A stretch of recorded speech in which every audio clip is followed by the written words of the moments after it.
Hello, good morning, and welcome. You are watching live pictures here in Rabat, the nation's capital for the Kingdom of Morocco, and you are most welcome indeed to day 2 of action here at the 3rd edition of the Royal Nautique Pro. My name is Tony Lightfoot, and glad to have the pleasure of your company. You're seeing a live shot of the Mohammed, the six tower, which casts a very, very long and distinguished shadow over the city of Rabat, which is, as I said, the nation's capital of the Kingdom of Morocco. And this competition, under the high patronage of His Majesty King Mohammed VI, is about to throw down within about the next few minutes, starting off with the women's tricks event in round 2, followed by the men's tricks event in the same round, and then we'll go on to women's slalom series 2 and then 1.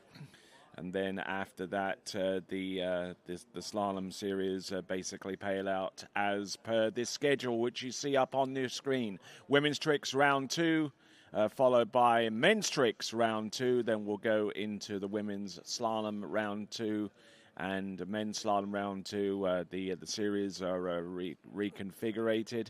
With some skiers moving up in the rankings into Series 1 from yesterday, and some skiers are needing to conjure up some magic at this time around to put themselves in position where they end up being in the top 8. The top 8 skiers go through to the final in the women and the men's competition. So today is the day for some big changes, some big movement. And we hope to see all of that today as we continue on with this great tournament, the 3rd edition of the Royal Nautique Pro. And last night we had a festive atmosphere. We had a big old party featuring some musical guests and a live drone show.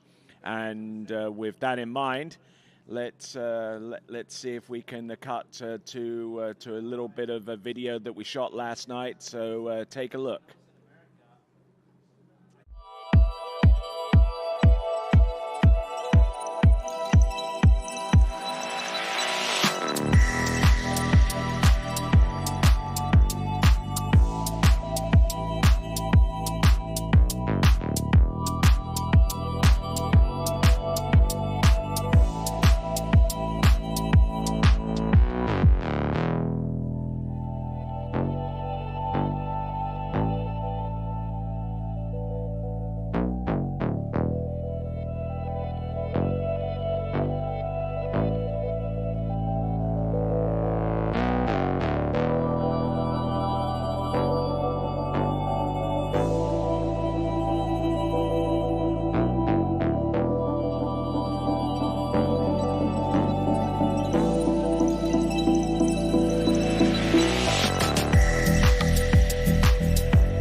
And that was a taste of what occurred yesterday during the competitive action on the water, and also during the nighttime festivities with the drone show and our live music. And definitely, if you're on the fence about coming here to Morocco, to Rabat as part of the Royal Nautique Pro, then definitely start making plans to attend next season. If you're watching us on the webcast and want to be part of the live action right here on site, then I would sincerely suggest that you start making plans now for the 4th edition of the Royal Nautique Pro. But we're in the 3rd edition right now. We just saw live pictures of the of our accommodations, which are provided by the Fairmont Hotel in the Rabat Saleh Marina district of this wonderful, beautiful city, a real cosmopolitan atmosphere being exuded right here in the middle of Morocco's nation's capital. We're taking a look at the Hassan, the second bridge from the bow of our correct craft, a Nautique towboat, resplendent in its gold livery. As we have another look at the Fairmont Hotel, which is certainly one of the best hotels that I've ever had the pleasure of staying at, and I'm sure that goes the same for a lot of our competitors and officials and those that have traveled with said entities to this event. There you see the mouth of the Bourigeg River, and about 3 kilometers upstream from there is our competition site, right next to the Royal Nautique Club on the Bourigeg River, and there you see the swimming pool and the facilities that we had the pleasure of utilizing during the course of this event, and indeed last night during the festivities. So we're going to give you a chance to grab your favorite beverage and your favorite seat and kick back as we see some more views of the city of Rabat, with the mausoleum to Mohammed V on the left-hand side of the shot there, along with the Hassan Tower, which is a 12th century unfinished minaret to a mosque that was set to be built there, but the sights around the area are stunning, to say the least, and you just saw a glimpse there of the current standings in the tricks, and we've also got the leaderboard for the men's tricks as well. There you see Jay Cableson up there in the lead with 12.820, not too far short of his world record point score, which he produced last season. But that gives you an idea of what we've been doing so far as our point scores are concerned in the tricks event, and that's the first event that we will hit this morning. Women's round 2 of tricks will start off the proceeding of day 2 here at the 3rd edition of the Royal Nautique Pro under the high patronage of His Majesty King Mohammed VI. And when we return after this break in less than 4 minutes' time, we will go into round 2 of women's tricks. All that to come next.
Right, look at him.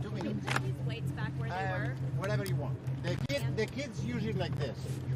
All right there, welcome back, and you're watching live pictures here at Dockside as our first competitor gets ready, and I hope for her sake that she takes those headphones off just before she gets out onto the water. But you are watching Hannah Stopnicki get ready for her turn in the second round of tricks, and we'll follow on with Kennedy Hansen and Neely Ross, two Canadians, one skier from the United States.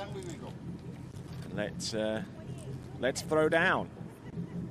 Hannah Stopnicki, 76.40 yesterday. We'll see if she can improve upon that with her effort in round number 2.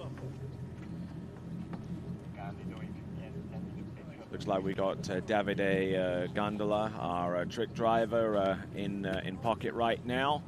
We've also got Connor Petzik, man in the backup camera for the tricks event. We got Lee Ross in the seat, passenger seat, the pinning seat, and we're just waiting for 9:30 to roll on. We start exactly on time.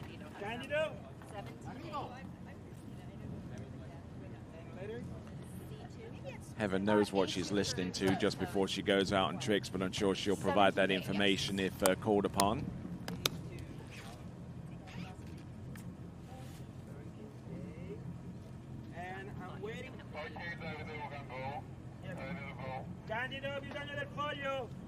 All right then, time is now 9:30.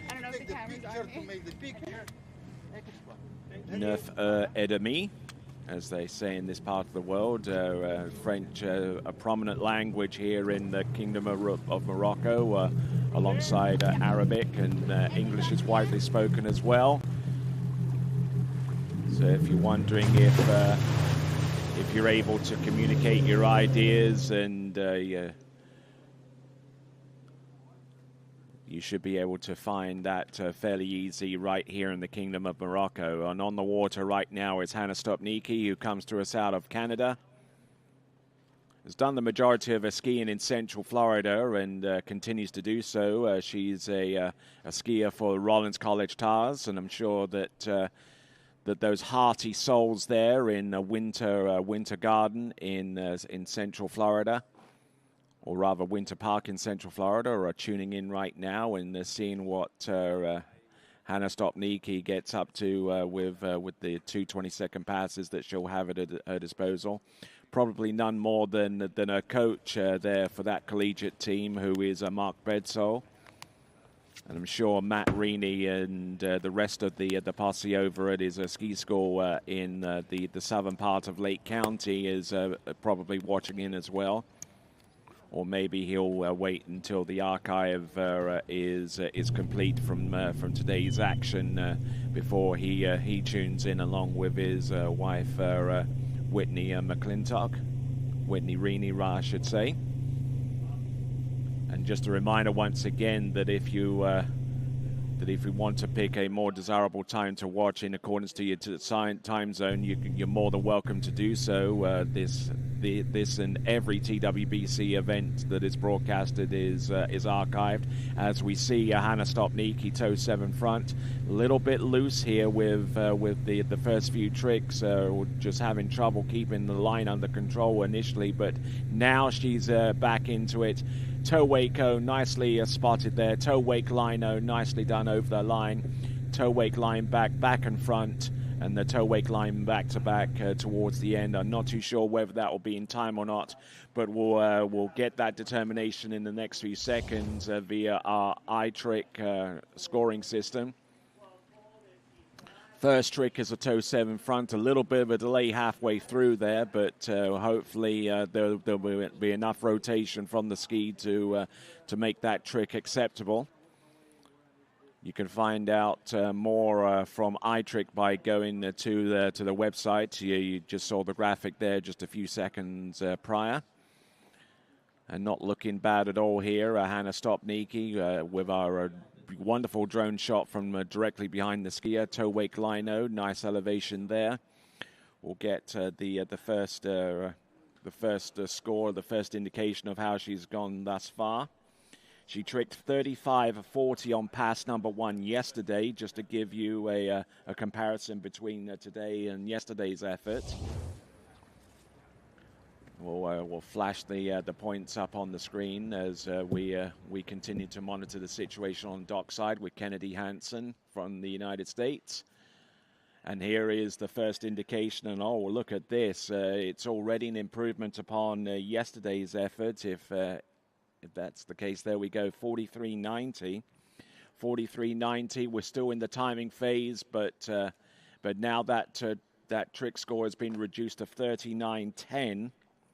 39.10 for an opening pass, but even 39.10 compared to yesterday is about a 400 point improvement, slightly under 400 points.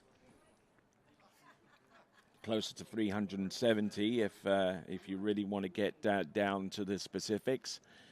As we see the towboat tightening up the line, and David Gondola mashing the throttle down. There you see him inside that resplendent Nautique towboat by Correct Craft.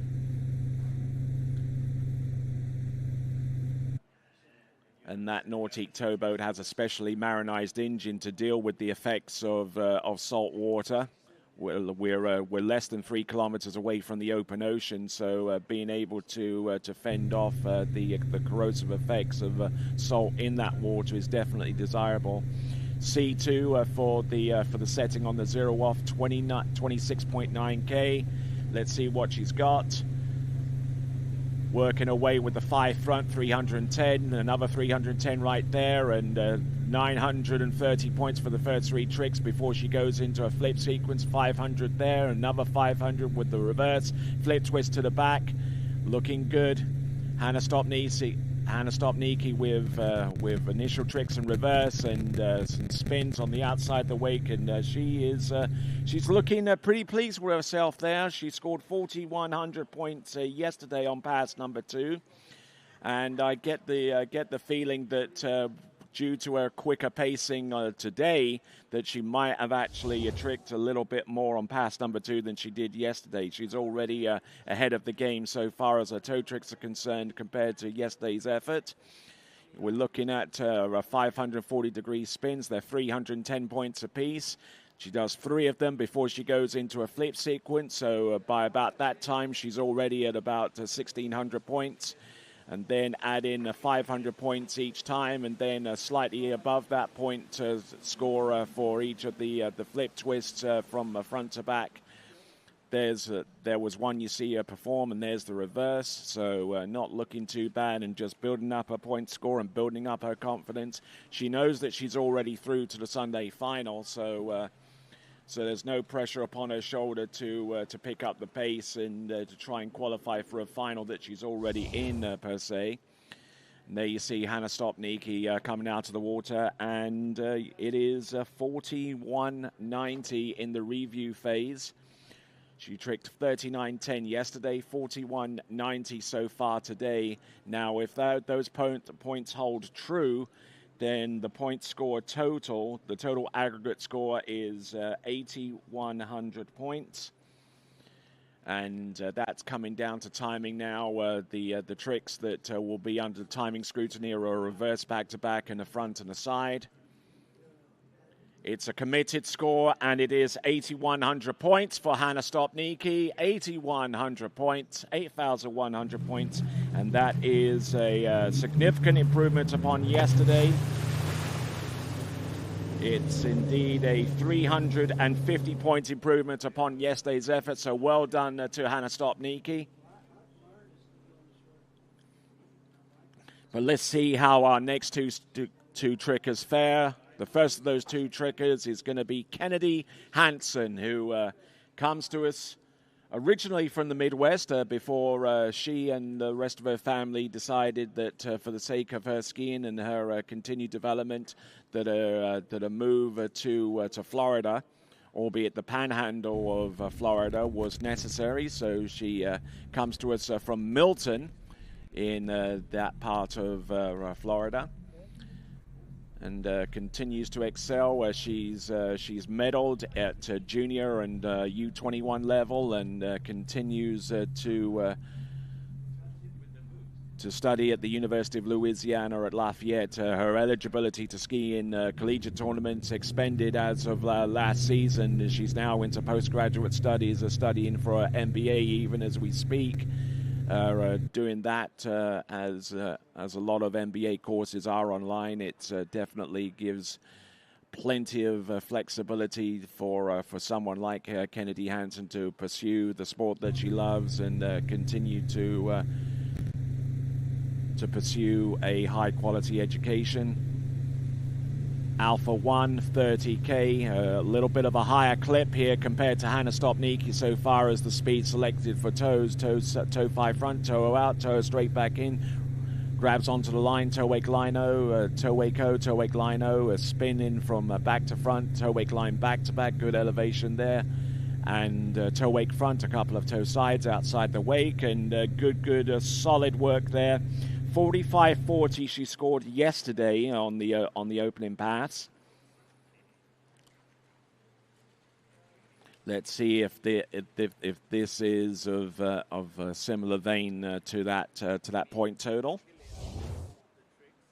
She eventually scored 97.80 yesterday, and she's halfway through her effort right now as we see the instant replay of the toe 7 front. Toe 5 back, toe wake back to back, and straight in with the toe wake back to back reverse. Then she goes straight back into a surface toe sequence. Fairly run-of-the-mill stuff here for a skier of her level. And then grabs onto the line, elevates herself, toe wake O, and then toe wake line O, bringing the foot nice and low compared to a ski. And then travels across the wake there for the toe wake line back to back, and then toe wake front, toe side, and a toe back. And I think her internal chronometer has buzzed to suggest that 20 seconds has expired. All right, there we're seeing a view of the Beauregard Marina as our drone flies over the Hassan II bridge. One of the newest bridges and newest crosses to be constructed here in this part of the world. And certainly a wonderful site that we've had the privilege of utilizing. 45.40, 45.40, and that's exactly the same score that she knocked down yesterday. If it commits to that total, yes, 45.40. So now it comes down to a second and final pass if she's to see any improvements upon her score from yesterday. Her score yesterday was 97.80, therefore meaning that anything more than 52.40 on this next pass coming up will see her score ascend from where it ended up being yesterday. Just as a reminder, 45.40 on pass number 1, exactly the score as she produced yesterday. So consistent, I give her that. Here comes Kennedy Hansen setting up the boat speed. 27.8, Alpha 1. No change to the letter and number setting. There we go. There's the front. Oh, wonderful recovery there. Now she's lost her pacing a little bit here. Now she's going to continue on. Look at this. Kennedy Hansen, 5 front, 5 back, 310 for each one, ski line back to back. Oh, and things just did not go her way after the stall on that fall on the front flip, and it's probably safe to say that the aim of getting over 52.40 on pass number 2 is probably gone completely out the window at this point for Kennedy Hansen. But she knows that she'll be part of the festivities so far as the third and last round final is concerned. So just needs to conjure up some magic then, and tried to do so just a few moments ago as we saw the Mo back-to-back being performed on the first trick there from Kennedy Hansen. The reverse spins to the front. Now here's the front flip. Boom, hits that one and got a little bit twisted and combobulated there. managing to keep the nose of the skier out of the water high enough for long enough in order for her to complete a good portion of the remaining tricks. Now, Kennedy Hansen stands up there just in time for the ski line O, positional to the back, wake 5 front, wake 5 back, and here she was just fighting against the clock here to try and put in some more tricks and cutting loose from the rope, and visibly disappointed there with that effort, but we'll get the points anyway, just to give you a comparison compared to what she did yesterday. And it is 52.90, 52.90, and this is absolutely amazing stuff, because yesterday she scored less than that. She scored 52.40 yesterday, so total aggregate score is 98.30. So she was still able to get an improvement compared to what she did yesterday, to the tune of 50 additional points. So now our next and last skier in the women's trick competition, coming to us out of Canada. Skier on the water is Neely Ross, who tricked over 10,000 points yesterday, 10,440 exactly. That was composed of 2 passes. The first pass was 46.70, second pass 56.80. So if you want to keep those 2 scores in the back of your mind, and as we continue to watch this event, we'll try and stay on pace and give you a pass-by-pass comparison going forwards. As the Correct Craft Nautique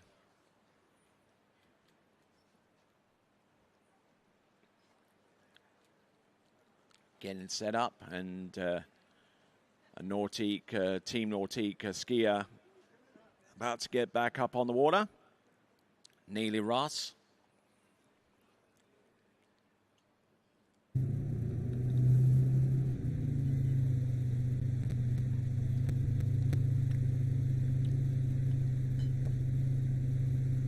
So Davide Gandola from Italia. We're past the green buoy.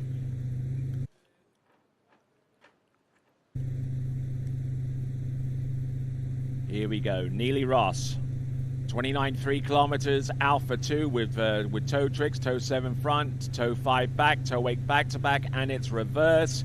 Good spins here, surface toe tricks, toe 5 front, toe out, toe straight back in, we're grabbing onto the line.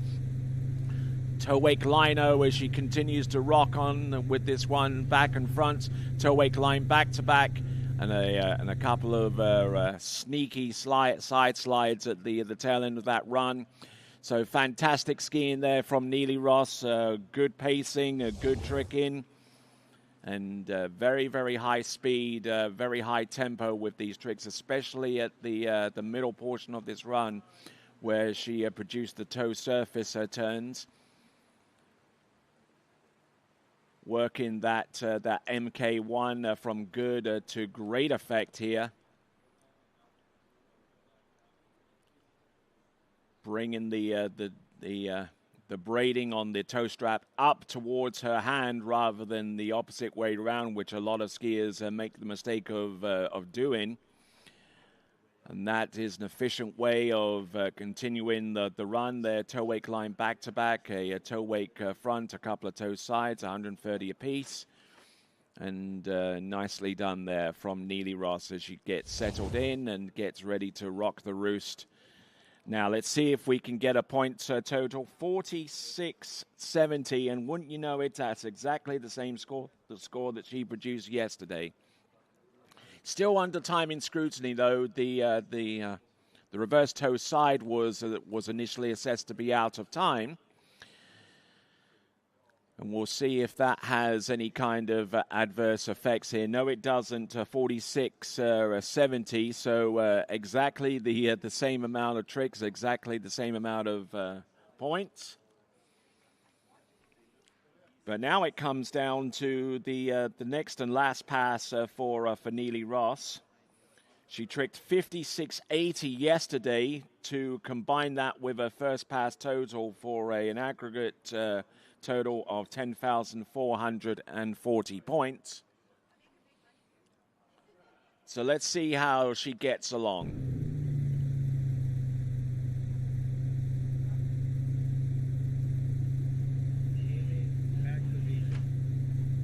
Boat up to speed. We'll find out what that speed is in just a moment for Neely Ross, our third and last skier in the women's trick competition. She's getting set up here. What will she do first? 28.2 kilometers, Charlie 2 with the 0 setting. Positional to the back, mode back to back. Just trying to stay closer to the wake a little bit more this time. Front flip. Here she comes for the next one. Boom, hits that one, crushes the landing. Flip twist to the back, flip twist to the front, opens the trap door in terms of the speed reduction. Wake 5 front, wake 5 back, and some spins in the middle of the wake. A little bit of a higher pacing on this effort compared to what she did yesterday. So some great skiing from our athletes in this event, and the performance that absolutely surprised me was the one from Kennedy Hansen, who saw an uptick in her points total to 98.30, despite the fact that she fell about 3/4 of the way into the pass. So maybe she's still got a few tricks to give in the final round, which will take place tomorrow for the women's trick competition. But for the meantime, we're looking at an instant replay from Neely Ross. One front flip. There's the second one. Always lands a little bit crushed, going from right to left. That's always been Neely Ross's deal so far as the reverse front flip was concerned. Ski line back towards the end. We're looking at the instant replay. Some positional tricks in the middle of the wake. 5 front, 5 back. Well spun. And fantastic effort there for the newly minted women's world trick record. She produced that about 2 months ago. And the score coming through, it's in the review stage right now. So the score being presented to us is 55.90. It's going to be under timing scrutiny as it stands right now. And look at this, it's 55.90. We're just being patient here and waiting for the last remaining tricks to be credited if they are worthy of such a thing. If the timing doesn't change, and it certainly doesn't, it's 55.90. That gives them a grand total of a little over 10,000 points. It's 10,440. What about that for consistency?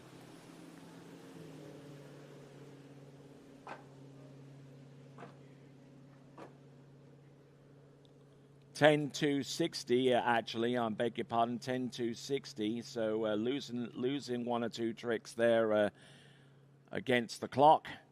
So 10,260. And that is the leaderboard up on your screen with the highest point scores from each of our competitors. So Neely Ross is still up there with a 10,440. Kennedy Hansen 97.80. And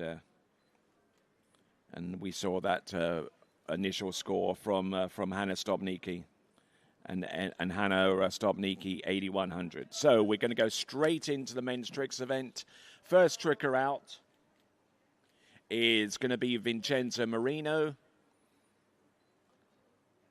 who's been skiing exceptionally well over the course of this competition, especially where it comes to the slalom event. Here is your men's current trick leaderboard. Obviously, Vincenzo needing a little bit more so far as his tricking score is concerned to try and unseat 2 Ernst Nielsen. We're taking 8 through to the men's tricking final. We have an initial complement of 9 skiers. So one is going to be eliminated after the second round of the men's tricking competition. Toe wake 5 back, toe wake front, a couple of toe sides, or actually slipping into a reverse toe back in order for him to continue on with his tricking event. Toe into wrap, toe wake O, toe wake line O, good elevation there. And a little bit more controlled, a little more settled today, and that hopefully should bode well for him as he gets ready for the second and final 20-second pass. Skier on the water from Sicily in Italia, it is Vincenzo Marino.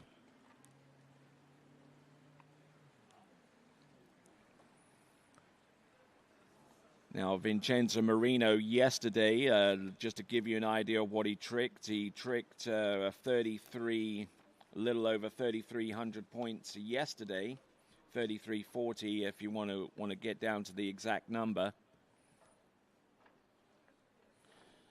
And I have the sneaking suspicion that he might have exceeded that point total on pass number 1 with the tricks that you see him perform in the instant replay right now.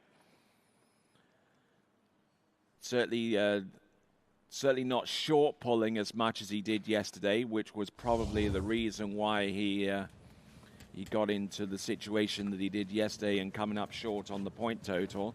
As we see a few of our trickers getting prepared both physically and mentally for the task at hand. All right, and Vincenzo Marino.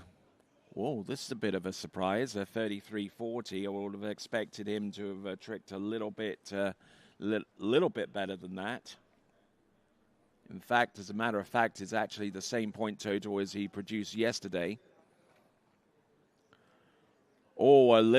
Looks like we've added a trick there, a credit to the toe wake line back-to-back, the penultimate trick that he performed in that 20-second pass. So he does see an uptick so far as his point score is concerned.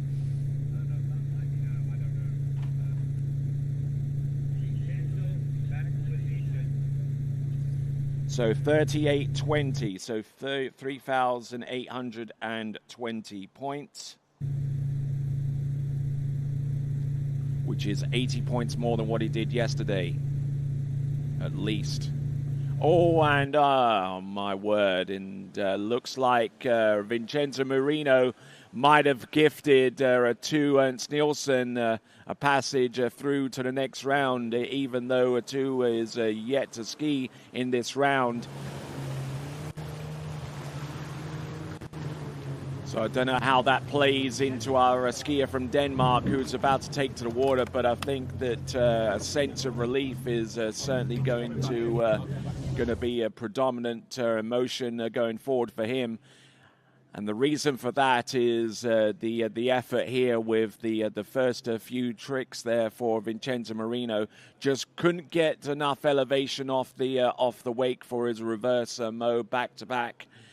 And whenever you don't have the height, you don't have the room to spin the trick ski, much less being able to complete the flip portion of that trick. He scores a paltry 800 points.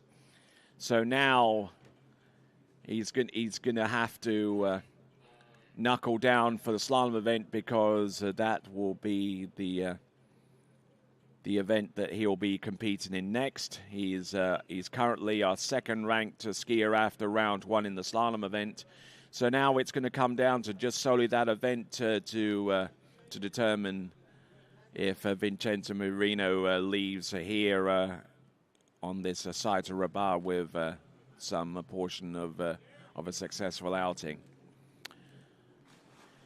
All right, that means, therefore, that our skier about to take to the water by default of tricking 84.20 yesterday has already accumulated enough points to supersede Vincenzo Marino even before he skis in the second round. But I'm sure that to Ernst Nielsen from Denmark will still want to do himself proud here with a second round effort.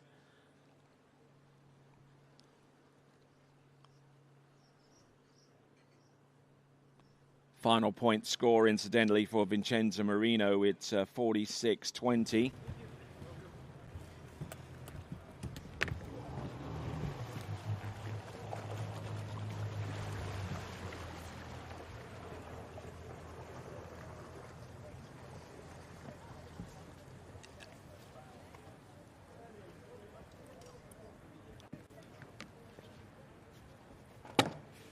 Okay, so we're looking at the dockside. Our skier coming up next is Bautista Ahumada.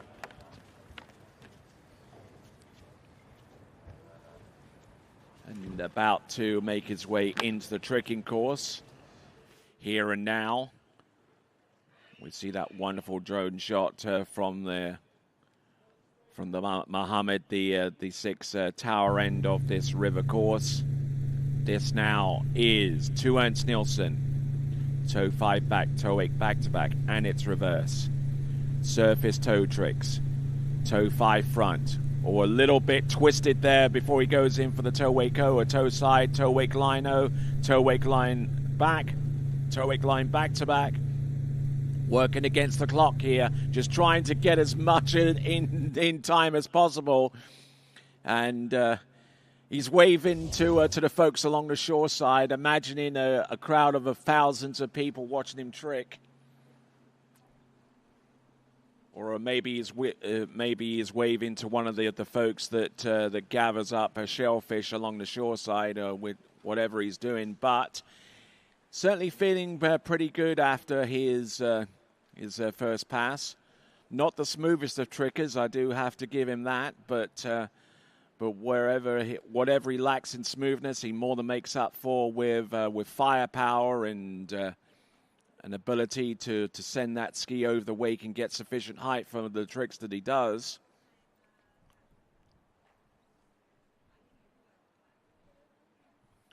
So 2 Ernst Nielsen getting through pass number 1 now. Yesterday, just to give you an indication of what he tricked yesterday, he tricked 34.90 yesterday on pass number 1. I'll be curious to find out what he did this time around.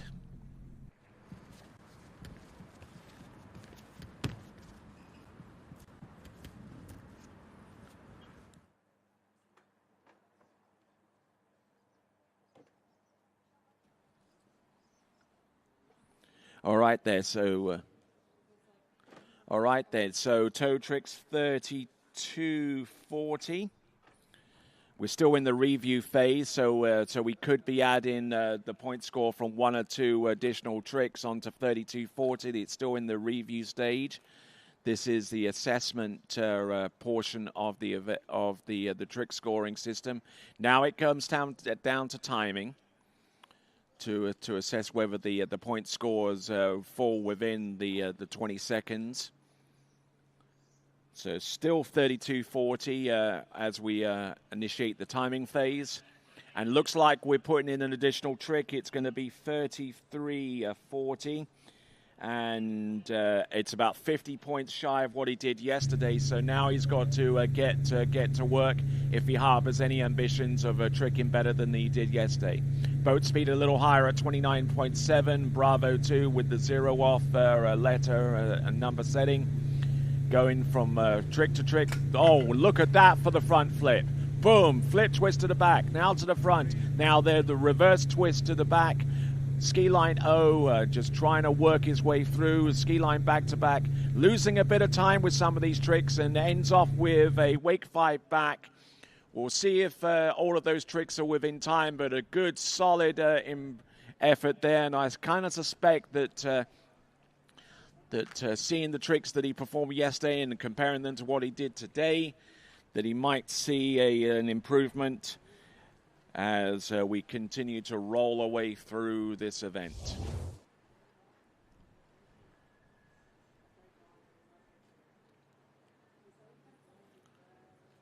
So Mo back to back there. I believe that was the first trick. So working his way from one trick to the next. There's the front flip. He stomps the landing and looks very, very capable out there. And maybe because of the fact that he knew that as soon as he left the dock that he was already through to the trick final anyway, that may have calmed his nerves and got him in a better position mentally. Certainly people react to pressure and level of expectation in different ways and forms, and to Tui Nielsen's credit, he certainly comes through in the clutch. We'll get the point score coming through in a moment. There is the starting list highlighting the remaining competitors to come up. Next skier to go from Argentina is Bautista Archimada, and here is the point score coming through, a committed score of 54.30. And giving him a grand total of 87.70. So an improvement upon yesterday, 84.20 yesterday, 87.70 today. So definitely reinforcing and his position in terms of making it through to the final. So there you go.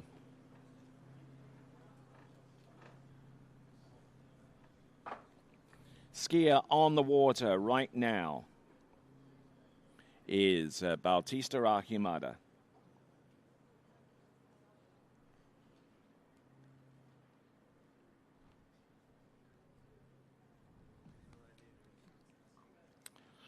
So Bautista, who recently competed in the U17 World Waterski Championships at his home site and a home venue in Cordoba. At the site that bears his name. We're in the midst of tricks round 2, and then we'll go into women's slalom round 2 in just a few minutes afterwards. For those of you that are watching, you're watching the Royal Nautique Pro, the 3rd edition, under the high patronage of His Majesty King Mohammed the Sixth. Beautiful sight, and there you see the Grand Theatre of Rabat on the opposite shore side.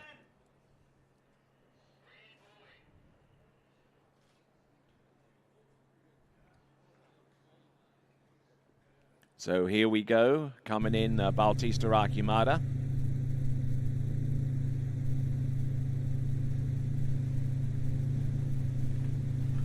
.28.60, Bravo 2 with the 0 off in place. Toe wake lino getting good elevation here. Toe wake line back. Toe wake line 5 back there. That was missing yesterday. Toe wake line back to back. Yes, and shaking off some nervous energy towards the end there. But I tell you what, he launched himself over the wake. And given where he was yesterday after the first 2 passes, he too is confident that he will be a part of the final round festivities, round number 3 in this men's tricking competition. Pablo Font, we see him around the dockside. Saw a quick glimpse of him. He'll be getting ready to go next, but not until we've seen the complete and final effort from Bautista Archimada. Surface toe tricks, toe 5 front, toe out, toe straight back in, and getting launched here. Keeping the toe foot close to the standing leg, and making sure that he gets complete axial stability. Toe wake line 5 back there. A 180-degree extension upon the toe wake lino. Toe wake line back to back towards the end. Yes, and getting some good encouragement from the boat. Richard Abelson is in that towboat overseeing the trick in there. We just saw a look at our site. 48.90 in the committed phase, 48.90. 48.90 compared to what he did yesterday is an improvement.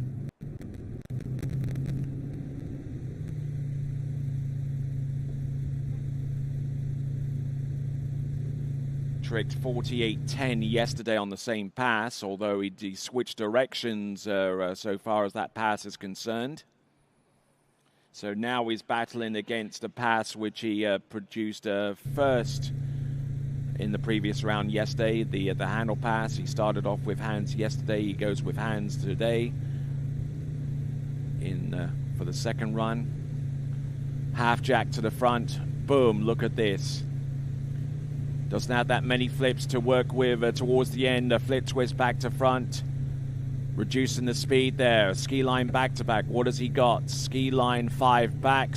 Wake 5 front there towards the end. He's going to be pleased and pretty chipper with that performance. He's already ahead of the curve compared to yesterday with 48.90 compared to what he did with that same pass of 48.10.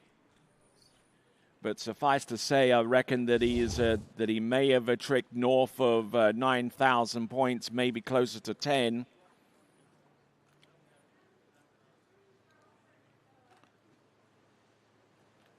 And just look at this attempt here at the half jack.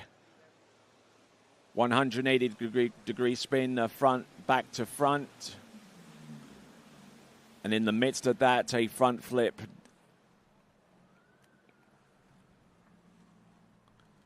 Just looking good, looking in good shape here.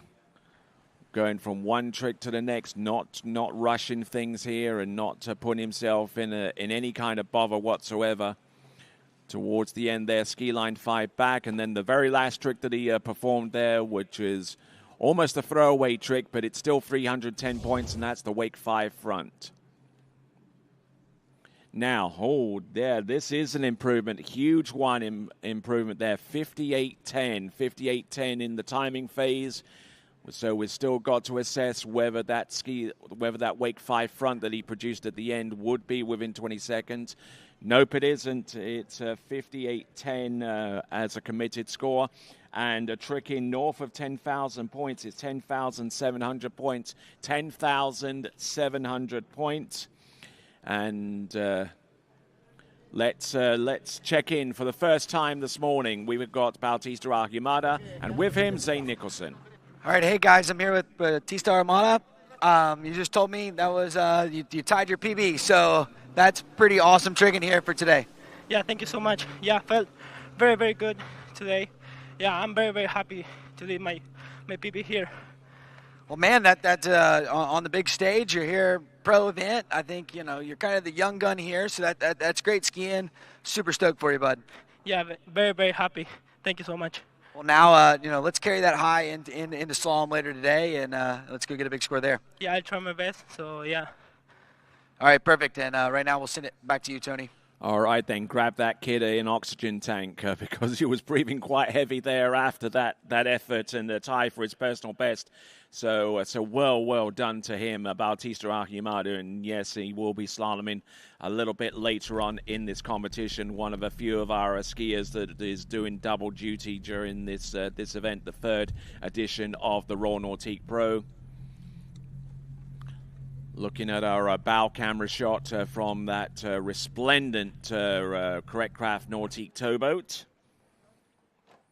Skier in the water at this time is Pablo Font, who yesterday tricked to 10,390. So already behind the 8 ball compared to Bautista Ahumada's a score of 10,700 points, an improvement from him. So let's see what Pablo Font can do by way of a response. He knows he's already through to the trick final anyway, so I mean he doesn't have that pressure going against him. But let's see what he's got. This is Pablo Font of Mexico. Toe 7 front, a little unbalanced there. He didn't spin into that reverse toe back there in preparation for these tricks. Let's see what he's got. Toe 5 front, toe out, toe side, toe wake line back, toe wake line back to back. What has he got left? Toe wake line back to back reverse, spins to the front, toe wake line 5 back, nails that one. Decent performance there from Pablo Font, but I suspect that he may have lost a trick or two at the beginning portion of that run. Saved himself from falling on the reverse that trick, the toe 5 back. He spun halfway into the reverse toe position. We'll have a look at that, incidentally, with our instant replay. Now, let's have a look and see. It's going to be the toe 7 front, which he nails there from front to back. Now, he would ordinarily go into reverse toe back. That was actually an attempt to toe surface back to back. So he would have lost the attempt on that trick. Or that trick might actually be substituted with the nearest thing that they can score for that effort there. Toe wake line back to back, toe wake line back to back right there. Boom. Still able to keep his tempo alive here to try and get as many tricks as possible. Toe wake line 5 back, just waiting for the line to tighten before he proceeded on to the next trick. And that is Pablo Font on pass number 1. Now, yesterday, he tricked 45-20 as we take a quick shot of downtown Rabat. We've got Martin Labra getting ready to rock the roost here. Now we're just waiting on the point score coming through. We're still in the timing phase of 36-70 so far. Missing the toe wake line 5 back, so obviously that error at the beginning had a knock-on effect down the line. So here we go. This is Pablo Font going in for his handle pass, or a little bit low to the wake there with the first move, and the second one wasn't that much better.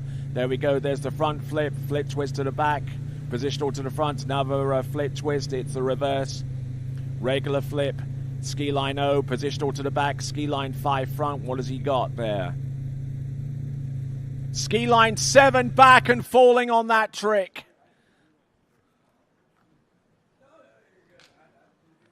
Trying to throw everything and the kitchen sink into his effort. So that is Pablo Font tricking just shy of 4,000 points on pass number 1. And I reckon that this one is going to be north of 6,000 points if he can get all of these tricks assessed correctly and scored. And a very strange way of doing the front flip. It's kind of hard to describe how he does that. Flip twist to the back, and then here comes the associated trick, the flip twist back to front. Ski line O, positional to the back. Ski line 5 front. Ski line to the back. And then he tried the 7 back, and in the recovery phase for that trick, he was in kind of no man's land and took the fall. We'll get the point score of both the opening pass, which is 42.70, and that second pass. I said it would be probably north of 6,000 points. Well, I was a little bit under that. The total was probably a little bit under that assessment.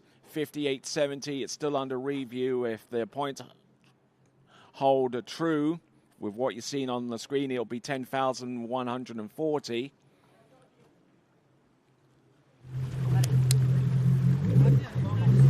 Tincho is on the water right now. We'll get the point score, the final assessed point score of Pablo Font in just a moment.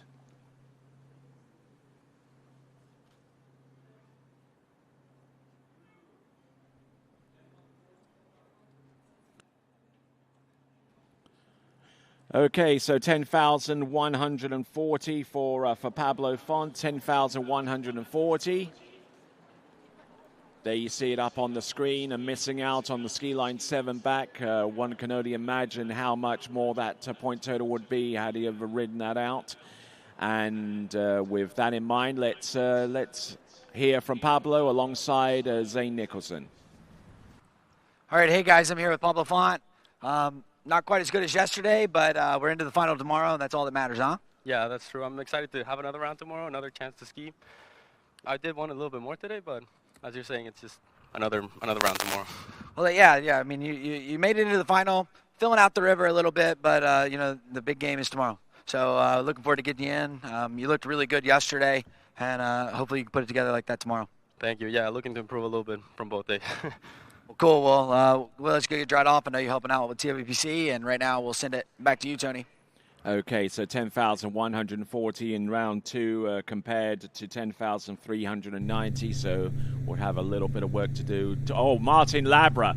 Now, yesterday I said that you would to be prepared for the first trick. Well, that first trick he did this time around, but unfortunately the knock-on effect from recovering of that trick is spilled onto the remaining tricks that he has. Toe wake line 5 back, toe wake line front, toe wake.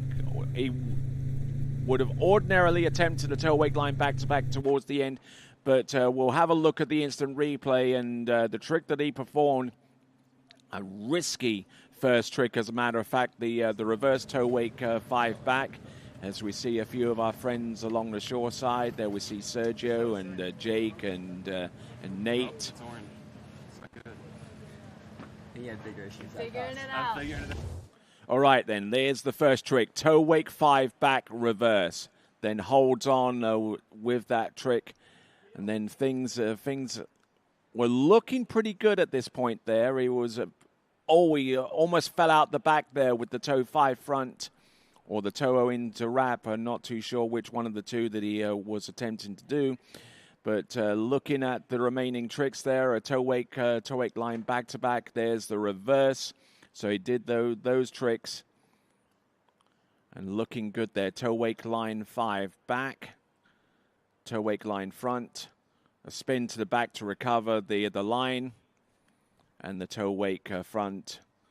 And I think we ran out of time about 2 tricks prior to that one, as we have a look at the mausoleum of King Mohammed the Fifth.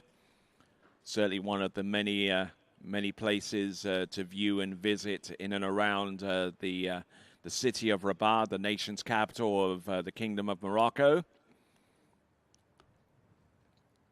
And adjacent to the mausoleum is the Hassan Tower, an unfinished minaret from the 12th century.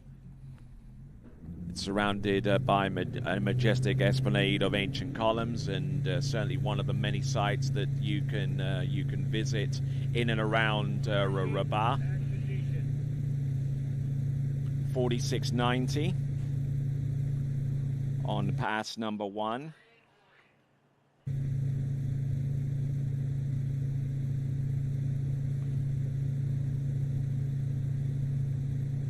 So here he comes with his second pass, Mo back-to-back. Here comes the half jack. Now a skier who didn't ski the majority of last season due to injury. Ski line 5 front. Ski line 0, positional to the back, ski line back-to-back. What has he got? Ski line back to end off things, and a beautifully executed run there. High pace, high tempo, and high points. That is Martin Labra. Now, Martin Labra yesterday scored 11,710. And there were a bunch of scores above that total, amazingly.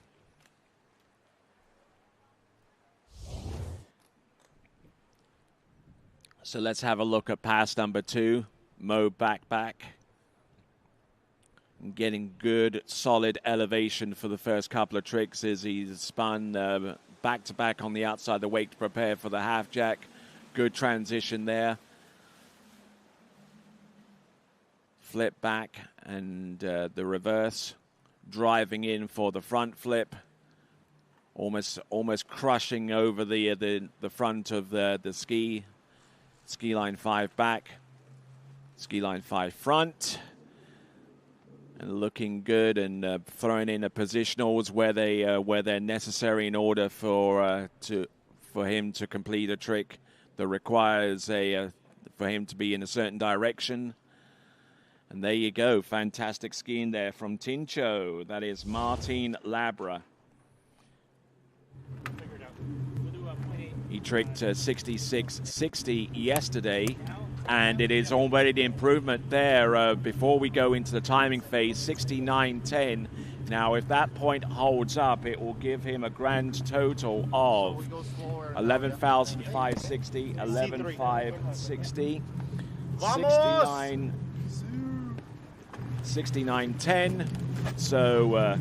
So despite the fact that Martin Labra in the pass number 1 had a little bit of a stall about a third the way down the pass, he was still able to get an improvement despite all of that happening.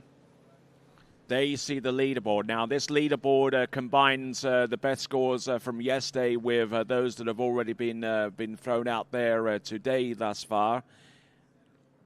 And as we get ready for our next competitor, Daniela Filchenko, let's send it back over to Zane Nicholson. All right, hey guys, I'm here with Martin Labra. I know yesterday I got out of the water a little bit disappointed, and today I kind of sense the same thing. So kind of struggling out here on the river. You know, tell everybody what's going on. I mean, not really. Just I'm feeling pretty good on the water. Just like a little small mistakes now on the top 5 front yesterday on my tall and back-to-back. But I don't know, just trying to feel the river. As you say, it's every time different. So it's a little bit tough to figure it out. But I think I'm ready for tomorrow. Yeah, and I mean, the big thing right now, dude, is you can't win it today. You can only lose it.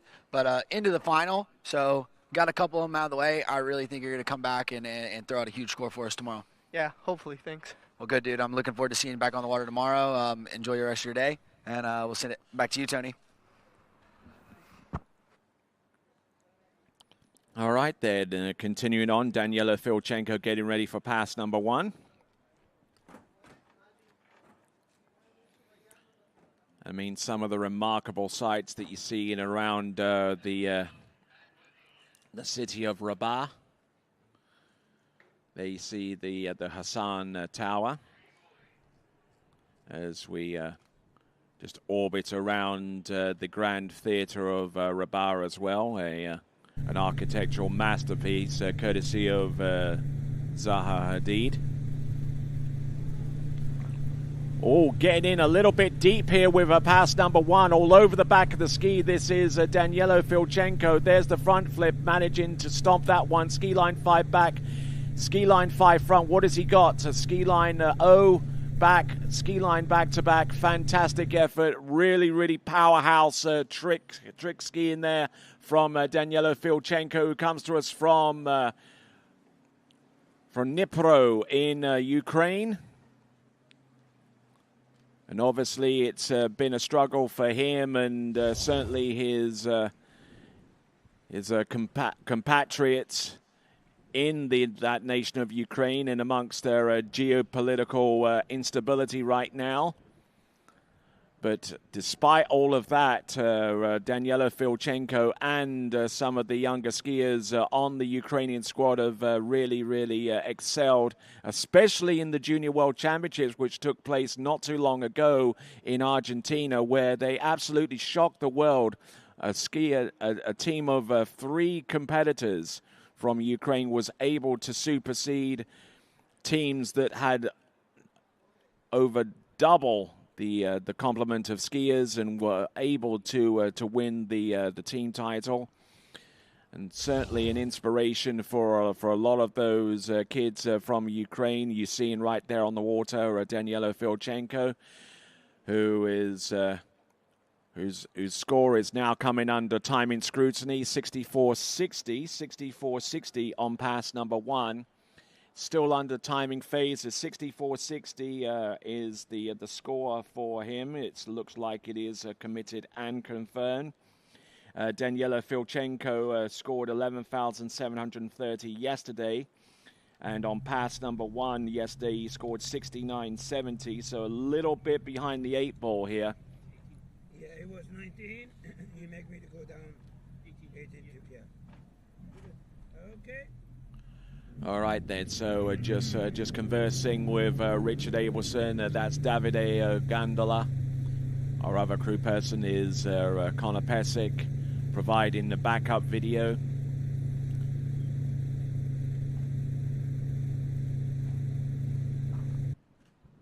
So here comes Daniela Filchenko, who tricked a little ways north of 4,800 points yesterday with the toe pass, toe wake back-to-back, and its reverse. A little bit short of the wake, but still able to get enough elevation to get that trick scored. A little bit of a delay there, toe wake code. Now he's starting to ratchet up the speed and tempo here in order to get the tricks.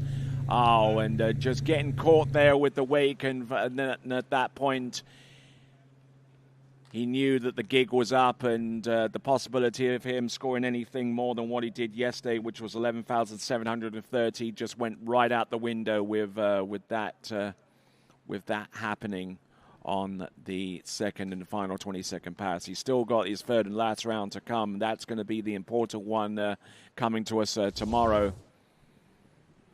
But Daniela Filchenko trying to get a little bit more by way of points there with the second and final 20-second pass. Interesting to note that when he did the toe wake back-to-back reverse, he actually did it and completely rotated his head to look directly behind the boat instead of fixating his eyes towards the pylon. There's certainly a number of schools of thought whether that's the best way to do a toe wake back-to-back reverse, but certainly Daniela Filchenko, a master trick skier,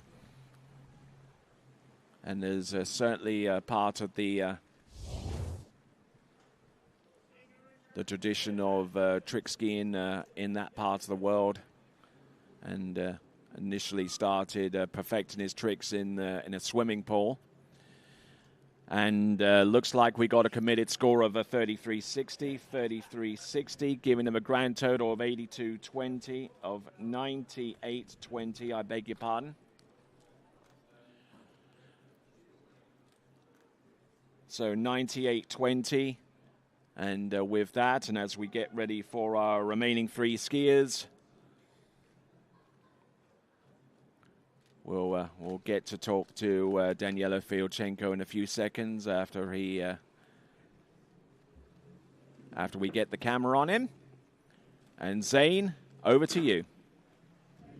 All right, hey guys, I'm here with Daniela Filchenko. We were kind of laughing off camera, but not quite the set you wanted. But tell everybody about conditions. It looks a little tricky out there. Yeah, for sure. Not the run I was hoping for. I was gonna try to do something else there, but the wind got me. It's a little windier than yesterday, but yeah, it is what it is. Tomorrow's the big day. Tomorrow's what's important, so it's okay. It's good, like you said, to get it out of the way today. Yeah, I mean, it was kind of funny. You got to the dock, you're laughing like, what was I even doing staying on the trick ski? So, again, got it out of the way. We're in the finals tomorrow, so I'm looking forward to seeing you, and I know you're probably going to put it together and do something huge. Yeah, for sure. Thanks, Zane. One thing I want to say, I'll speak in my language. It's Alexei's birthday today, the president of our federation and president of our club. Алексей Георгиевич, поздравляю вас с днем рождения. Хотелось бы, конечно, разменять 12 сегодня, но ничего, надеемся на завтра. С днем рождения, будьте здоровы. І також хочу передати привіт всім, хто дивиться, всім, хто підтримує. Дякую, я всіх вас бачу. Каміла, привіт. Perfect. Well, I know Alexei. He's helped me out in the past, and coaching with him. He's a great dude. Takes care of the Ukrainian skiers. So happy birthday to you, Alexei, and dude, we'll catch you in the second or the finals tomorrow. Yeah, thank you. All right, perfect. Right now, we'll send it back to you, Tony. All right, then. Don't ask me to translate a word of that, as I'm joined here by Rob Hazelwood. How are you doing this morning, sir? I'm good, thank you. Hello. It's been a minute since I've been on the desk. Nice to be back. Yes, indeed. Thought I'd get to show up for the last couple. How many have we got left, Tony? 3. Starting off with Matias Gonzalez. And looks like he's going to do the toe 7 front. Nails that one, toe 5 back, toe 8 back-to-back, and it's reversed. Now he is starting to motor here. Toe 5 front, toe 0 in, toe 0 out. Look at him go. Toe wake lino. Boom, here we go. Toe wake line back, toe wake line back-to-back. Does he go for the reverse? Yes, he does. Stands up and goes in for the toe wake line 5 back to the front. And recovers well, and wonderful trick in there. Speedy Gonzalez for a reason. That was incredible. I mean, it is choppy. It is choppy out there, and That was completely unfazed. He looked incredibly fast. The way that he moves, the only way I can put it is you stand on the ground and you can't move yourself like that. He's moving on a trick ski with the rope quicker than you could possibly move yourself just stood on the ground and trying to act out this run. Look at the way that he snaps that rope. Every single back, every single reverse is tight. The rope is exactly where he wants it.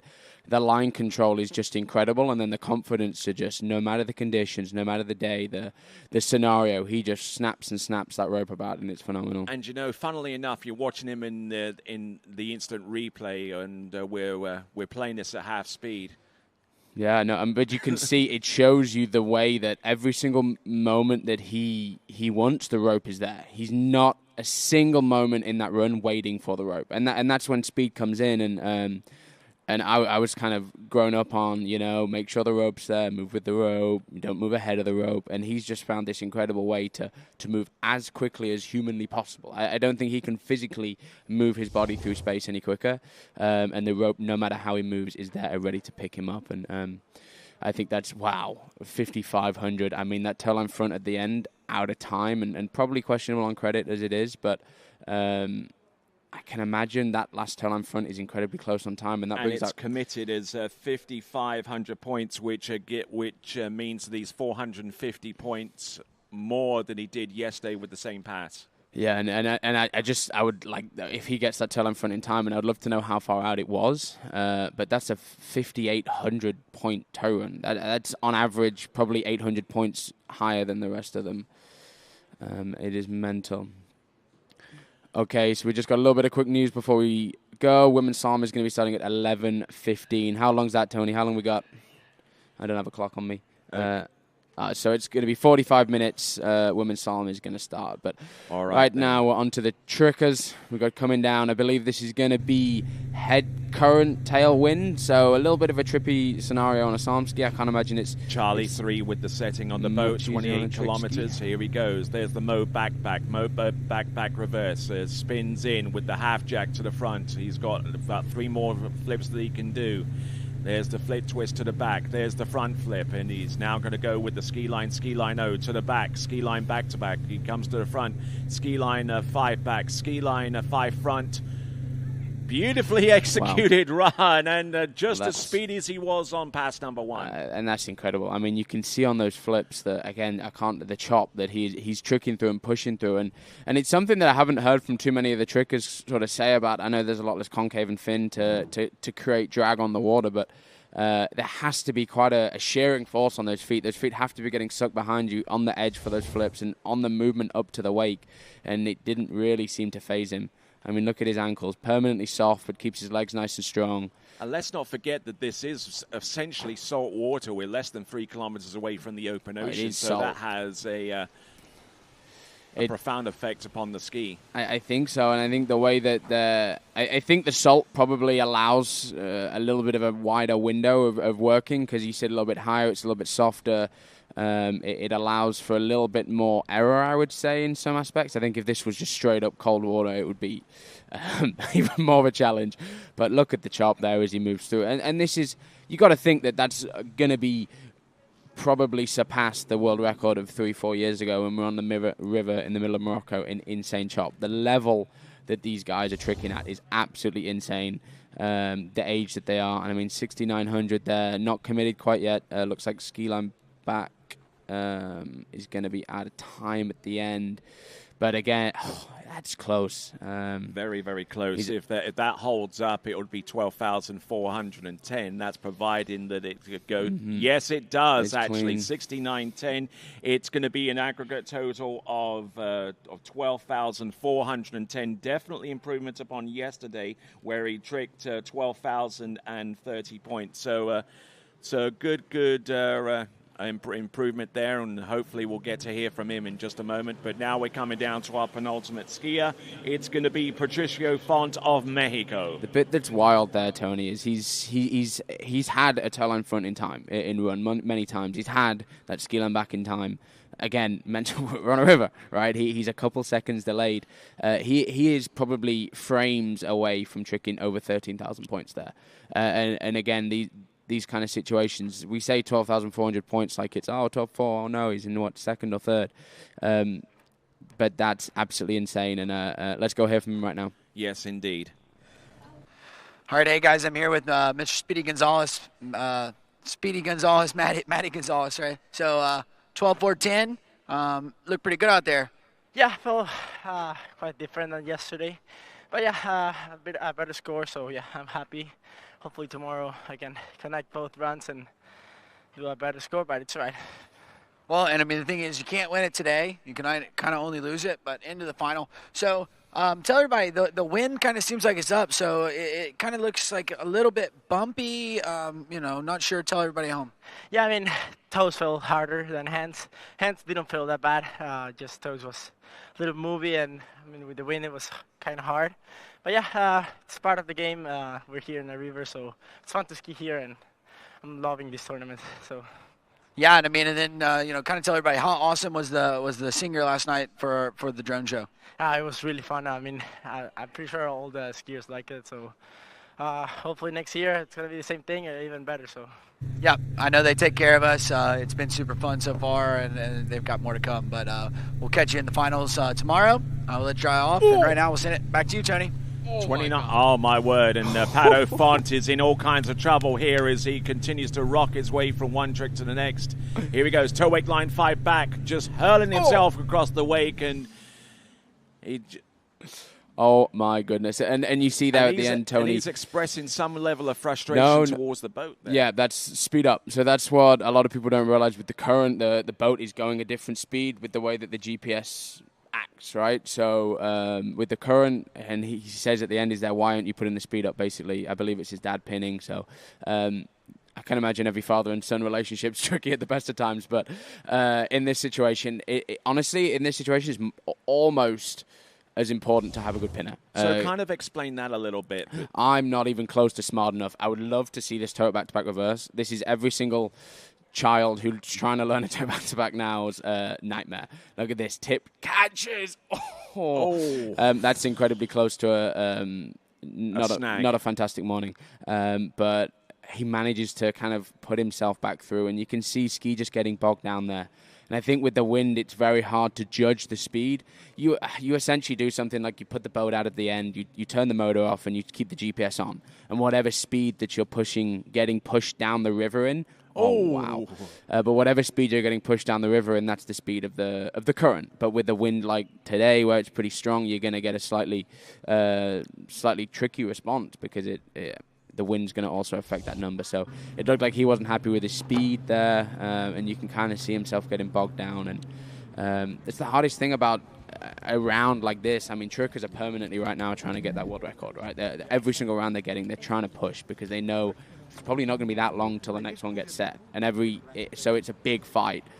So in slalom, you're probably going to see a couple of the people that are already in, maybe doing 2 passes or this, especially if the conditions are rough. They're going to maybe chill off and just try and figure the river out and not push for big scores. Those trickers, you see Pato there, conditions are rough and he is pushing. Yeah, I mean, he is going for everything. I mean, directly outside of the wakes, I mean, you can quite evidently see the bumps and and being able to control a trick ski in amongst that kind of conditions is not easy at the best of times. I mean, and in this scenario, when it's getting this sort of choppy, you're getting chopped as you move up to the wakes as well. So you're very, very uncomfortable throughout the whole thing. And I'll be interested to see what he does here because it's quite a big mental game, right? This round doesn't count. He's already in. He wants to get seeding, but essentially he's just trying to get a big score out there.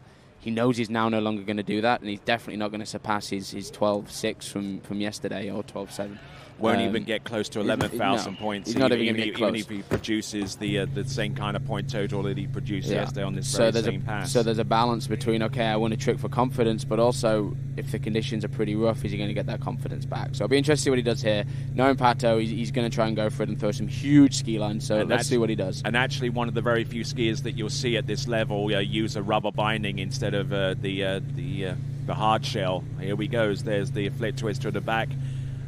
They hear the... Oh, there with the 7. Oh, it goes for the 7 front. Does he hold on to this? Come on, tumble up. Oh, that would have been the play of the day. I mean, the significance of that trick is I've seen one other person attempt it. and we're seeing him throw it down in some of those conditions. And he threw it down at the Swiss Pro Tricks, the first Pro Tour event of the year, and landed one, and it was just no credit, and got close to a second one. And again, we're just seeing him getting to the end of his run, getting a little bit tired, and just not quite having that same power that he does in practice. But this is a little unusual. We've got both the rescue craft and the tournament boat heading towards Pato Font. I don't know if I think because he's next to the dock. I think the boat's just coming back to the dock here, but. Yeah, I think at the end of the day, this round doesn't necessarily matter unless you're going for broke, and that's a tricky bit about Tricks is Mo back-to-back the opening one. Yeah, he wasn't going to do that. So this was a kind of a all hell breaks loose and just clean, classic tricking here from Pato. I mean, he was one of the first people to truly break 5 ski lines after the flip, and you see him maybe going a little bit slower here. Than usual, just thinking about doing those big ski lines. And I mean, just look at this here, the rotation. So that's going to be a 720 in the air front to front, and you just see just landing a little bit in that side, and essentially that takes him too far across the wake. He skips out on him, and little tumble turn there and trying to hold it. But yeah, that's can't be understated how close that ski on 7 front to front is. And I think the only other person to have one credit in a tournament round is Alexei Zanazek, if I'm wrong.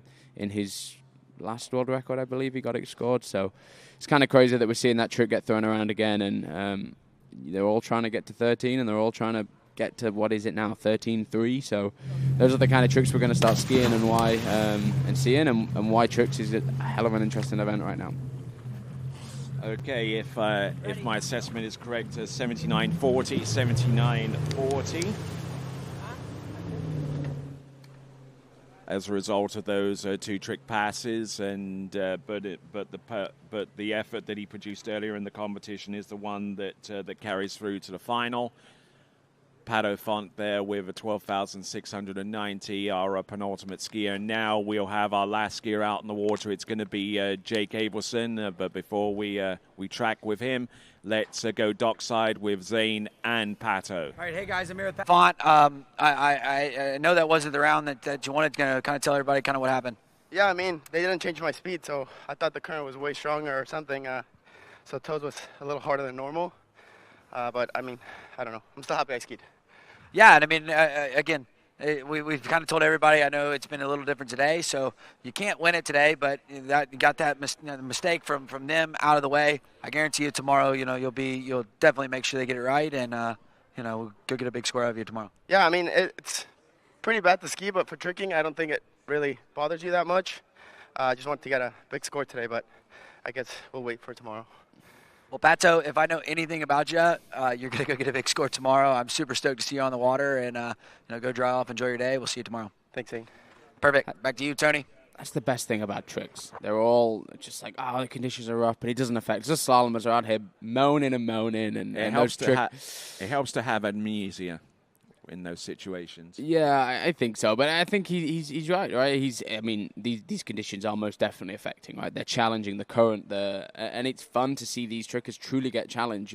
We see a lot of tricking on perfect lakes, and there isn't necessarily the same safety risk that there is in the other 2 events, so they can go in some pretty rough conditions and put out some crazy scores and runs, and it's a lot of fun to see these guys deal with the current, which is something we only really ever get to see at Moomba, and it's interesting to see who deals with it best. Toe 5 back, toe 8 back to back, and it's reverse. Toe surface back to backs, toe 5 front, toe out, toe straight back in, and looking good there with the toe wake line toe wake line back.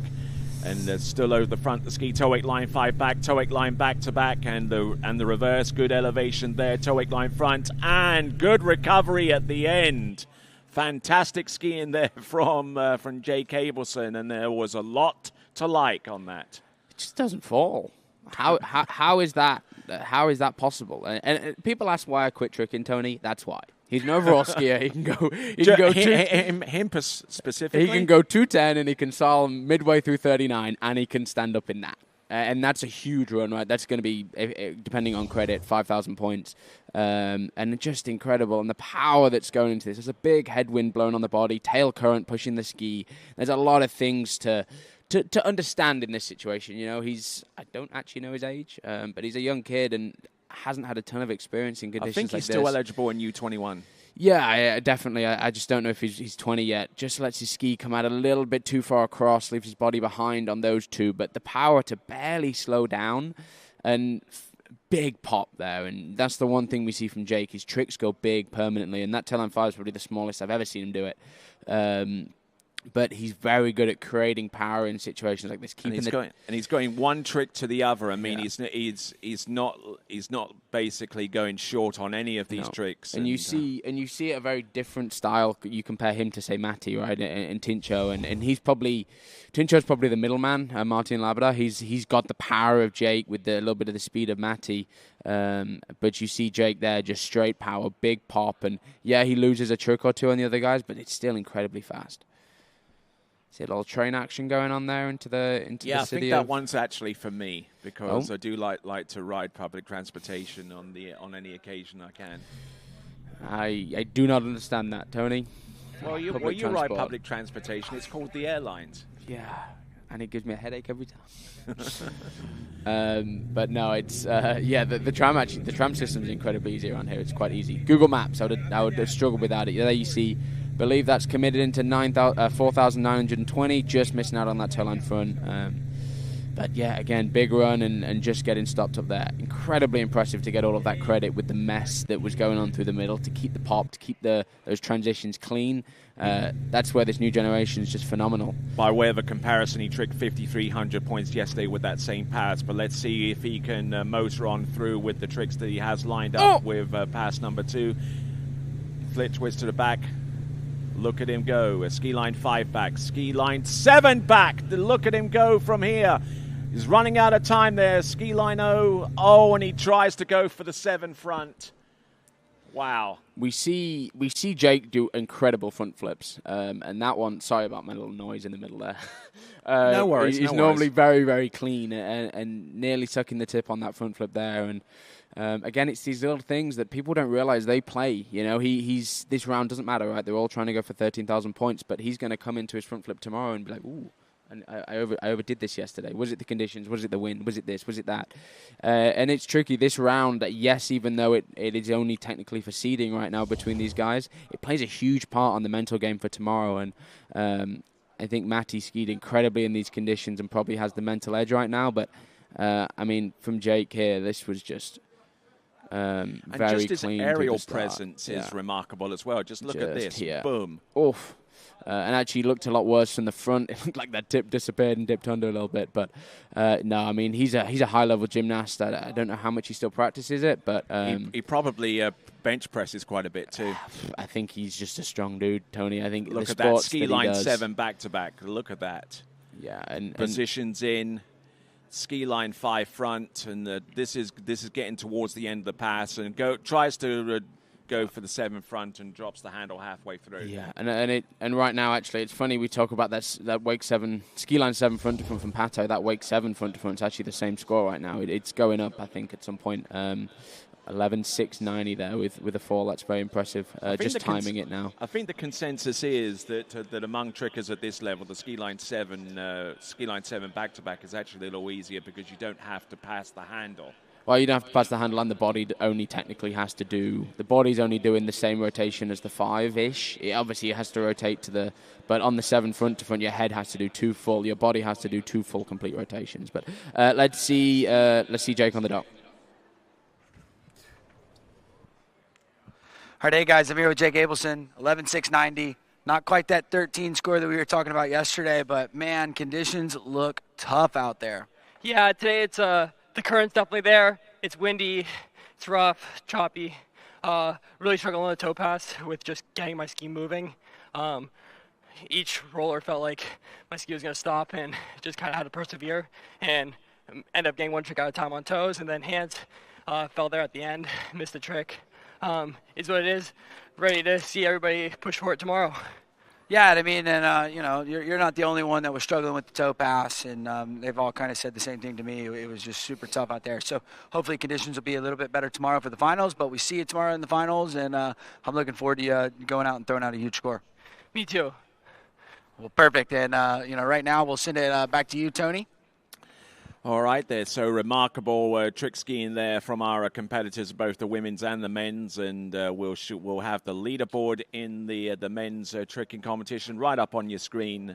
And this is the best score out of either the first or the second round. And Rob, we're going to go through these points. Jake Abelson with 12,820, just a skosh behind his world trick record of 13,020 points.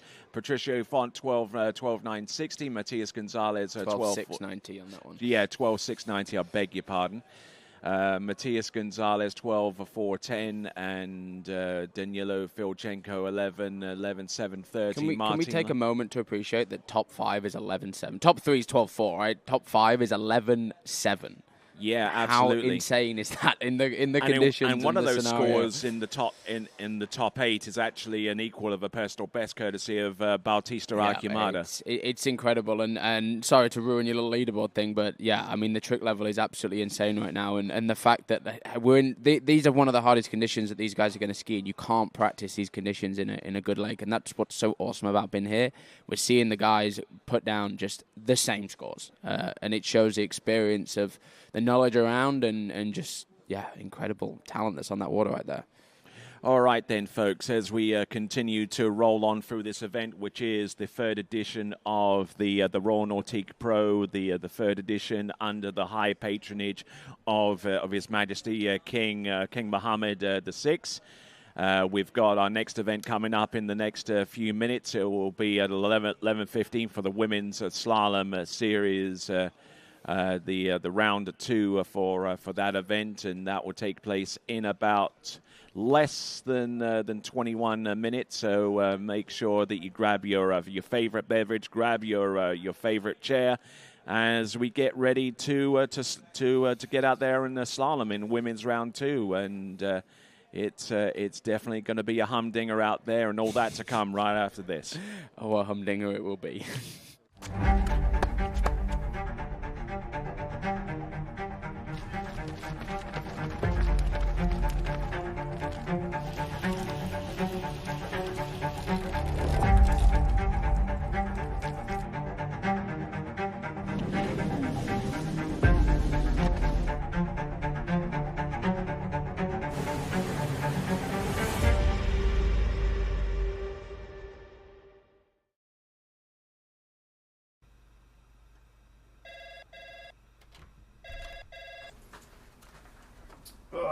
Morning, Ryan. Hey, morning. You have a good weekend? Yeah, got out on the water a couple times. How about you? Yeah, I got to set in. Just gonna make a quick phone call here. Oh, of course. Can you get that, Will? Yeah, man, I got it. Thanks for calling Wake House. This is Will. Yeah, looks like we've got those in stock.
What if I told you there was a place where the sounds of nature are only broken by the roar of a boat? A place where that summer feeling lasts all year long. A place where the Florida sun is only outshined by the smiles of the skiers. A place where first-time skiers can ski alongside world champions, and the world-class coaches work with all levels of skiers. What if I told you there was a place where life slows down and your only job is to make lifelong memories? That place is Swiss Waterski Resort. Book your trip at SwissWaterskiResort.com.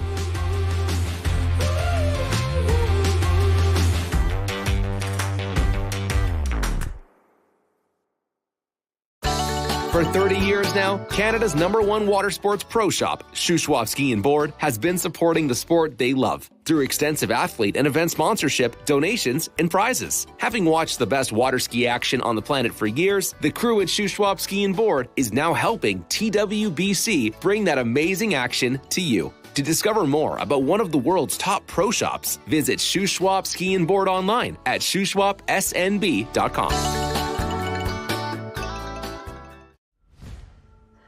Old logic says success is determined by wins. It says you can't be a mother and a professional athlete, that you can't take on giants. New logic says watch me. Watch me become the most decorated track and field athlete in the world. Watch me start a brand designed by women, for women. When old logic holds us back, it's up to us to defy it. At Houston Cadillac, at the moment you arrive, you will notice dedication to excellence. We deliver an unparalleled customer experience, and we're elevating our commitment with a new state-of-the-art facility. Explore our selection of new Cadillac cars, crossovers, and SUVs designed to meet your needs. We are redefining the luxury experience and investing in the future. Visit Houston Cadillac and begin your journey towards luxury. At Dillinger Insurance, we have over 50 different carriers to shop your home, auto, and recreational vehicle insurance needs. We would love the opportunity to save you money. We insure million-dollar mansions, condos, mobile homes, rental homes, and everything in between. We know all about wind inspections, 4-point inspections, and how to get you the right coverage for your particular home. You've got questions, we've got answers. Can you remember the last time you had a rate decrease with your auto insurance? Let's take a look and see what we can do. We know all the ins and outs of getting our customers the best rates, coverages, and discounts, so put us to the test. Don't monkey around with your insurance. Call Dillinger Insurance today. We've got tons of companies to help find you the best prices and the best coverage for your particular needs on home and auto insurance. Go Knights!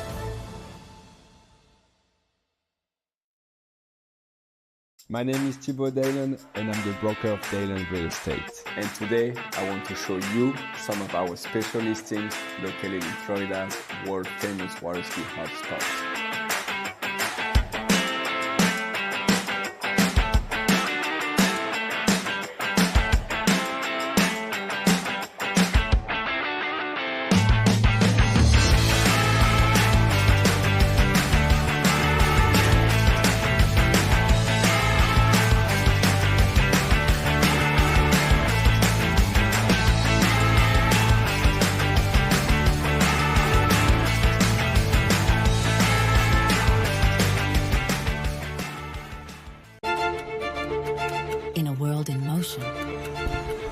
DNCA Finance has grown through crises and transformations.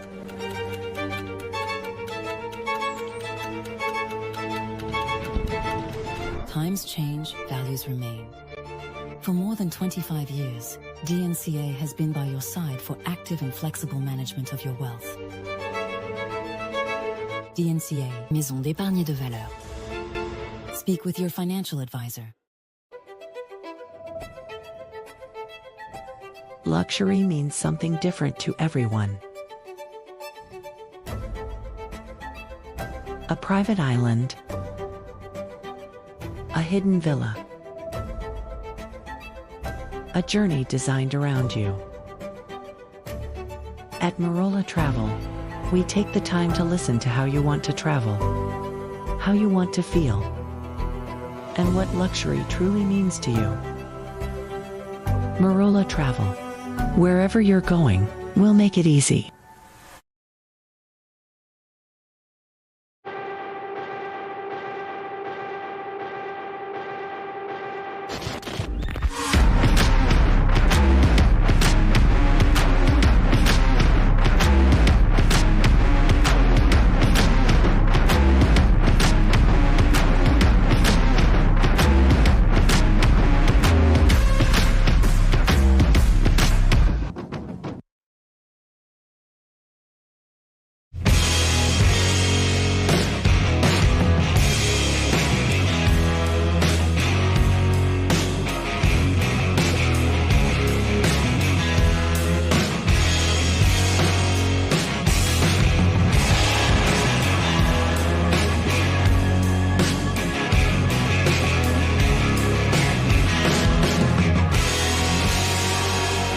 Masterline. Made in the USA.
Thanks for calling Wake House. This is Brian. How can I help you?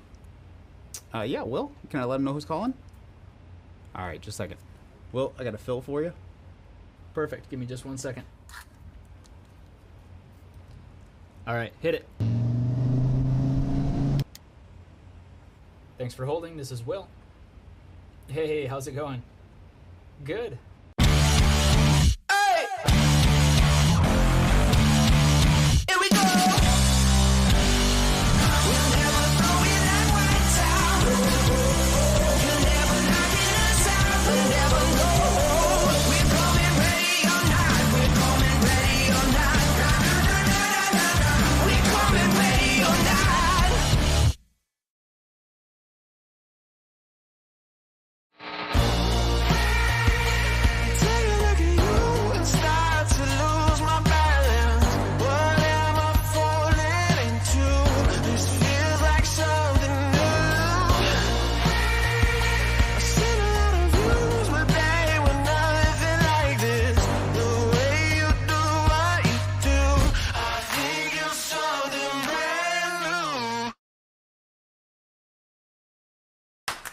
What if I told you there was a place where the sounds of nature are only broken by the roar of a boat? A place where that summer feeling lasts all year long. A place where the Florida sun is only outshined by the smiles of the skiers. A place where first-time skiers can ski alongside world champions, and the world-class coaches work with all levels of skiers. What if I told you there was a place where life slows down and your only job is to make lifelong memories? That place is Swiss Waterski Resort. Book your trip at SwissWaterskiResort.com.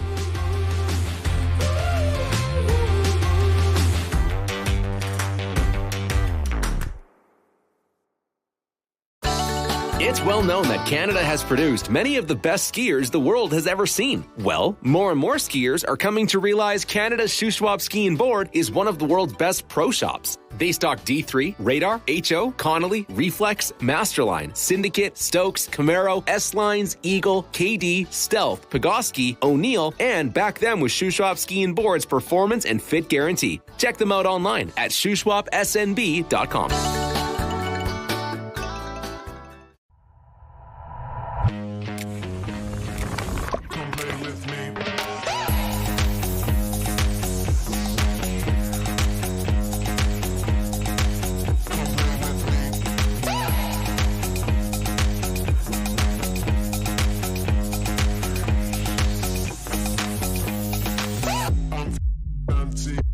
I'm feeling free. I came to party. Come play with me. I'm feeling naughty. And talk is cheap. I came to party, so come play with me. Come play with me.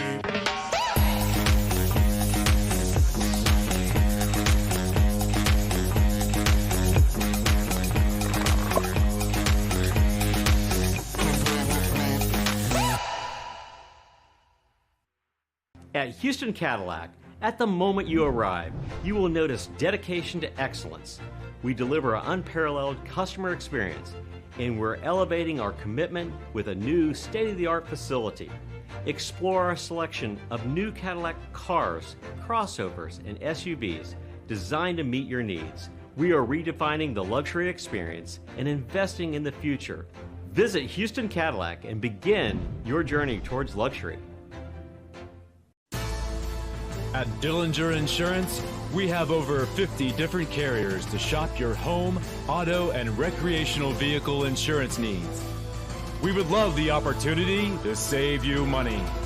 We insure million-dollar mansions, condos, mobile homes, rental homes, and everything in between. We know all about wind inspections, 4-point inspections, and how to get you the right coverage for your particular home. You've got questions, we've got answers. Can you remember the last time you had a rate decrease with your auto insurance? Let's take a look and see what we can do. We know all the ins and outs of getting our customers the best rates, coverages, and discounts, so put us to the test. Don't monkey around with your insurance. Call Dellinger Insurance today. We've got tons of companies to help find you the best prices and the best coverage for your particular needs on home and auto insurance. Go Knights!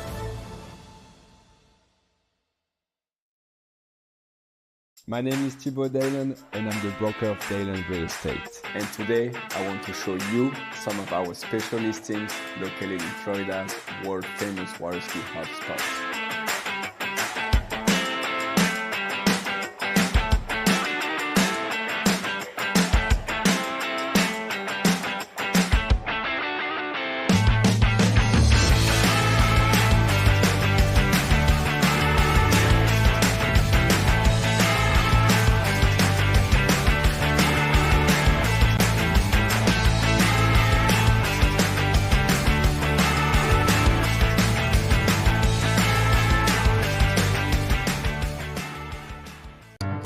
For over 20 years, because times are always changing, the men and women of DNCA have been invested in future-oriented solutions through active and flexible conviction management.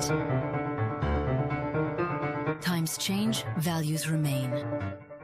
Entrust your savings to an asset management firm to meet your long-term financial goals. DNCA, Maison d'épargne de valeur. Speak with your financial advisor. The perfect holiday isn't a destination. It's a feeling. That's why we don't sell packages. We listen. We design. We create journeys as individual as you are.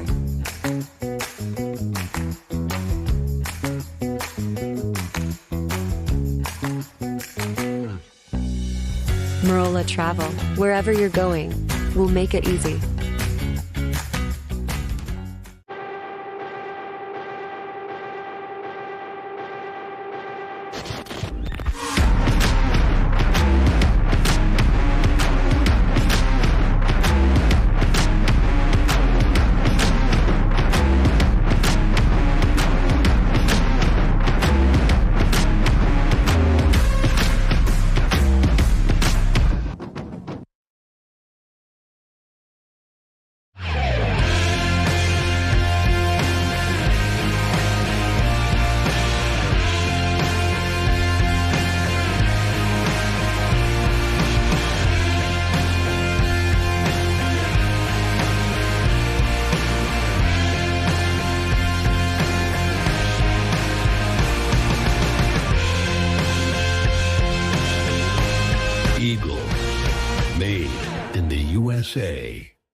Hey, morning. You have a good weekend? Yeah, got out on the water a couple times. How about you? Yeah, I got to set in. Just gonna make a quick phone call here. Oh, of course. Can you get that, Will? Yeah, man, I got it. Thanks for calling Wake House. This is Will. Yeah, looks like we've got those in stock.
What if I told you there was a place where the sounds of nature are only broken by the roar of a boat? A place where that summer feeling lasts all year long. A place where the Florida sun is only outshined by the smiles of the skiers. A place where first-time skiers can ski alongside world champions, and the world-class coaches work with all levels of skiers. What if I told you there was a place where life slows down and your only job is to make lifelong memories? That place is Swiss Waterski Resort. Book your trip at SwissWaterskiResort.com.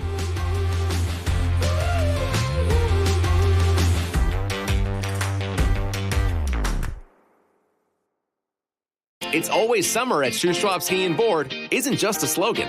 It's been a way of doing business for 30 years. Shuswap Ski and Board keeps more summer gear on hand than any other shop in Canada. More wake surfers, water skis and wakeboards, more wetsuits, ski and board vests, water toys, and tons of pickleball gear too. Not only Canada's best selection, but the guaranteed lowest prices as well. To discover more about one of the world's top pro shops, visit Shuswap Ski and Board online at shuswapsnb.com. Old logic says success is determined by wins.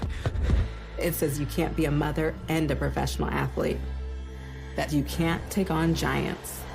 New logic says watch me. Watch me become the most decorated track and field athlete in the world. Watch me start a brand designed by women, for women. When old logic holds us back, it's up to us to defy it. At Houston Cadillac, at the moment you arrive, you will notice dedication to excellence. We deliver an unparalleled customer experience, and we're elevating our commitment with a new state-of-the-art facility. Explore our selection of new Cadillac cars, crossovers, and SUVs designed to meet your needs. We are redefining the luxury experience and investing in the future. Visit Houston Cadillac and begin your journey towards luxury.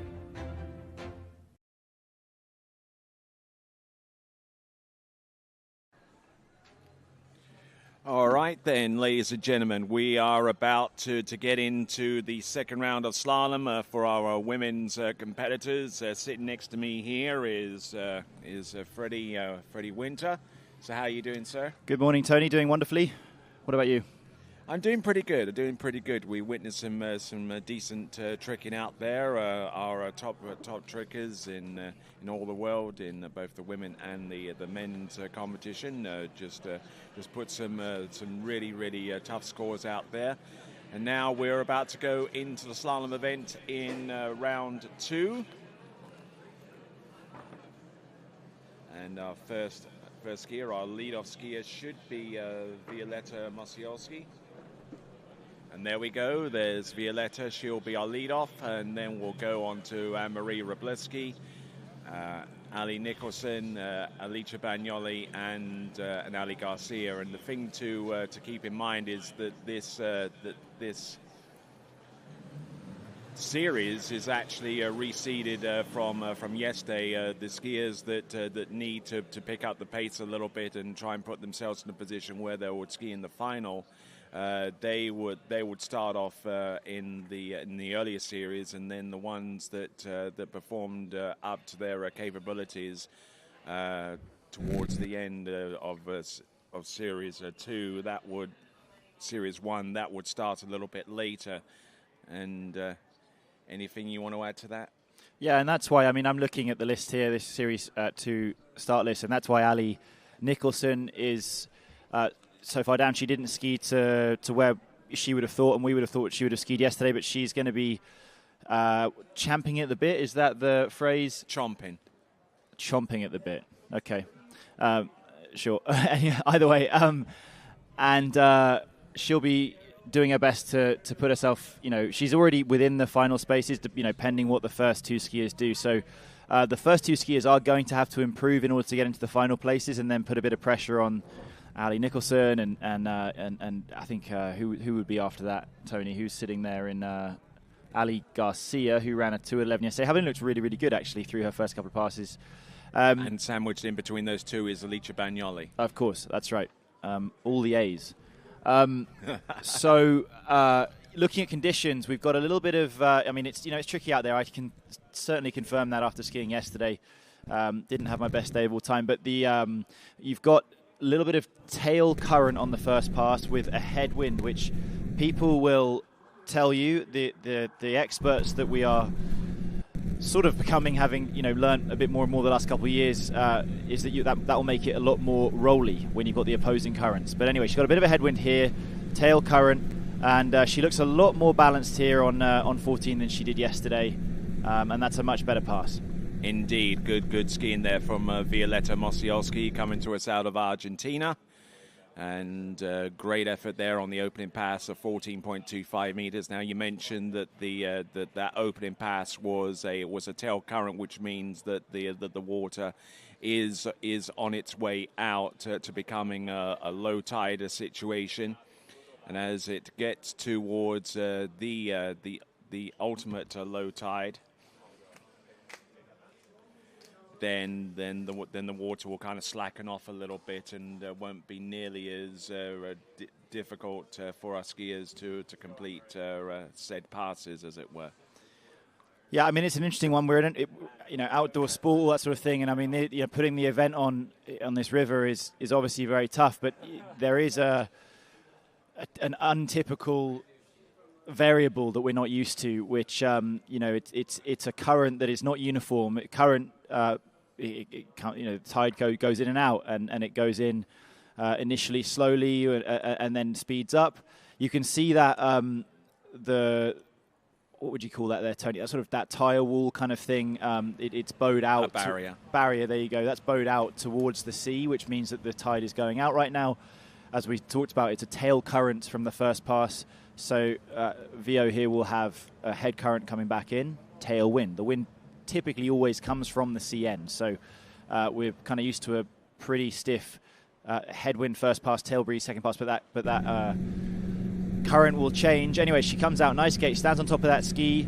She got a decent start 1 yesterday, but it was 2 where she went wrong, and that's much better. A little bit on the tail. She's going to need a buoy 3, but she's got a good buoy 3. Oh no, she's fallen. Oh, and bringing the handle up a little bit higher, and unable to get beyond 3. So it looks like it's going to be 2.5 on 13 meters. It's a buoy improvement upon yesterday, but that's not going to make any odds in regards to her possibly making it through to the next round.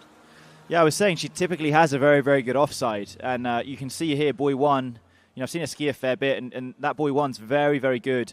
I think potentially just didn't want to do what she did yesterday and fall in, and didn't quite get the 2 that she wanted. But I was pretty confident coming to buoy 3. She looks good. She looks set. Let's have a look and see what happened. Just lack of line tension. Just line tension, yeah. I mean, you can in that current. What'll happen? Again, I don't want to say this definitively, but what will happen is that with that head current coming towards you, it sort of stops your ski from turning. You get a little bit of a stall, and that's definitely what happened there. If she'd have just been able to get that little bit more angle, then her body would have sort of moved away from the boat, if you like, and taken up that tension. You can see the ski kind of face more towards the boat at the end of that turn, and so she fell out the back. So, very disappointing for her. That's not what she came to Morocco for. Unfortunately, her tournament is over. She is out. So on to the next skier. Anne-Marie is going to have to think about, getting that 13 that she missed yesterday. And if she does not, then everybody thereafter is in the final, and it's just a seeding round. So one of our 2 skiers that could have moved up will not. So let's see this next skier, Anne-Marie, who I thought was going to be fine yesterday, just kind of had a bit of a dodgy boy 5 at 13 on the way back. She would have been disappointed with that, but yeah, all to play for here. And I mean, it's definitely funny. I'm thinking of myself in previous years, previous tournaments, when you've got a solid enough first round score that you're in the final spaces. You're sitting there on the dock, kind of thinking, well, if they don't go and beat my score, then I'm already in the final. And that's so. I'm again looking at Ali Nicholson, who's capable, whatever happens, of running a very big score to put herself in the final places. But there's a fair amount of pressure on Anne-Marie to go out there and put some boys between her and the rest of the field to get into the top 8. Only 2 skiers going out between the qualifying and the finals in this women's tournament. Obviously, the men, I think there's going to be about 10 or so not making it, I think, or 9. But yeah, so. And that can actually add pressure, Tony. When you've only got to beat a couple of people, you really don't want to, be an accomplished skier like some of these people we're seeing who are going to come up early and think, oh man, I really only had to do a little bit and I didn't quite manage to do it. So there's going to be a little bit of nerves there. Yes, indeed. As we get ready to bring Anne-Marie Wroblewski into the course, it should be a 14.25 meter opening pass. We'll get confirmation of that in just a moment. But, yeah, it is 14 confirmed as we continue on with the 3rd edition of the Royal Nautique Pro. Wind is down, Tony. I'm trying to catch some current, but the wind is definitely down. It looks actually really quite good out there right now. Seems to have settled just in time there for Anne-Marie Wroblewski. Yeah. There's number 1 and number 2. Now she's got to keep it going. Water's still a little bit bumpy out there. It is actually, just as you said that, Tony, the wind over here at the start of the course, not so bad, but there's just that little bit. I mean, we're going to deal with, I guess, a fairly consistent sea breeze. It's just the angle of it. Where, is it going to go down the lake as we go to Zane? Indeed. All right, hey guys, I'm here with Elizabeth Montavon, getting ready to ski. Yesterday, you were lighting it up. I mean, you looked really good. I think you left a few buoys out there, but how are you feeling this morning? I feel good. It's a complex experience out there, but I grew up idolizing the generation that skied in only bad conditions on the Pro Tour. So, this is my dream.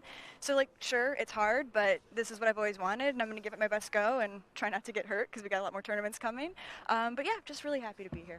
Yeah, and I mean, you set yourself up really nice. You got 4 at 38 yesterday, so kind of looking good right now, with the second round. So, kind of get out there, just kind of take it easy. Feel your feet under your ski and kind of hopefully look forward to tomorrow. Yeah, just looking forward to getting another look at everything. I mean, it's all changing so quickly, so it's not like you can really plan for tomorrow based on today. But, yeah, I think I'm in the final as of right now. I don't know where the scores are at, but that feels really good, and I just get to go enjoy the ride.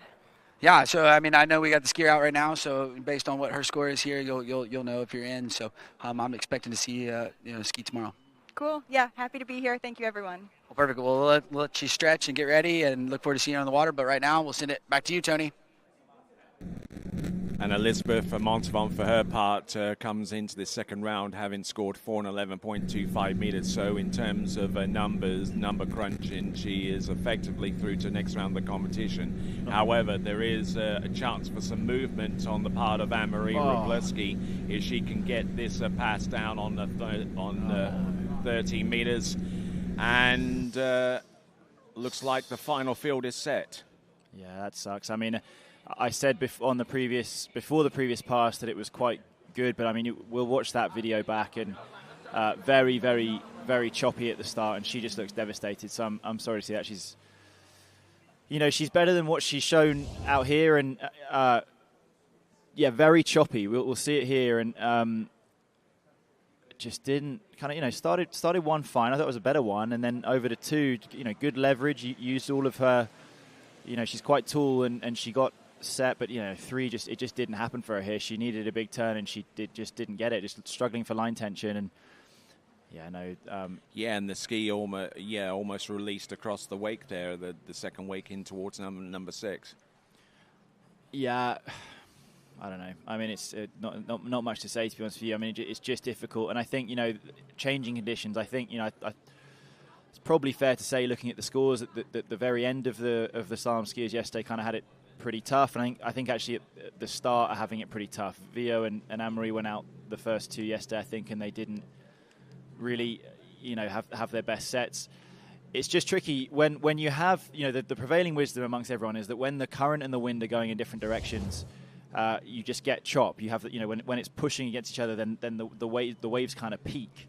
So you feel that a lot more on your ski. Whereas when you have, when I skied yesterday, it wasn't that choppy. It was, the wind and the current were going in the same direction. They were both going in the same direction quite fast, I would say, but I didn't have much chop. I just had sort of a weird feeling under my feet, and it was, difficult to really pick where the boys were going to be. But for these girls, it just looks like they're coming in and the ski's chattering that much that you have no feel. When you're getting all that feel, when we ski at, I don't know, Lake Caroline at the Swiss Pro, which is as good of a lake as there is in the world, you're just used to that nice uniform feeling of smooth water under your feet. You're not getting, feedback. It's like this is kind of like driving through, in your car, driving through some big chunks of gravel. Your car's shaking. It's the same here, and you're trying at the same time to put your weight in the right spot, to not load the front, to not kick the tail, and you can end up kind of, if you go too soft in your legs, the ski will just kind of absorb up towards you. You go too stiff, and the ski will just go straight.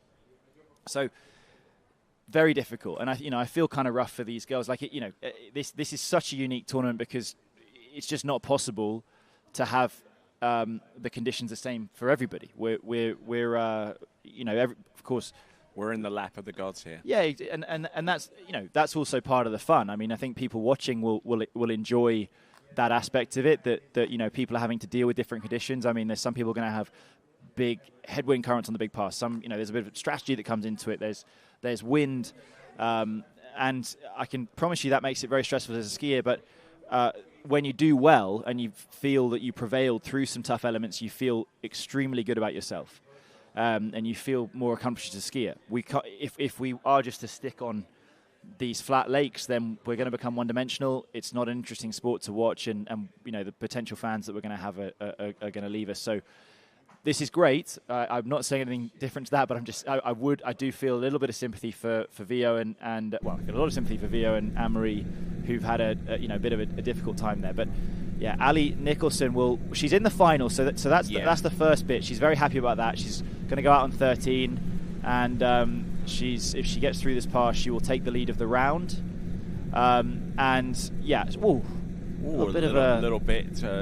Getting a little bit sideways there off her number 5, but able to get round number 6. So the first 13-meter pass that we've seen. And with that in mind, let's send it over to Zane. All right, hey guys, I'm here with Nate Smith. A little different situation with you. We hear you on the mic doing some commentating, and we're not used to seeing you at the lake and not skiing, but I know you're kind of dealing with some back pain. Kind of tell everybody kind of what happened. Yeah, I mean, it happened at Swiss, unfortunately. I didn't really know in the moment, but I guess it just kind of sent everything over the edge. But it's called a disc protrusion in the L4, L5, and S1 region. So have a lot of fire feeling down my leg, like, you move the wrong way, it feels like somebody shot you in the back and makes you want to fall to the ground. So still came over here, I had the trip booked and vacation off of work, so I might as well just come hang out, watch, and see if I can compete in any of the events while I'm over here. Probably unlikely, but hang out and enjoy water skiing. Yeah, and I mean, I've seen you walking around, dude. You definitely can tell you're in a bit of pain, and I hate that for you. But we always enjoy having you at the lake. I know people at home were loving the commentating yesterday. I think you did a great job, and thanks for helping us out. Yeah, I appreciate it. I'd rather be on the water than talking with Tony, but I'll get to join him here in another few minutes. Well, perfect. Well, we look forward to hearing you talk on the webcast, and we'll let you check Allie out on the water. And right now, we'll send it back to you, Tony. I'll try not to be offended. Shots fired, Tony. Unfortunate for Nate. I mean, we'd like to see him out there. We want our best skiers in the water at all times, so that sucks. Anyway, let's get back to Ali just a second. She missed this part yesterday, quite overloaded into 2. Not the best 2 of her life. She's narrow at 3, and she's I think getting into a bit of a pickle here as well. So 2 rounds have been and gone for Ali Nicholson, and still looking for a score that that's anywhere close to what she's truly capable of. I mean, the thing for Ali, which she'll probably have lost a bit of confidence, through not improving on her score yesterday, but she is in the final, and she also can probably fairly say that she's had it very difficult. I mean, I turned around as we were talking there, Tony, and just looked at the conditions. They are pretty rough.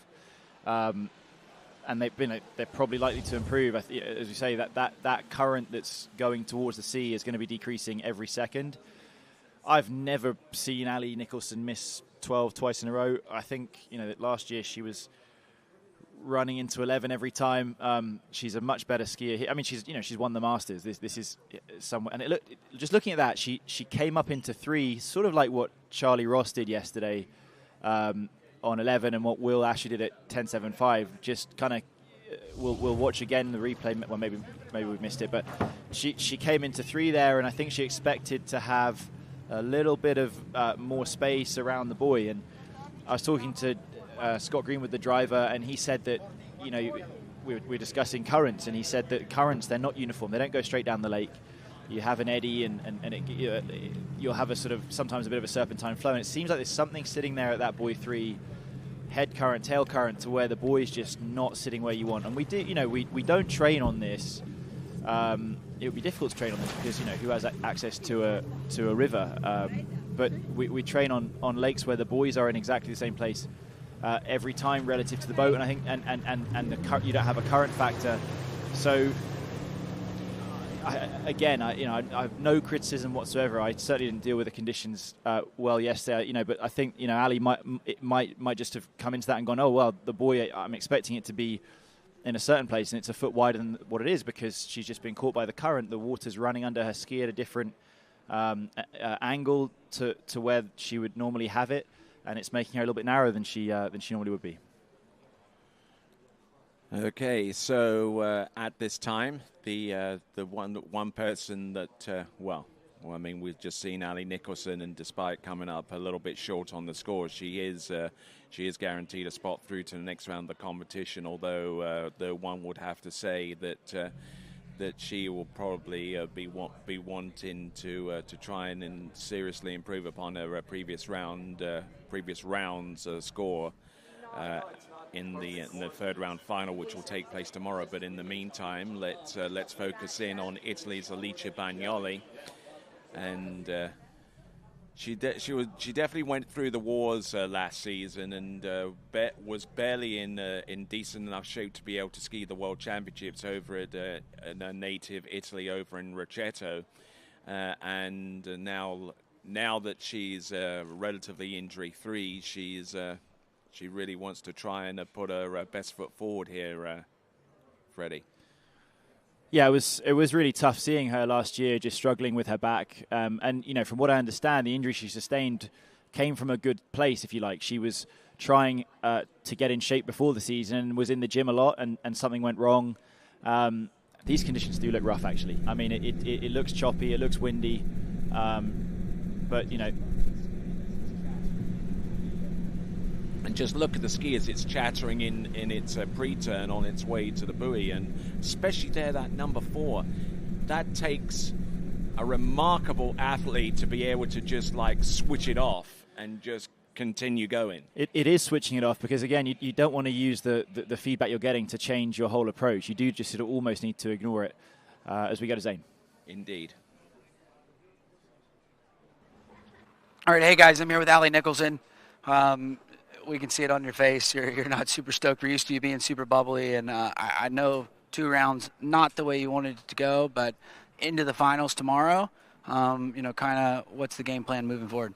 Yeah, I mean, I think I got lucky that I'm skiing tomorrow. So, yeah, reset tomorrow. Yesterday felt good. Obviously I fell and was a little bit miffed by that. Today was just, the current's definitely moving. I mean, dropping on the ends, we're moving in the water. And then the wind chop is definitely there. My first pass, I was like, you got to be aggressive. You got to go for it. I think all 3 of the first skiers, you saw us fall the exact same way.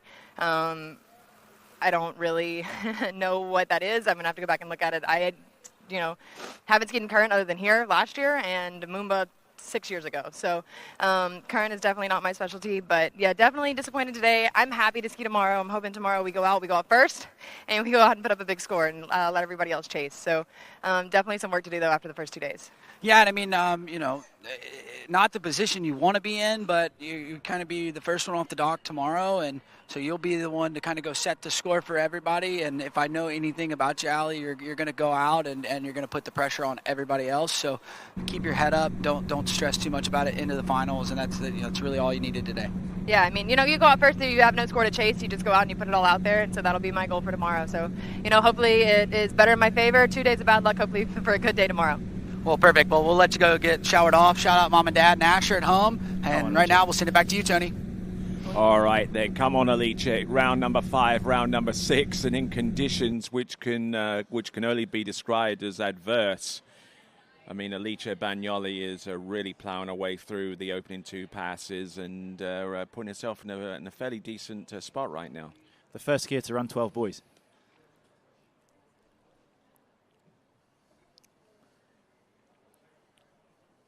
So some great skiing there from Alicia Bagnoli and really toughing it out, and it all started with this gate shot in towards number 1 there, Freddie.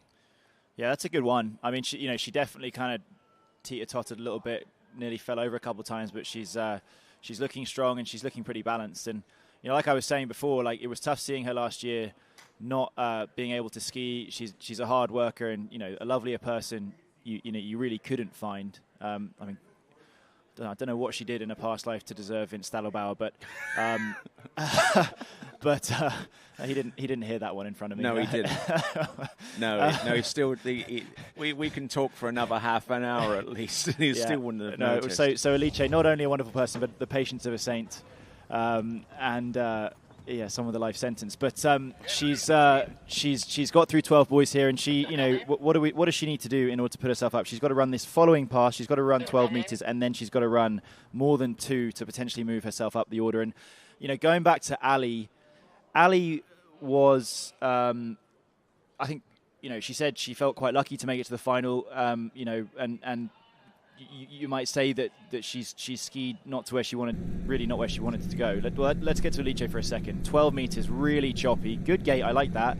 It's a really good one. She's still there on 12 meters. And she's big 3 coming up, 2, hopefully. No, inside of 3. And inside of number 3. So, but that is 2 buoys on 12 meters. And under the assumption that Ali Nicholson actually scored 2.5 on 12 because she started in on 13. That would put Alice in second place in this round. Yeah, I mean, it just looks very difficult. I mean, Vio did improve by 1 buoy, but she's the only one that's done that. I make it. Anne-Marie was -2. Ali Nicholson was -2. Alice is -6 on yesterday. So definitely tricky. Yes, it's obviously tough, but I'll talking again, just finishing on Ali that I was trying to mention earlier. You do want to be as high up as possible because we imagine that as this round goes now, the conditions will get better and then they will get worse. But I think the peak, if we look at Jamie Bull yesterday, she maybe had the best conditions. You'd probably say that if she's capable of running, all the way around 6 at 10.75, that the conditions would maybe quite good. Not what we're seeing now. Right now, it just looks incredibly challenging. So the later you can go in the pack tomorrow in the women, I think the better. And I think, depending, on start time, I think it's going to be timed around the current, around the same time. So we're going to have to see. Everyone's going to be trying to push to get towards the end. it's not just a round of, okay, you know, let's go and have some fun on the river. Like there is a lot of strategy to be made here. Everyone wants to run as big a score as possible to get to where they are near the very end of the pack. I think it's going to be hard to unseat Jamie's 5.5 at 10.75 from being the best score of the 2 rounds. But, you know, there's anyone that can run 11 will put themselves right behind Jamie. And you know, frankly, there was a lot of skiers yesterday I thought good. I thought Sadie had a fantastic 1 and 2 before making a mistake at 3. I thought Elizabeth Montavon had a start to really go. Wow. I think, do we hear it's so cold? So cold. Ali is from Florida. I'm not sure. I can't really get on board with that. And yes, maybe not the.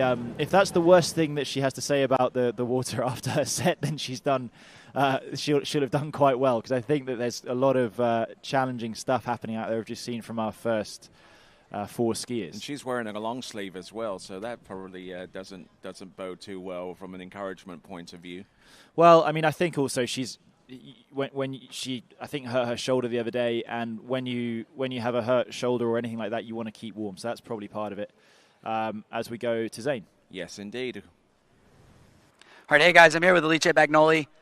Man, conditions look tough today. Tell everybody kind of about your ski set. Yeah, I mean, I had great skiers before me, and they didn't really perform well.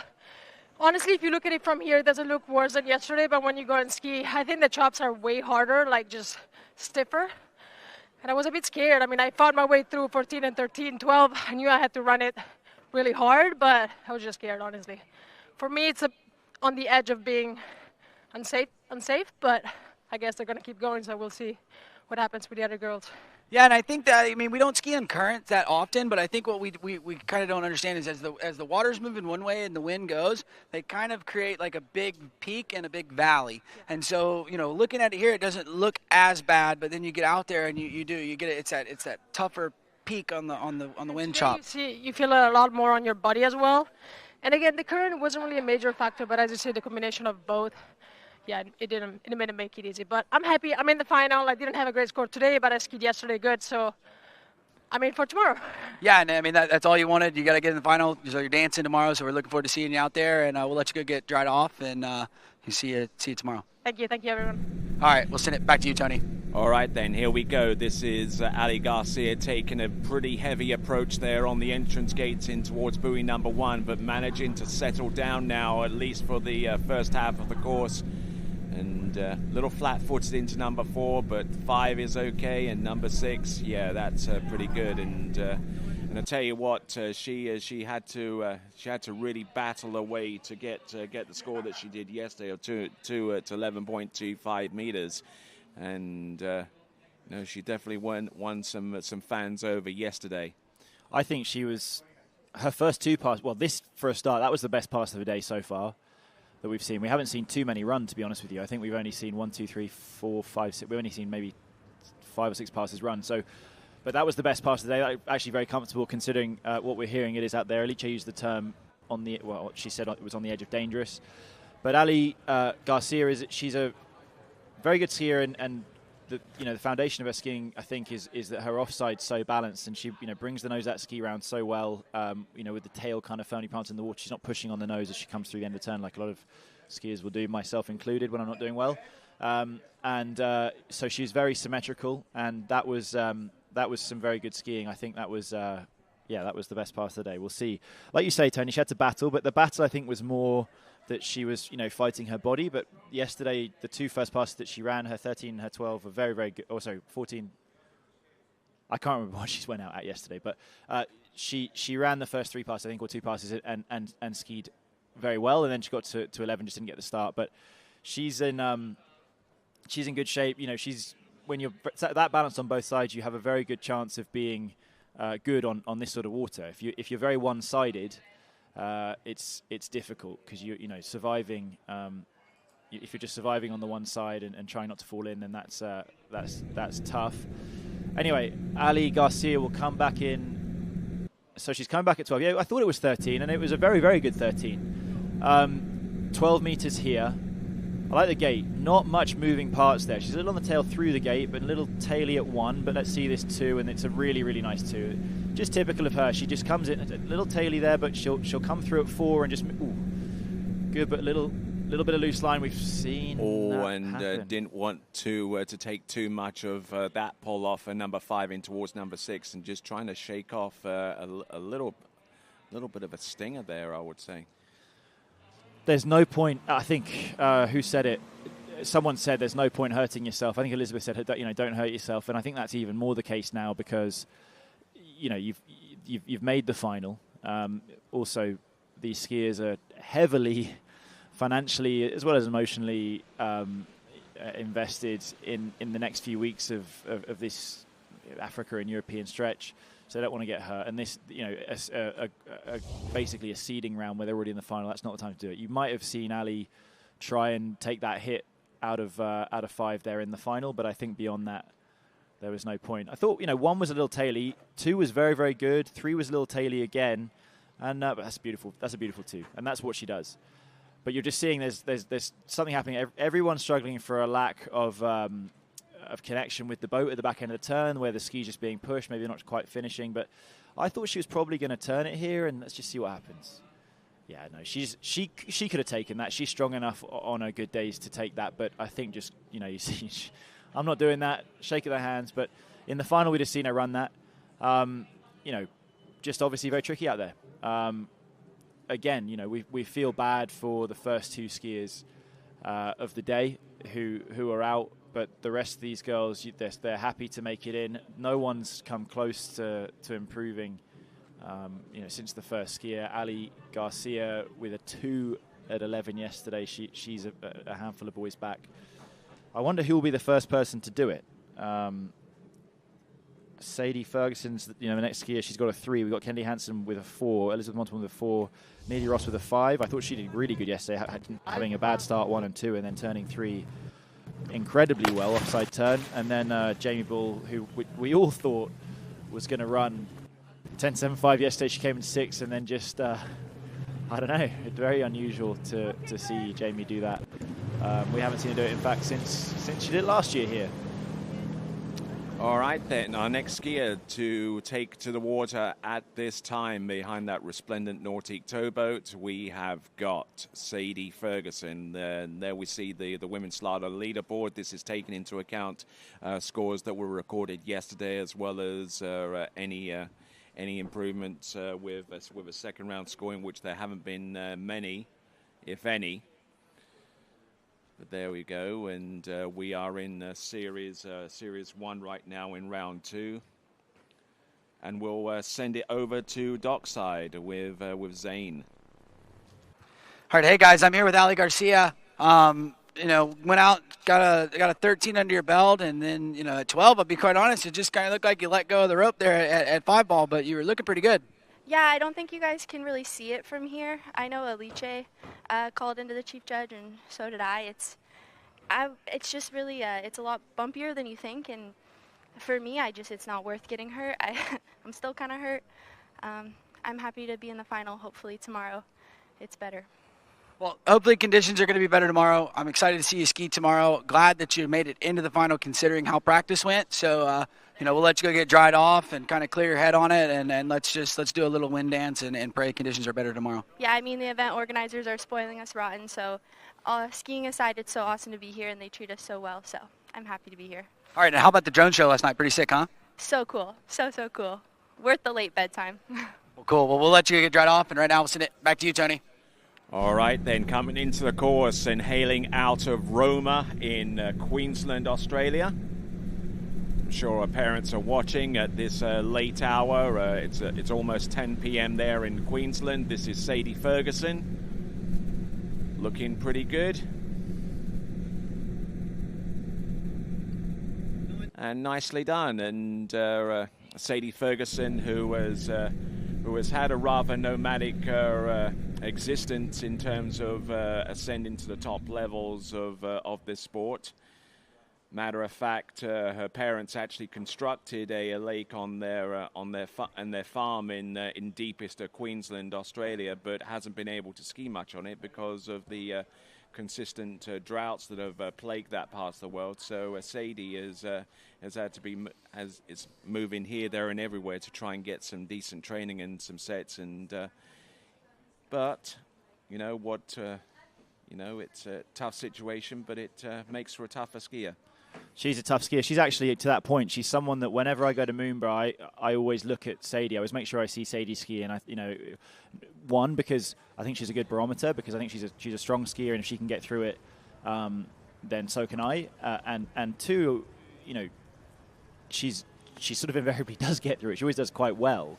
So it kind of makes me feel like when I see a bunch of the other skiers looking so timid and scared and off balance, and I watch her, I'm like, okay, that's how you do it. If you commit like she does, then I'm going to be fine. So she's great. And I think, it's an interesting one because she was a huge hope for Australia coming up. And she, I don't know how old Sadie is right now, but, coming up, she was this, she was going to be the best and she was going to be amazing. And then she just kind of plateaued for a little bit. But then last year she came 4th at the World Championship. So she's right where she wants to be. She's about to make a big name for herself. She's, skiing in Bresch there with Willie, who was over there. Let's have a look. Just 12 meters. Just struggling for rope like they all are. A big boy 4 coming up, and let's see boy continuing 5 to go, and she's going for it here. Look at this. Yeah, she's tough. She's tough. Good for her. Yeah, I mean, and I think that's what people are going to like about Sadie. It's kind of funny. I think I mentioned yesterday that she's turned up here. She probably, we're all very familiar with each other. Everyone, she's throwing the fist. I like that. Everyone knows each other very well. We travel around all over the world together, but Sadie hasn't really been a part of that, so she doesn't know everyone quite so well. But she's going to make a big name for herself if she starts doing these tournaments. She's training well. She's got a good setup. She's very happy over there skiing in Bresch with Willie there, and she's, I think, she ran 5 at 39 last year in the World Championships finals, which is insane. It was a PB. She's a big game player, and I think that the Waterski fans out there are going to really enjoy Sadie for turning boy 4 like that and then just committing fully at 5 and getting 6 and getting our best score of the day so far on the Bugureg River.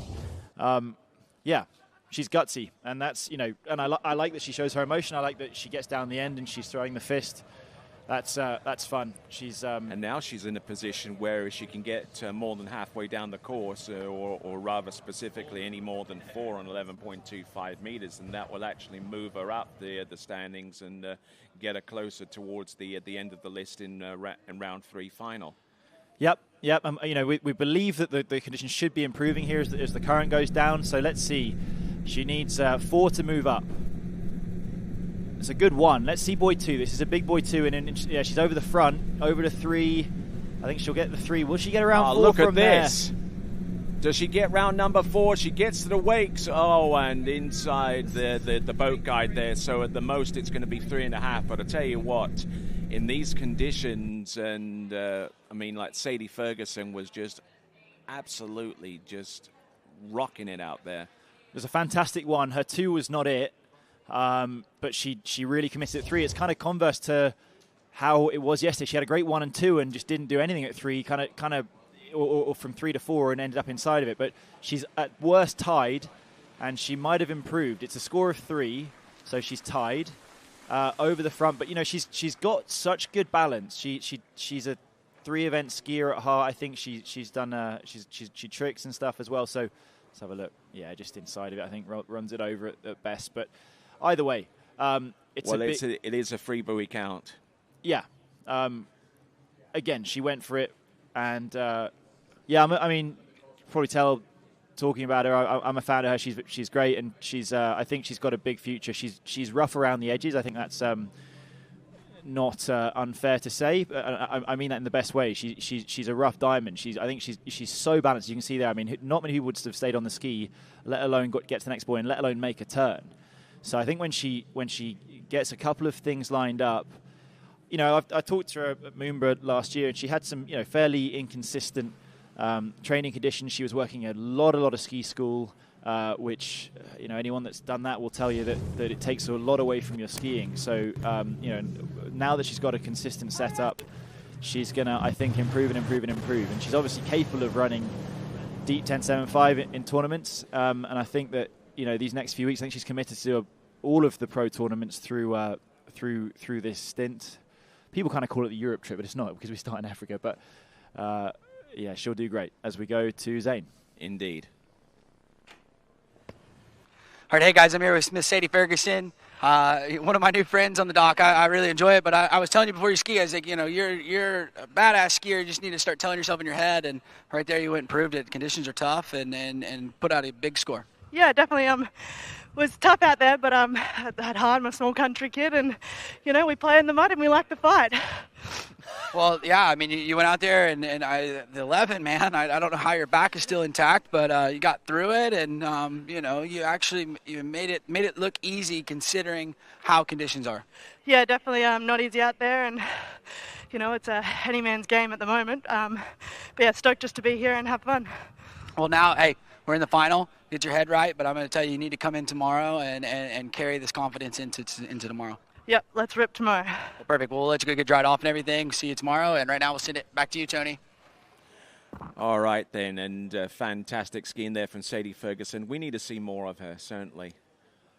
Yeah, and we will. We will. I mean, like I said, she's an unknown quantity to most people around the world. But I think everyone that's here, that's seen her ski this week, you and I know a thing or two about water skiing. And a lot of people... Yeah, we've got a lot of the best skiers here. I mean, everyone's impressed with her, and she'll be challenging for podiums and wins in the future, I'm sure. Here we go. This is Kennedy Hansen coming to us out of Milton in the northern Florida Panhandle. This is a skier that has certainly seen her stock rise in the last few seasons. Very good skier, very smooth style, quite. Efficient. She doesn't do a whole lot that you don't need to do. You'd maybe see her standing on the dock and wouldn't go, oh, she's the strongest person around. But I mean, you can see when she skis, she's so stiff through the wakes with her upper body and core, which just means that she can swing right through the wakes really well. And she does a really nice job into her offside of being slow. And, you don't want to do too much. You don't want to. Every excess bit of movement is unnecessary and actually can be detrimental. So she does a really good job of moving her feet well, not her upper body, and that's what allows the ski to swing back through really, really well. She's got scores of deep 10.75, I believe, for maybe a 4 in a record tournament, and we're happy to see her come out. And there's an argument to say she's probably a strong argument to say that she's the best 2-event skier of the Royal Nautique Pro. She tricked just shy of 10 yesterday. I don't know quite what she did this morning. You might be able to tell me, Tony. But and then she got 4 at 11. And let's not forget she podiumed at the World Championships in the overall competition last season. Did she come second? Yes. Yeah. I mean, and she was on it the whole way. She's a serious skier. I think tricks would be probably her first event, but her slalom's catching up. Jump. Maybe she could gain a few feet there, and then that'll really put her into top step position. But she tends to go at 13, so she'll be coming back here on 12. It's a good gate. I like the way she lines up her body, and we'll see some of the girls that they'll sit on the tail, but she doesn't do that. Getting a little loose on number 3 and managing to hold the ski deeply in the water off number 4. No. And just ran out of time on that one. That's rough. I mean, I was just complimenting how well she was doing. I thought the first half of that pass was basically perfect. I was saying that as we watch the replay, some of the girls will be sitting through the tail with the ski out in front. She rides the exact middle of it, and that's what you see with the very best, with your Jamie Bulls, always riding the middle, and she gets really lined up and doesn't let the boat pull her around, but comes into 1 and 2, gate 1, 2, perfect. A little bit of a chop into 3. Finishes on the back. I was really impressed here by the way that she got to her offside turn and managed to turn really well after that previous onside turn. And here she just needed a bit more. But again, we're just seeing everybody struggling for rope at the back end of the turn. They're just struggling to get that handle to the hip with tension to allow them to accelerate. They're just falling out the back, so the tip of the ski rises, the tail of the ski goes down, you end up with no angle, the ski faces down the lake. So no good. For her trying to improve. Once again, Sadie Ferguson is the only one that's sort of tied it up, with the exception of Vio, who would have hoped to have done a bit better. She let's say, underperformed yesterday. Sadie, I think, has put together the best back-to-back round so far, especially considering the conditions. Just you can see that just struggling to get that ski through. Beautiful turn at 4, considering. I mean, she came in straight narrow on the offside turn and did really well. And I thought she might have had it back, but just that handle coming across, and I think it's going to be a 5.5 scored. Yes, indeed. She got the ski round the buoy, but unfortunately not able to get the ski back to the wake, or much less being able to get it through the exit gates to get the 6 and the continuation. So it is 5.5. Skier about to take to the water is Elizabeth Montavon, and so far as Elizabeth Montavon is concerned, she is actually tied with the same score with 411.25 meters from the previous round. So in order to maintain her current seeding value, she has to not score any less than 5 on 12 meters. She can score 4.5, right? Yeah, exactly. To keep it. All right, hey guys, I'm here with Miss Kennedy Hansen. Not the score you're wanting, but conditions are super tough out there. Looks strong. Got all the way to 6 there at 12, and just not quite able to get out of the gates. But we're in the dance tomorrow. Yeah, for sure. I'm gonna go for it in the finals, and yeah, it was rough out there. Tried my best. I think I would have went for it more in the finals, but saving it for tomorrow. Yeah, and like I said, looking forward to tomorrow. But how about last night? Wasn't the party they had? We had a couple good bands and singers, and they've been treating us right at this tournament, huh? Yeah, definitely treating us right. It was amazing. It's awesome to be here, and just thanks for all the officials and everyone that's helping out putting this event together. Yeah, exactly. Shout out to the officials. Like I said, I look forward to seeing you ski. You've been tearing it up. You've been looking really good. So we'll let you go get cleaned up and dried off, and look forward to seeing you tomorrow. Thank you. All right, perfect. We'll send it back to you, Tony. Thank you very much. And the commentators, right? Yeah. Yeah, she meant the commentators too, right, Tony? I mean, you didn't get a shout out, but she meant it. Yeah. Don't worry. That was in the subtext. Don't worry, it's the story of my life. Just perennially underappreciated Tony Lightfoot. I don't think that's true, by the way. I go around the world, everyone's like, "Oh, tell me about Tony." And I'm like, "Well, what can I tell you about Tony?" I don't know. You're a famous man, Tony. You're the face of water skiing. I don't know about all of that. I'd rather reserve the adulation for the actual athletes who are on the water, which includes Elizabeth Montavon on 13 meters. Now, she scored 411.25 meters yesterday, which is the same score that Kennedy Hansen produced in that exact same round. So this is going to kind of determine who starts one before the other in the third round of competition. The third and final round, the only round that counts, really, once you've made it in.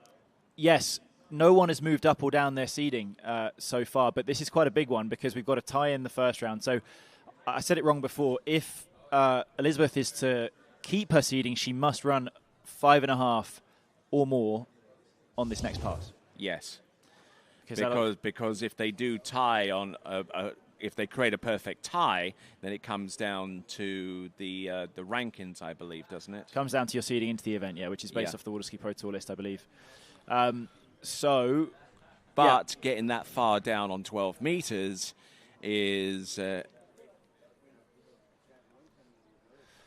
mean, it's a bit of a tall order. It's not easy, Tony. Like, there's only one person that's run it. There's Sadie, who gutsed it out. I think we could have seen Ali Garcia do it if she'd have probably wanted to take the hit, which she clearly didn't. And then Kennedy obviously was very close. But yeah, I mean, I'm frankly quite jealous of these girls because they're sort of sitting there going, well, it's only about seeding, and I'm looking ahead at my my round later on. It's going to be, everyone's going to be having to fight for places, but.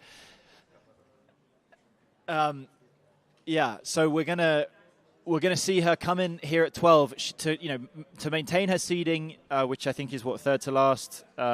She will need to run basically a full 6, and 5.5 would be fine. Here we go on the tail through the gates, kind of her style though. She's on the back at 1. Let's see, that's not it at 2. No. She's again struggling, just big time struggling. It's just tricky out there right now. I mean, she's finishing the turn with no rope. I mean.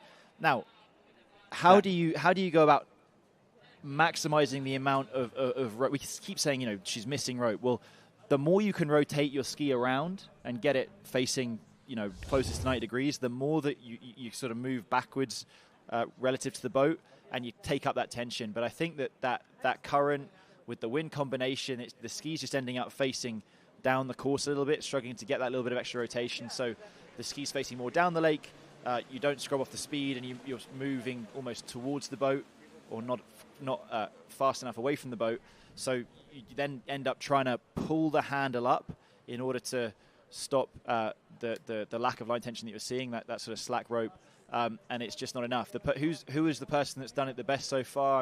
I mean, Sadie, probably. But yeah, I mean, you can just see here, watch the handle, just straight towards her. She pulls it up and up and up, falls on the back, loses all the angle, pulls all the way to 3. And yeah, that's not And great. then at that point, she knew that the gig was up. So any aspirations that she had of maintaining a seeding, or even try and put a score out there that could possibly challenge the first 2 competitors in this list who would start last, evaporated at that time. So that is Elizabeth Montavon. So she moves from being 3rd from last off the dock in the final provisionally to 4th from last off the dock.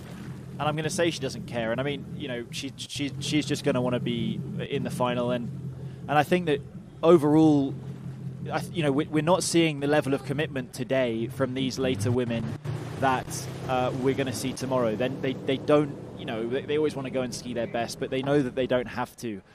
They're seeing the conditions. They're going, okay, the worst thing I can do today is to go and get hurt. So they're just going out there, feeling it out, hoping that tomorrow the conditions will be better. And frankly, if you move up or down one place in the seeding, who cares, frankly, so long as you're able to ski tomorrow. As we go to Zane. Yes, indeed. All right, hey guys, I'm here with Miss Elizabeth Montavon into the finals. So, capping it off, you've been rocking and rolling this season. Yeah, just happy to take another look at everything. There's a little more chop on the outside of the buoy that I just didn't really see or play well. But yeah, I'm in the finals. That's all a girl can ask for. Yeah, and I mean, now everybody knows the conditions are bad, but let's tell everybody, the organizers, this event, they take care of us so well. How awesome is this event? Oh, I mean, it's beyond a 5-star experience. We're living the life of luxury here. And it's just really cool to get to hang out with everybody in one place all the time. Like big tournament dinners are hard to organize, and they managed to pull it off. And it's great to hang out with everybody. Yeah, I mean, it is really cool. Usually the skiers kind of go and they break off. You got your groups, but everybody's hanging together. It's a super cool environment, and we're glad that you're here, a part of it this year. Thank you. Yeah, it takes the whole brain trust to learn how to ski here, so I'm glad we're all stuck together. Well, cool. Well, let's get cleaned up. We'll see you tomorrow, and right now we'll send it back to you, Tony. Thank you very much. And the latest news that we're hearing from our officials is that the men's slalom is going to take place out in the water at 12:45. 12:45 is our start time for the men's slalom event. We still got 2 skiers to go in the women's slalom round 2. And the first of those 2 skiers is on the water right now for Canada. This is Neely Ross on the 13-meter opener. Choppy as you like right now. Wind, current, but I'm going to say that's the best pass today. I said that for Ali Garcia on her first pass, her 13, a few skiers ago, but that's really good. That's fantastic from Neely. I had a chat with her yesterday. Just as she passed me by, I said to her, "Hey, pretty good 3 on 11," because it was pretty spectacular from where she was coming into it. And she was saying that she's been working on just being really, really still, just taking out. I mentioned it with Kennedy skiing before, taking out extra movement. The more you move your upper body, realistically, you're putting an impulse on your ski that you probably don't need to. She's really still. Watch her, especially into her 2 and 4. She comes out of her 135 and she gets her shoulders facing across into her 2-4 side, and as she hits the second weight, she just keeps all that moving out, and the ski just rolls edge to edge, and she's not moving her body barely at all. She does have that sort of interesting style that's not shared by most of her fellow skiers, where she does ski, especially out of 2-4, hips down the course, which is, it's fairly unique, but she's one of the, she's world record holder and world champion in women's tricks, so strong argument that she's the best trick skier in the world. So, she's got that ability, and maybe she knows something that we all don't about slalom skiing, which she's taken from other discipline.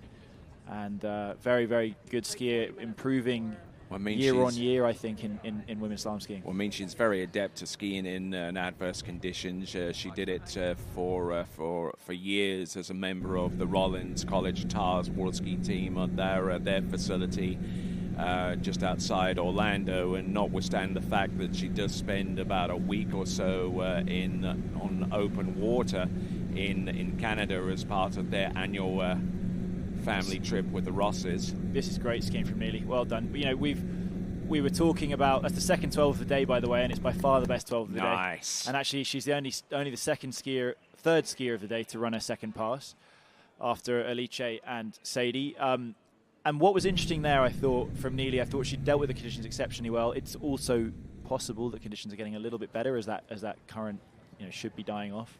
But she, compared to Elizabeth before her, keeping all positivity, of course, but Elizabeth and Ali Nicholson, Ali Garcia, everyone's struggling with the rope at the back end of the turn, but Neely was just very patient. That ski came through really well. The more you can get the rope under the line and facing across close to 90 degrees, the more you're going to slow down and get your weight moving correctly so that you can actually pick up the rope. And with the exception of a very small moment at buoy 3, it was a very, very good pass, considering everything that we've seen so far. That's great skiing, and very minimal movement in the legs. She's keeping that compressed style below her waist and able to fend off the adverse effects of the chop. Yep, absolutely. No, she did really, really well. There is chop, and she made it work. I thought what was funny, Tony, was it was quite clear to me, or a couple of us were sitting there having a laugh, that actually the person we saw in the sky on the for the drone show yesterday was clearly Neely Ross. That sort of that spare arm, onside spare arm. I thought it was Ali Garcia. No, the group I was with decided it was Neely. Arm up in the air, very open to the side of the lake. Let's see what she can do. The best score of the day so far is 3. A little bit of a narrow gate potentially, but that's a pretty good one. She's a little out the back, and let's see what she can do here. Big pull into 3. She's going to turn it, and no, that's it. But she's tied the best score of the day. That's good skiing. That's good skiing. And again, I think that we're not seeing the level of commitment that we will tomorrow. These girls do not want to, or ladies, I should say, women, do not want to do anything that's going to hurt them. And she's got the best score, tied up Sadie, and yeah, good skiing from Neely. She'll be happy enough. She's in the final. She is going to be second seed right before Jamie tomorrow. Jamie, we are going through this field, and the only change between the two lists of the start list today and the start list tomorrow in the seeding is that of the switch between Kennedy and Elizabeth due to inferior backup score for Elizabeth, after they tied yesterday. But yeah, good skiing. Neely, it's an interesting one for Neely because she went to the Masters. I watched her ski, which is also tough conditions, and she skied her first 2 passes very, very well, and then just came up early into 3 on her third pass, which I guess would have been I wonder what she went out at. Maybe it was 11. It might have been 12 actually. But anyway, she was just very disappointed. It looked like she just looked confused, but she's come back really well from that. And put it together really well. I saw actually. I was here for Neely's first set on Monday or whatever day we first got here. God, I don't know what day it is, Tony. 3 or 4 days ago, first practice day, Wednesday it was, and she was struggling. And then she went out. She came in looking a little bit confused, but she's taken second seed, and she's ahead of some very accomplished skiers, a Masters champion, Ali Nicholson. She's right there. Ali Garcia's got a ton of podiums. Neely herself, world championship medalist, and she'll be very happy that maybe having had a couple of times out on the water in tough conditions, not dealing with them as well as she would have liked. She's adapted well, and she'll be happy. All right, so Jamie Ball making her way towards the other end of the river, adjacent to the Mohammed the 6 tower. And this tournament is the 3rd edition of the Royal Nautique Pro, held under the patronage of His Majesty King Mohammed VI. And it's always nice to get a royal endorsement. Reckon old Charles will do us a favour and put on a pro event for us anytime soon? Maybe. Or we may have to wait a while and then it'll be King William. Yeah, I'd sort of rather him. Yeah. Anyone but Prince Andrew, or formerly Prince Andrew. Formerly. Less said about him, the better. God, what an embarrassment to the world. Exactly. Jamie Bull is next, going from the English royalty, who some would say are undeserved, to Waterski royalty, which is very deserved. Jamie Bull, 3-time world champion, and really just a phenomenal skier. I saw her run her first 10.75 meters at Hilltop in, I think, 2021. No, it was 2020, actually. She'd been knocking on the door, and then she won her first World Championships in 21, followed up in 23, followed up in 25, and quite jealous. I mean, 3-time world champion, that's pretty good. Pretty good. She's an exceptional skier, very, very balanced. Her offside is great. She's maybe just looking a tiny bit uncomfortable crossing through the wakes didn't get quite balanced over her ski in the way that she normally does into her 1 and 3, but much better into 5. And she, of everyone, knows that there is absolutely no point doing anything silly because she's perfectly placed. Not only does she have the top seed, but she has the top score by 5.5 boys. The conditions will almost certainly not be as bad tomorrow. So essentially what she's doing here is just auditioning some micro movements out there on the slalom course, maybe taking a little bit of a chunk at the end of the turn and doing some little things to improve her positioning out on the water, so that she has a little bit more knowledge of what's underfoot come time for the 3rd and final round of a competition tomorrow. It's a dry run for the finals, like you say, and the thing is, everyone will probably agree that Jamie, given her status coming in and also what she did yesterday, she's overwhelming favourite, and that comes with a difficulty. It comes, makes you nervous. So she's going out there trying to probably, if I can get in her head, she'll be going out there trying to get as nervous as possible to sort of to feel what she's going to do tomorrow, to almost take it as a dry run, a real practice of the final. She won't just be going out there as some might imagine and just go, oh yeah, bit of fun, go out and ski on a river. She'll be using this, in a very professional manner to get the most, wring every bit of juice out of this set. As much as it's very tricky, she will be, as you say, Tony, micro adjusting and figuring out the best way forward for tomorrow's final when everything is on the line. Jamie Bull coming into the course, who in the off season goes into the back countries of Ontario and out towards BC, and works as a snow ski guide. Very good. And you can see a little bits of snow ski technique right there with the turns, and she's tapping her head and wanting to go home. So. She's had about as much as she's prepared to tolerate at this time, but she was in no danger of losing the number 1 seed going into the 3rd and last. So looking pretty good. All right. So as Jamie Bull makes her way back to the dock, let's send it on over to Zane. All right, hey guys, I'm here with Miss Neely Ross. Man, I thought you actually looked like you could run that 11, but that should give you some confidence. Only 3 ladies have run 12 today, and you're one of them. Yeah, it definitely did give me some confidence. The conditions are pretty tough out there.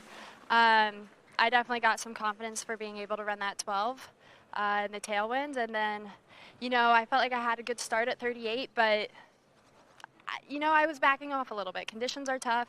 I feel like I'm in a good spot for the finals, and so I definitely don't want to mess that up for anything, and so I figure why throw myself at it when I'm in a good spot.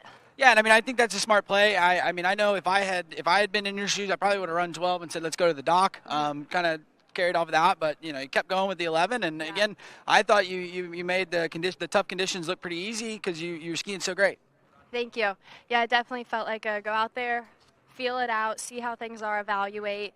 I'm happy with the spot that I'm in, and I'm really excited for tomorrow. I'm excited to watch the guys, hoping for the best conditions for them, and I'm very excited for tomorrow. Perfect. We'll let you go watch a little bro, and good skiing, and look forward to seeing you ski tomorrow. Thanks, Zane. All right, we'll send it back to you, Tony. All right, so some pretty insightful comments there from Neely Ross, and now we go back to the dock to hear some insightful comments with Zane and Jamie. All right, hey guys, I'm here with Miss Jamie Bull. Two passes, come back in, play it safe, but top seed for tomorrow, and sitting pretty, huh? Yeah, I mean, this round didn't matter for me, so kind of just took it as a bit of an assessment set. Hopefully it's not like this tomorrow, because this is pretty shocking, and it would be nice if we had a little bit better conditions to kind of feel safe and showcase what all of us girls can do. But for me today, it was just about feeling things out in case it is like this tomorrow, but also being smart and staying safe. So kind of a cruisy set, poked around a little bit, and then had enough. Yeah, well, and I mean, I'm going to tell you something. I think this blue ski that you got right here is so cool looking. Tell everybody a little bit about the new ski. Yeah, we got a new shape coming out, pretty colors, and so far it's working pretty well. Well, cool. Well, everybody go out, maybe get your hands on one, try it out. I know HO does a great job with their skis, and you're looking good on it. Yeah, thank you. All right, perfect. And right now we'll send it back to you, Tony. Thank you very much. As we have a look at the Beauregard Marina, just a little bit downstream of us from where we're situated, and there is the women's slalom leaderboard. Jamie Bull there with 5.5 at 10.75 meters recorded yesterday. So too the max score from Neely Ross, who's currently lying in second place right now with 5 and 11.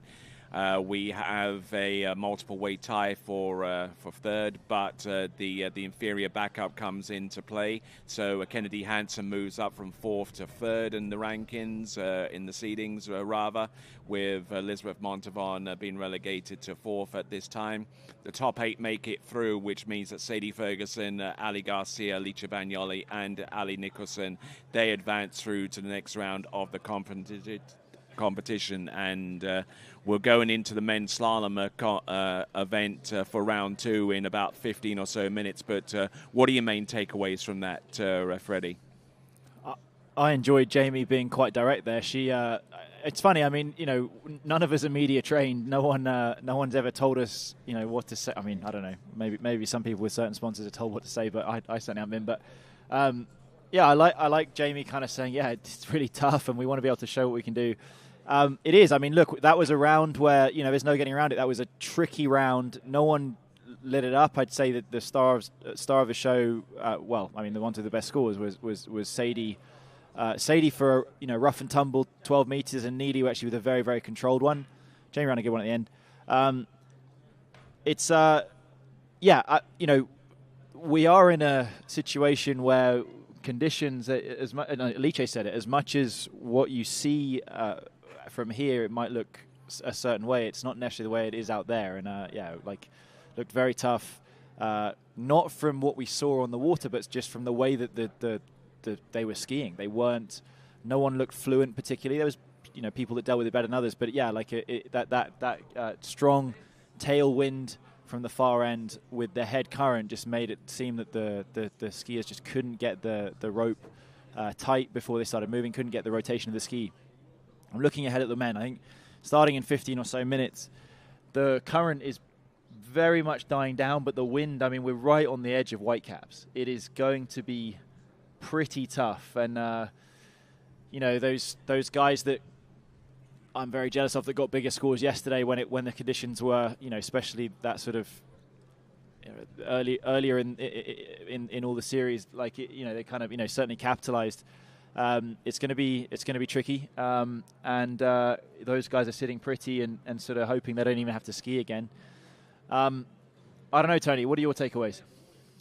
My takeaways are that a few of the competitors in the women's competition have certainly found some good form in adverse conditions, and one of the ones that you pointed out, Sadie Ferguson, has certainly rose towards the top in that aspect. But also let's not forget about Kennedy Hansen, who was the only one on this list to actually see her seeding value actually increase from where she was to where she's going to be in the final.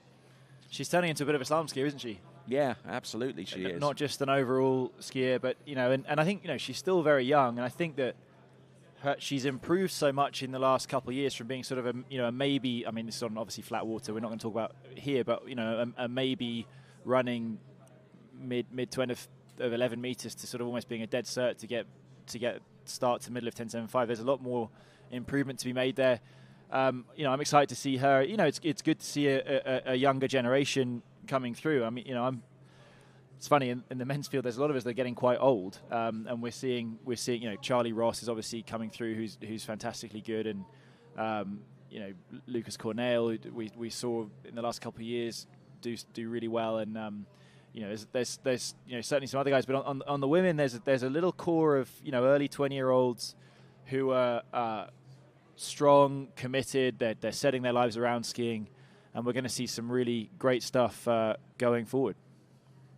All right, then. So that's our assessment of what the skiing has been like so far as the women's slalom is concerned. And in less than 13 or so minutes, we will present the men's slalom skiers in round 2. So we'll have that coming your way at 12:45 Moroccan time. So make sure you grab your favorite chair and grab your favorite beverage, because yes, indeed, we will throw down once again with the slalom event. It will be the men's second round, and all that to come right after this.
Dillinger Insurance, we have over 50 different carriers to shop your home, auto, and recreational vehicle insurance needs.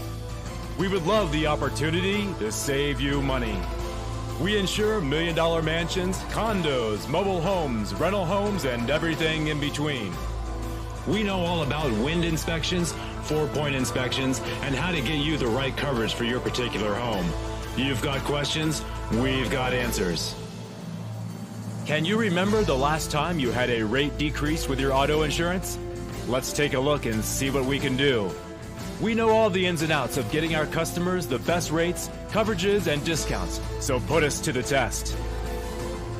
Don't monkey around with your insurance. Call Dillinger Insurance today. We've got tons of companies to help find you the best prices and the best coverage for your particular needs on home and auto insurance. Go Knights!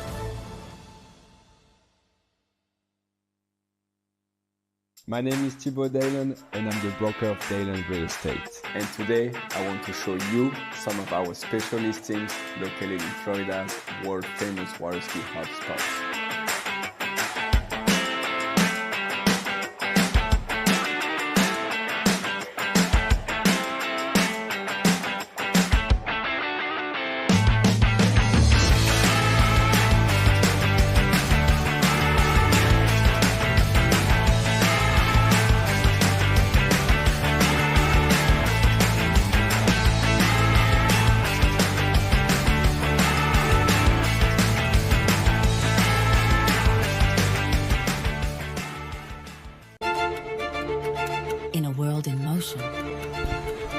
DNCA finance has grown through crises and transformations.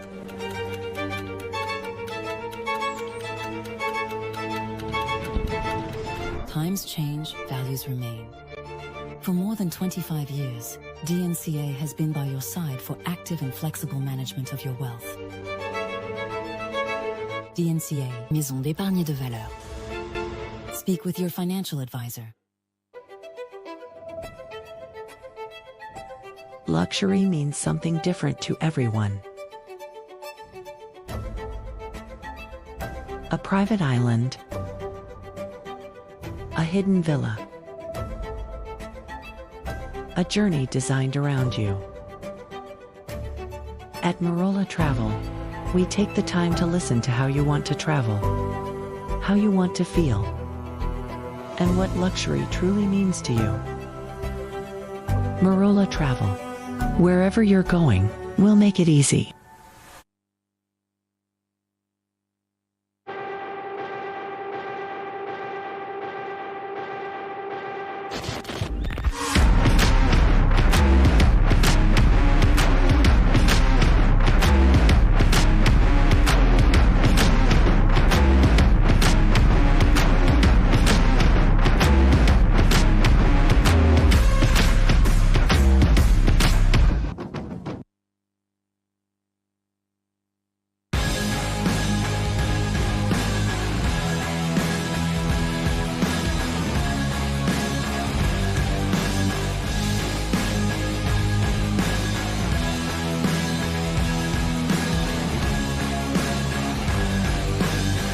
World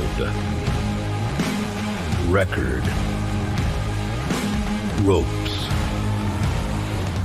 masterline.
Morning, Ryan. Hey, morning. You have a good weekend? Yeah, got out on the water a couple times. How about you? Yeah, I got to set in. Just gonna make a quick phone call here. course. Can you get that, Will? Yeah, man, I got it. Thanks for calling Wake House. This is Will. Yeah, looks like we've got those in stock.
What if I told you there was a place where the sounds of nature are only broken by the roar of a boat, a place where that summer feeling lasts all year long, a place where the Florida sun is only outshined by the smiles of the skiers, a place where first-time skiers can ski alongside world champions and the world-class coaches work with all levels of skiers. What if I told you there was a place where life slows down and your only job is to make lifelong memories? That place is Swiss Waterski Resort. Book your trip at SwissWaterskiResort.com.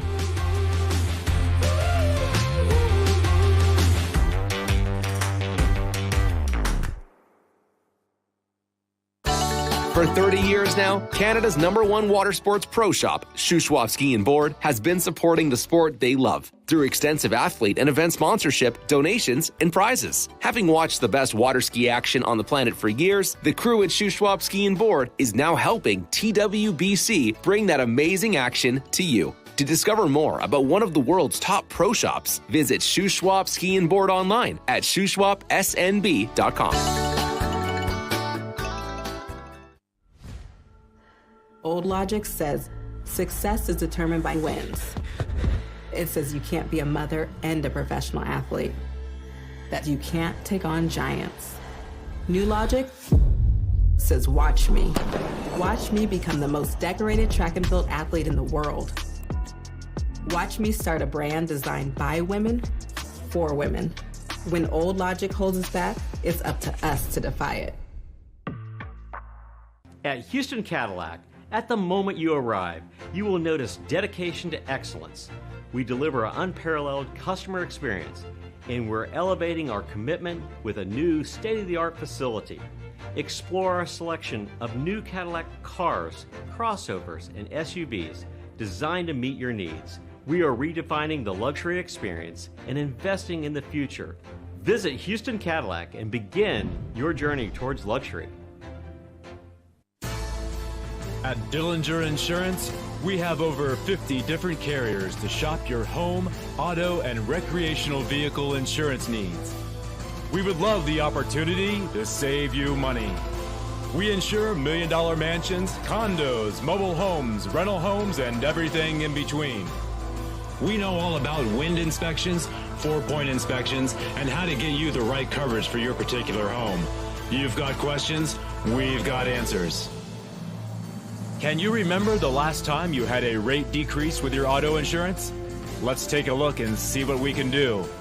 We know all the ins and outs of getting our customers the best rates, coverages, and discounts, so put us to the test. Don't monkey around with your insurance. Call Dellinger Insurance today. We've got tons of companies to help find you the best prices and the best coverage for your particular needs on home and auto insurance.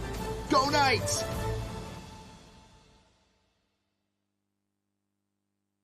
My name is Thibaut Dalen and I'm the broker of Dalen Real Estate. And today I want to show you some of our special listings located in Florida's world famous waterski hotspots.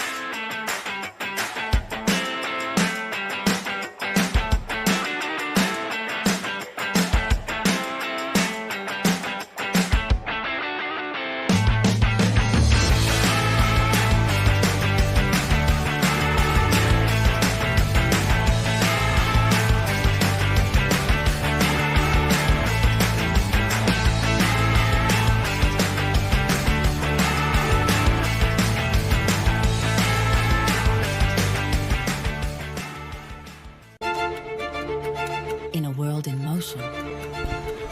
DNCA Finance has grown through crises and transformations.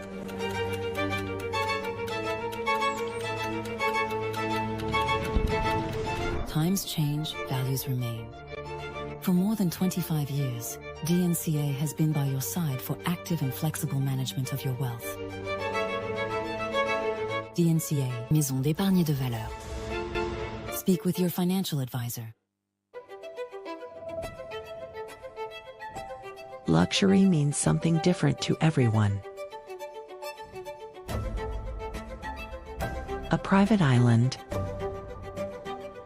a hidden villa, a journey designed around you.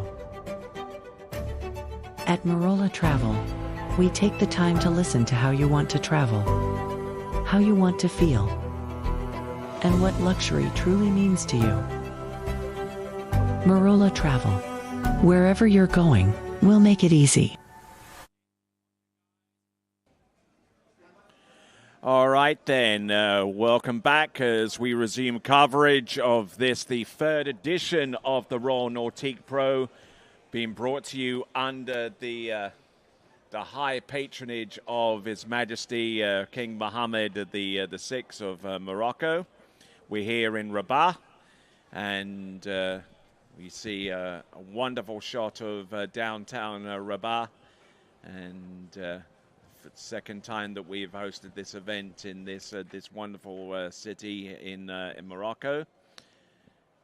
And we see Charlie Ross on the starting dock, and Charlie, who yesterday scored a 2 at 11.25 meters, find himself in a bit of a tricky situation because, as you can plainly see on the slalom leaderboard, we take 8 through to the next round, and there is a multiple way tie for 7th between Freddie Winter, Aaron Davies, and Camille Bamra. So it's going to be a tight battle between the skiers that are on the outside looking in and those that are currently in the frame for making it through to the final, but have scores that could well be very, very easy targets for some of our opening skiers in conditions now, which have definitely improved at the ultimate low tide where we're at right now. See this picture right here. We see the Grand Theatre of Rabat on the right-hand side. There we see the Club Nautique de Bourregeg on the left-hand side as we zoom into that swimming pool complex over there. Our towboat making its way to the dock, and giving me a chance to introduce my compadre here on the announcing point. So say hello to the good folks out there, Mr. Nate Smith. Yeah, thanks, Tony. Quite the introduction there. You know, we're back here on the river. Quite the sight. You know, we see those aerial shots from the drone there, and you can kind of see how close we are to the ocean, kind of where we're staying in the hotel. And we're about less than 3 kilometers away from open ocean, which has a profound effect upon the conditions and the tide and what have you. Exactly. And, you know, right now we're just about at the bottom of the tide today. So the conditions should slightly improve. The wind is going to be a little bit of a factor. The wind's kind of up and down gusty this afternoon. But we have Charlie coming in. It looks like it's going to be a 12-meter 35 off start again, same as yesterday. Okay, so Charlie Ross's destiny in relation to making it through to the next round. He has got to get 9 buoys starting from now. The opening pass, the pass coming back, and more than halfway down, 10.75 meters. Yeah, I mean, he's got his work cut out for him here. You know, it's not going to be an easy task. We've watched Charlie ski really well the last few weeks, and, you know, he's very, very well capable of it. You know, if I was a betting person, I think he's going to get that done today. The conditions are just going to be a little bit challenging. You know, some people are going to get a litittle bit of gust of wind, some might not have as much, but, you know, that is part of skiing on an outdoor sport and on a river. But, you know, it'll be exciting. We may see kind of what happened yesterday. You know, maybe Charlie goes out and sets that big score, and we kind of, you know, watch that be the score to chase for the rest of the afternoon. There we see Florian Paff on dockside with Candido Moz. Both of those are individuals from Italia who have They brought a large contingent of folks here, whether they're skiing, officiating, and certainly a huge presence in this sport. As we have a look at Scott Greenwood, our driver. Let's have a look and see what Charlie Ross can do. It's a 12-meter start. Entrance gates number 1. And conditions about as good as they can get here, with the tide being the way that it is right now at the max low, which means that the water starts to slacken off and almost goes to neutral by the time it goes down to its ultimate trough. And certainly great conditions. Let's see if Charlie Ross can make hay while the sun still shines. Yeah, I mean, watching that first pass there looked pretty similar to his one yesterday, but just a starting pass, calm, cool, collected, nothing really out of the ordinary. The difference in this round for him is, yesterday he was battling the current that was out there, the current plus the wind. And today that current pretty much has settled. It looks to be pretty still if I look behind me right now, but the wind is going to be the factor for today. If the wind's up, it may be a little more challenging. If it's down, which part of the course is a little more protected than others, it should be okay. So we'll see what Charlie can do. All right, so here we are with Charlie Ross about to take to the water. We're here in the Kingdom of Morocco, and they've certainly enjoyed their sports in this part of the world. Morocco, the current African soccer champions, and they'll compete in the FIFA World Cup come their first match in June the 13th, where they'll take on the powerhouse that is Brazil at New York, New Jersey stadium as the Atlas Lions, as they're called, get their campaign underway. As we continue on with the action here on the Burigeg River, let's see what our competitor on the water can do. This is Charlie Ross, 11.25 meters.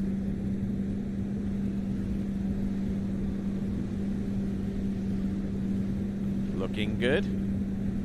Whoa, a little bit narrow there on number 4. It is all over the show off 5. Just barely makes it round buoy number 6, and he is still in with a shout here. But I'll be curious as to find out how he managed to get past number 4. Yeah, I mean, it's Charlie. We've seen that a lot out of him, right? Getting in pretty deep and being able to hold on to it. And, he wasn't going to let go of that pass. He knows what he has to do to try and be able to ski here tomorrow. And really wasn't that terrible of a start. A little bit of a tailwind pushed him down the river here. Current is pretty much still for the most part. Just kind of watching him work through here. 3 balls where he had that issue, went a little bit inside of it yesterday, so I know he probably worked extra hard trying to get over to there.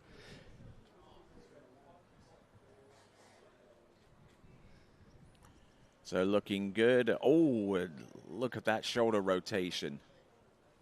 Just managing to get round number 6 and through the exit gate. So he's gone through 12 and 11. Now the major pass, the big pass coming right up, 10.75 meters. He needs more than halfway down that pass to put himself in a position where he could conceivably be safe through to next round, barring what the remaining scores do in respect to that, as we see the Grand Theatre of Rabat in that shot. Scott Greenwood getting the triple buzzer beep from the zero-off system, indicating that the rest time is done. Let's see what we got. Charlie Ross, 10.75 meters, needs more than 3 to win himself back into contention. There's 1, there's 2, there's 3. Can he get a piece of 4? Yes. Can he do more than 4? He's round 5, and ladies and gentlemen, round number 6, Charlie Ross. Yeah, what a way to fight back. That might have been one of the nicest passes of his whole set there. But again, that's part of skiing on the river. One set may not be your way, and the next one turns your way. So now we have Charlie coming in at 10.25, 41 off, where Brando yesterday was the only one to get that full piece of 2. So we'll see what Charlie tries to do here. sliding down course a little bit off number 2, but he's well used to be able to do that and still keep himself in contention for the pass. Didn't slide down nearly as much on number 4, which sent him out a little bit wider for 5, and then he just like dropped the hammer and got round buoy number 6. Yeah, I think he knew with that headwind he could work as hard as he needed to and still be able to shed away some of that speed at the buoy, but definitely later on the line there to get it done. He knew he needed a piece of 4 to have a chance for it tomorrow. So that boat not moving too much at that bottom end, which would indicate that we are at a slack tide right now. Course record is two buoys at 41 off, or 10.25 meters. That was recorded this time last year by Corey Vaughan. Now he's going to have a crack at that.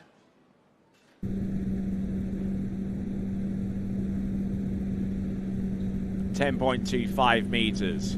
There's 1. Does he go for 2? Yes. He has a crack at number 3, but there you go. That is 2 at 10.25 meters. That puts him on level terms with Brando Caruso on the basis of his score that he produced yesterday. And if that isn't a textbook exhibition on how to fight back, I don't know what is. Like I said, would you have bet against it? Nope. Nope, not at all. Yeah, just watching the replay here. The wind doesn't look too bad on that gate glide down there. Just a little ripple on the water, still current. It wasn't the greatest one ball, but, we see Charlie come out of that quite a bit, and then kind of that really, big two. But just all that speed, it can be kind of challenging. Also some of the pressure was off of him there. He's going to be super excited. I mean, as you said, you go from first off the dock yesterday to tied for top seed at this point. Yes, and that's obviously going to provide a little bit of nervousness between the 3 skiers that are currently tied at 3 at 10.75 meters and could well be potentially eliminated at this stage. However, they are going to ski in the next few skiers. But with that in mind, let's check in with Zane and Charlie. All right, hey guys, I'm here with Charlie Ross. I know yesterday, not the set you wanted, but threw it over there in the mud, forgot about it, and then come out and put out a huge score today. First off the dock, great skiing. Yeah, thank you. I mean, it feels better out there than I think it maybe looks. I mean, it's doable. I mean, a little bit bummed after yesterday, but can't have a comeback without starting down, so let's go for it. Yeah, and I mean, I told you yesterday, I said, you're going to go out first off the water, maybe get conditions to be right. Tide's at the low right now, so it looks like it paid off for you, and we're going to see a ski on. We'll have to wait and see, but I think that'll hold up, and we'll see you ski tomorrow. Yeah, hopefully. I mean, the field's amazing, so you can never know for sure, but hopefully that's enough. Well, you've been crushing it this season, dude. It was great to watch you ski. That was awesome. You go out stroke 10-7, so great skiing, and we'll go get you cleaned up and hopefully see you tomorrow. Boom. Thank you, guys. All right, we'll send it back to you, Tony. Oh, well, hold on one second. Sorry. And really quickly, I can't thank the Belmar family enough. I mean, Camille's one of my best friends, but to come over here, this is unlike any tournament. What we experienced last night, and seriously, the entire time we're being treated the best out of anywhere. So really thankful and happy. Yeah, of course. Thanks to the organizers. It's been awesome, and right now we'll go watch a little more skiing. But right now, I'll send it back to you, Tony. Fantastic skiing there from Charlie Ross as we continue down the line. Our next skier to take to the water. He is already getting prepared, and he scored half at 10.75 meters in the round previous to this one, and would need to make a serious impact on that pass again. It's going to be Florian Path. So here's the biggest decision for everybody moving forward. So we have another skier coming in, 12 meters, 35 off. So is everybody going to follow the decision of Charlie there? What do you think? I don't know. Certainly each one of these skiers practices with... Oh, he got in deep off number 5, and oh my word. Managing to just eke his way through that one. But our score is under review, so we'll soon see what that pass produced by way of a score. But I tell you what, he just refused to let go off number 5. despite coming up a little narrow on that turn there, Nate. Yeah, I mean, how often do you think he actually starts at 35 off 12 meters in practice? I would say it's probably not something he does that often. He did start off a few times on 12 meters over at Bennett's, where he had been training for a good while before returning to Italy. Then you know more than I do with him. So, but to do it in a tournament like this, make that decision, makes you wonder, is the river going to be better one direction over the other? You kind of see how each skier plays that out. A lot of people like to have that same consistency, go out there, do the exact same thing as they did the set before, or just play the strategy and try to make that 38 off pass in the tailwind and the 39 in that headwind. All right, Florian Pav just trying to get things settled down. I don't know what the set down time is at each end. So it sounds like the score is under review, and it may be an official score of 4 buoys on that pass, unfortunately. So 4 on the opening pass there for Florian Pav, so he'll be transported to the dock, and that reconfigures things a little bit here in terms of making it through to the next round. We'll have a look and see here a little bit more of a forensic look at his performance. Yeah, I think just getting in so big at that 4-ball, like you mentioned, probably just sent him over there narrow into the 5. I didn't catch it in live time there, though. No, I struggled to see whether that ski actually made it outside of buoy number 4. Let's have a look and see. Yeah. Buoy displacement there was the reason that our officials gave 4 and only 4 on that particular run. And I'll see what I think that on that. That was on his approach. It's number 5. I've been told 28 all weekend. Buoys total there on the, for Florian skiers Pav. meeting, it was 28. First 2 rounds were similar. Final we change. And I'll see what I think down there. I want to feel the chop. So Rob Hazelwood is our next competitor to go. Half at 10.75 meters in the round previous to this. So we can kind of listen in there on the camera that's on the dock, listening to Rob talk about maybe feeling out the chop, see what it actually is under his ski versus what he sees right here. And he's going to make a decision of what line length to start at once he gets down there. So that could be, maybe a 32 start or a 28 off start for him.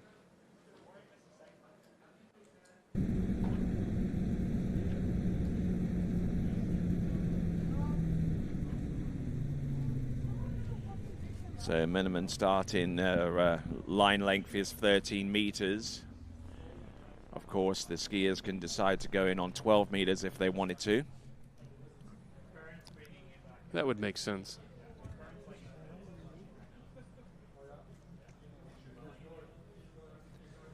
But like we said, the wind is going to be the factor, at least for this first series of skiers. The current's going to be pretty much calm, no water moving in or out of the river. Just the wind gusts up and down. So making those quick decisions on the fly leaving the dock, it could change by the time you get down and drop at that first end.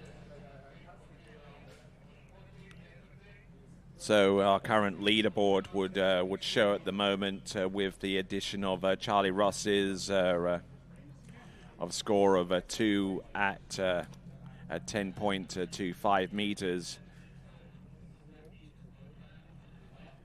Camille Bumrah, Aaron Davies, and Freddie Winter, who are all tied for 7th place, have now found themselves tied for 8th.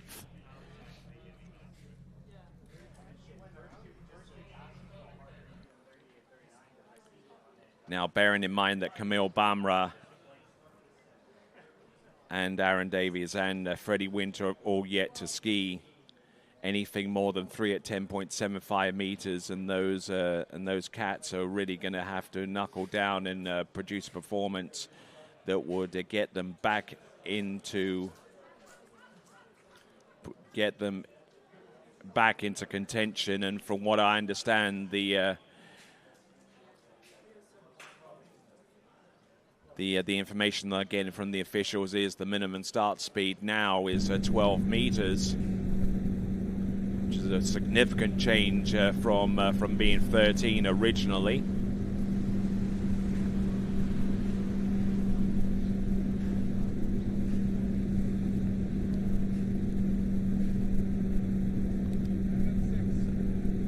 So yeah, so we've got a little bit of confusion there, but basically the upshot of it is the minimum start speed is 13 meters. Correct. He believed that Rob got confused, and he thought that the minimum starting line length was 14.25 meters. Yeah. He wanted to start in on 14.25 meters for the direction, but so to that effect, he comes in on 12 meters and runs that pass, so he gets 11.25 meters on the next pass going away from the Hassan, the second bridge. I think he nailed it all that time. Yeah.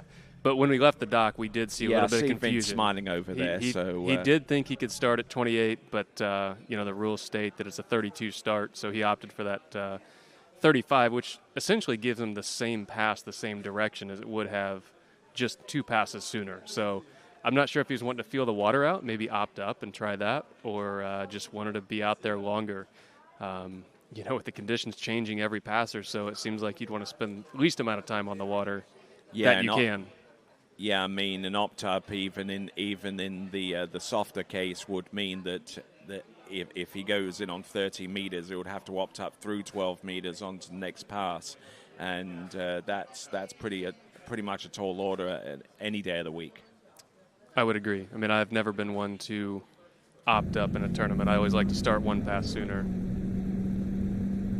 All right, then, here we go, folks. This is Rob Hazelwood. He's gotten through 12 meters. This is now 11.25 meters, the purple loop.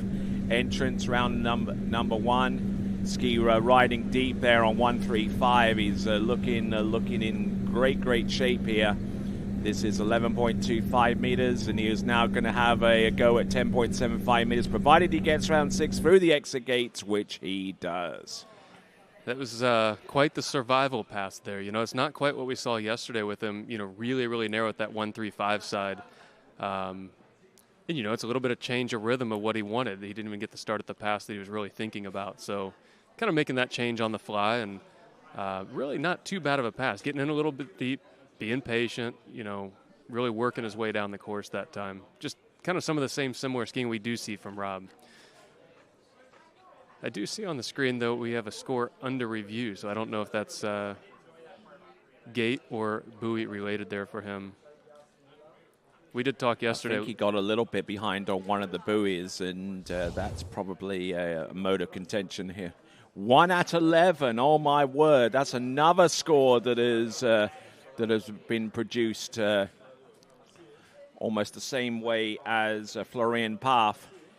He was inside buoy number 2, so 1 buoy there for Rob Hazelwood, and that therefore means that Camille Bamra, Aaron Davies, and Freddie Winter are still hanging tough at 8th spot right now. Well, I take my words back about being narrow from yesterday. So apparently, he did feel a little bit narrow there at that 2-ball.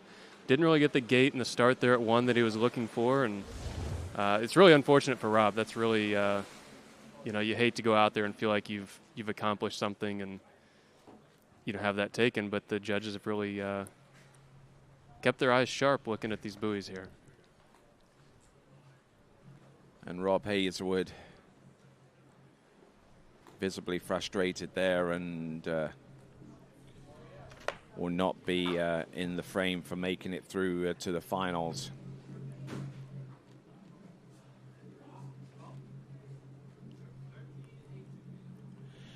So as we continue on, our next skier to take to the water, coming to us originally from the Lone Star State of Texas and now making his home in southeastern Florida. His name is Stephen Island.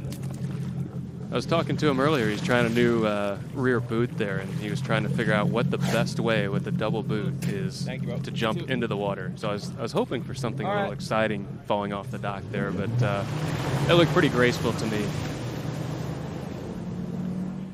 So they're making his way towards the Mohammed VI, a tower, an ultra-modern office complex, as you can see, rising up out of some major developments here in Rabat, and a couple of those major developments have manifested themselves in the downtown Rabat, where there are not one but two newly constructed soccer stadiums that have been built in preparation for this city's participation in the FIFA World Cup 4 years from now. It's like the current upcoming FIFA World Cup. It will involve 3 nations. The upcoming World Cup has the United States, Mexico, and Canada, whereas the one afterwards will feature Morocco, Spain, and Portugal. And a lot of building, a lot of construction. Even right next to that tower that you see in this picture, they're building a brand new hotel complex to house the thousands of spectators that this city is going to be receiving come the FIFA World Cup in 2030. But right now, let's concentrate on what we've got going on the water. This now is a Stephen Island on 13 meters. Trying to ski this one cagily here. Just trying to limit the amount of slippage down course. Yeah, and you can see the wind is definitely up here for Stevie's first pass. Like we talked about, that's going to be the factor for the first handful of skiers here, just kind of up and down. And the wind was definitely up on that pass for Stevie. So great skiing so far, being expertly driven by Scott Greenwood.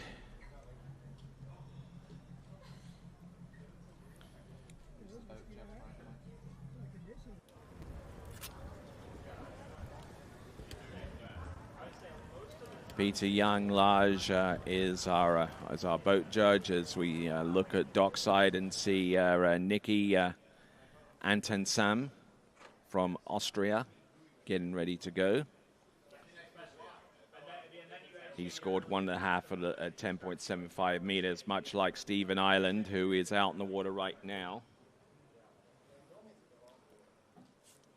And Stephen Island, for his part, in order to put himself among the top 8 skiers in the final, needs to score more than halfway down the pass at 10.75 meters to effectively displace Camille Bumrah, Aaron Davies, and Freddie Winter. Just kind of looking over my shoulder here at the conditions. It looks like the end he's coming from, the gates in 1, seem to be a little bit more protected than getting here at about 3 to 4 ball, is where the wind really and the chop starts to pick up.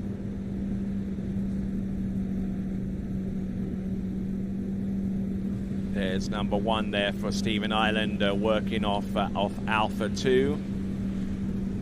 Halfway down the course now, 2/3 the way down, number 4, number 5, and trying to be a little bit freer of the boat coming into his turn, and it's obviously paying dividends for him going forward there, Nate. Yeah, absolutely. I thought that was a nice, easy pass. I wouldn't say easy, but, it felt like he was in rhythm with the boat. He was being patient, took it a little bit down course when, he didn't feel right at every buoy. And, we sit there and stare at Elizabeth Montavon watching eagerly, as she just skied a little bit ago. And she's also the newest member to the 39 Off Club as well. She's got that Coachella look going on. Yeah. But the two of them, having them over here and competing together and, skiing really well, coming off of a great few tournaments, it's good to have, everybody here. All right, so 2 passes down, 13 and 12 for Stephen Island, 11.25 meters coming up next as we see Nikki Antensam. Thank you. Getting ready to go is his parents are here on site. Oliver and Caroline are here.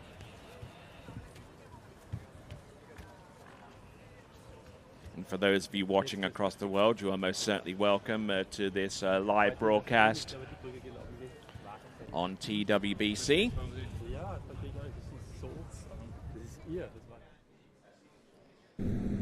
So here we have Stevie coming back, 38 off. Here we go, 11.25 meters. Oh, a little bit of a bump there into number 3. Now let's see what he's got for number 4. Looks like he's recovered a good portion of this run. And 10.75 meters is coming up next for Stephen Ireland. That was a nice pass, Tony. I mean, a little bit, like you said there at the beginning, just a few bumps I think he hit maybe at one, slowed him down. But, you know, after that, it felt like he was just kind of in control of the whole pass. A little bit slow maybe at 4 and 5. Really hooked up nice out of 1 for the most part, even over here at 2. That headwind, you know, really keeping that line tight. You can tell he's having to work really hard out towards the buoy, and the wind kind of resisting on him, slowing him down there at the buoy line. Kind of lost the hips, got sat back going into 4 just a little bit, but, you know, just stayed really patient, had to really stretch and reach for 5 ball. Well, Stephen Ireland, he's built like a tight end and a tight line in that pass all the way through on 11.25 meters. Yeah. And for those of you that don't know what a tight end is, it's a position in American football which combines the elements of a wide receiver and someone to block ahead of a running back in certain situational plays. Probably the most versatile position on the football field. I didn't know you followed football in the U.S. at all. Yeah, there are a lot of things. I didn't know if that was allowed. Well, at least not in this part of the world, but you have to break the rules from time to time. Here we go. We've got Stephen Ireland, 10.75 meters, needs more than 3 to put himself into the into potentially through to the next round. There's 1, there's 2. What has he got for number 3? Yes, he gets number 3 to the wakes. For the moment, it's in a 4-way tie with Camille Bamra, Aaron Davies, and Freddie Winter. So now it could potentially come down to the backup score to see if Stephen Ireland could potentially make it through the next round. So for him, that would be 1.5 at 10.75 meters. But skiing 3 at 10.75 meters, that is Stephen Ireland, our top scorer so far.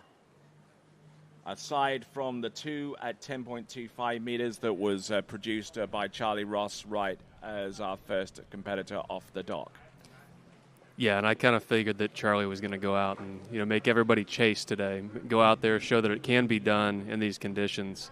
You know, I think the biggest challenge is going to be that cut line there at kind of that 3 ball. I thought it might be just a little bit higher than that, but, you know, everything changes every single pass. I mean, the wind really came up there for Stevie. He handled it very well. You know, kind of watching that replay that was up there on the screen. Not the worst start, just a little bit down course at 1, playing damage control over at 2, and, you know, making sure he secures that full 3, knowing that if he tries to turn it, most likely it might turn into a half. So, you know, try to make that tie, and, you know, I think he's going to be okay with that. He's going to be happy with that. You know, come over here to a river and, you know, have a couple of okay ski rides. All right there. So we'll rejoin Zay Nicholson with Stephen Ireland. All right, hey guys, I'm here with Stevie Ireland. Put yourself in the hunt. You needed to get to 3. Got to 3. You know, good job on the S turn to get back to the wakes, but look good. Thanks, man. Yeah, no, I felt okay out there. It's a little rough, but the big decision was on the dock. Do you take the 35 start? Because the tailwind 39 you knew was going to be tough. Overran the gate again, and I just could only get a 3. It is what it is. It most likely won't make it to the final, but I'll be here on the dock, crossing my fingers and hoping. Well, I'll be sitting here hoping for you too, man. And I think it's, you know, that saltwater ski kind of runs a little bit more, so a little tricky. You're probably not used to skiing in it as much, but you look good out there. And now we'll sit and wait and see if you make it into tomorrow. Sounds good, man. Yeah, I'll be sitting and waiting. Appreciate you. Well, perfect. Well, go get dried off, clean your ski off and everything. And right now we'll send it back to you, Tony. All right. So our skier in the water and getting ready to go for his opening pass is going to be Nicky Antonsen. And he celebrates birthday today. Is it his birthday? Yes, indeed it is. I think he'll be 23. It's a good age. Yeah.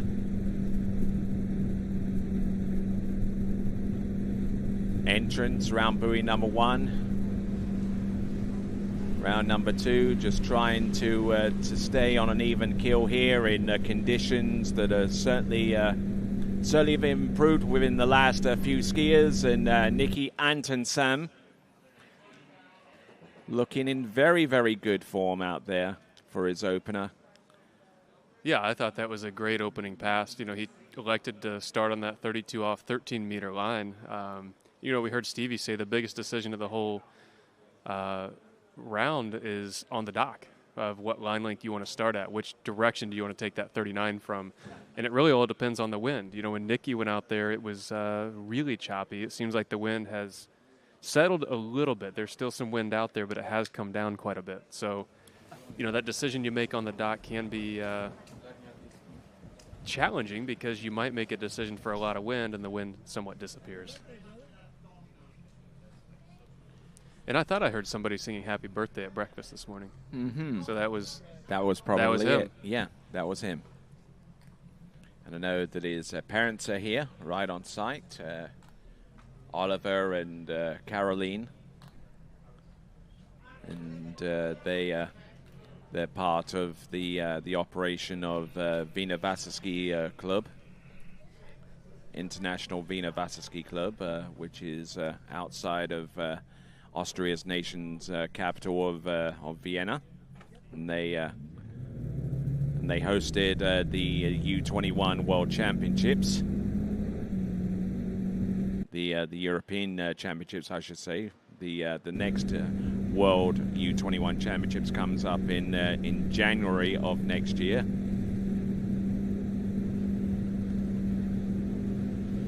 Nikki Antonsam. Yeah, I mean, this is a great... Yeah. Fantastic skiing, and looks like in terms of the conditions, Nikki is definitely lucked out thus far.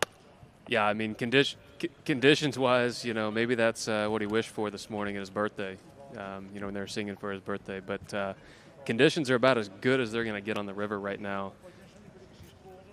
But he still has to work, though. You still got to work. You can't, you can't just relax and let it happen. You got to put the work in and make it happen. And 11.25 meters comes up next, and he'll be approaching the course from the Mohammed VI Tower end. I don't know what the drop time is. I think it's probably around the 45-second mark. Yeah, that looks about right, I think. I think it's... Minute 10, okay. Yeah, 45 is pretty quick. That's kind of drop, get the boat around you, and take off again. Yeah. Minute 10 sounds about right.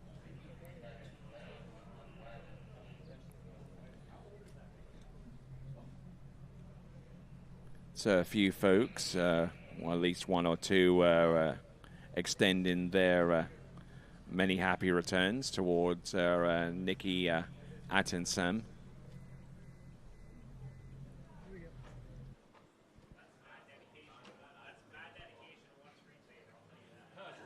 So there's a good view of everybody hanging out at the pool overlooking the railing there of the river. Indeed.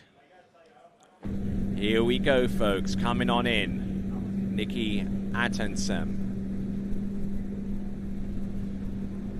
This is 11.25 meters, a pass that he knows he's got to run here.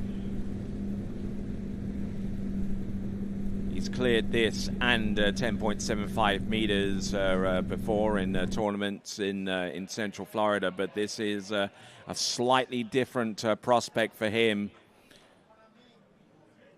It is a little bit, but you know, he's been to many different tournaments, many different conditions, and has been skiing really well. So, you know, I think this is his turn. He's got relatively good conditions. The wind's starting to pick up just a little bit more. He knows what he has to do here, though. Watching this replay, man, a little bit deep on that gate turn in. I don't know if he overran it and tried to make that hard turn there, a little loose line on the backside of one. Yeah, Stevie mentioned something like that. Yeah, I think Stevie had it from the far end, maybe that wind pushing him just a little bit. You know, yesterday we saw him overrunning almost every gate, and today it seemed like he had that settled. But, you know, watching Nikki run this pass, to me it looks more like just being in protection mode, saying, hey, I have to get through this pass. I can't mess up. This is a must-run pass. So maybe it wasn't perfect looking, but he did exactly what he has to do to give himself a shot for that next round tomorrow.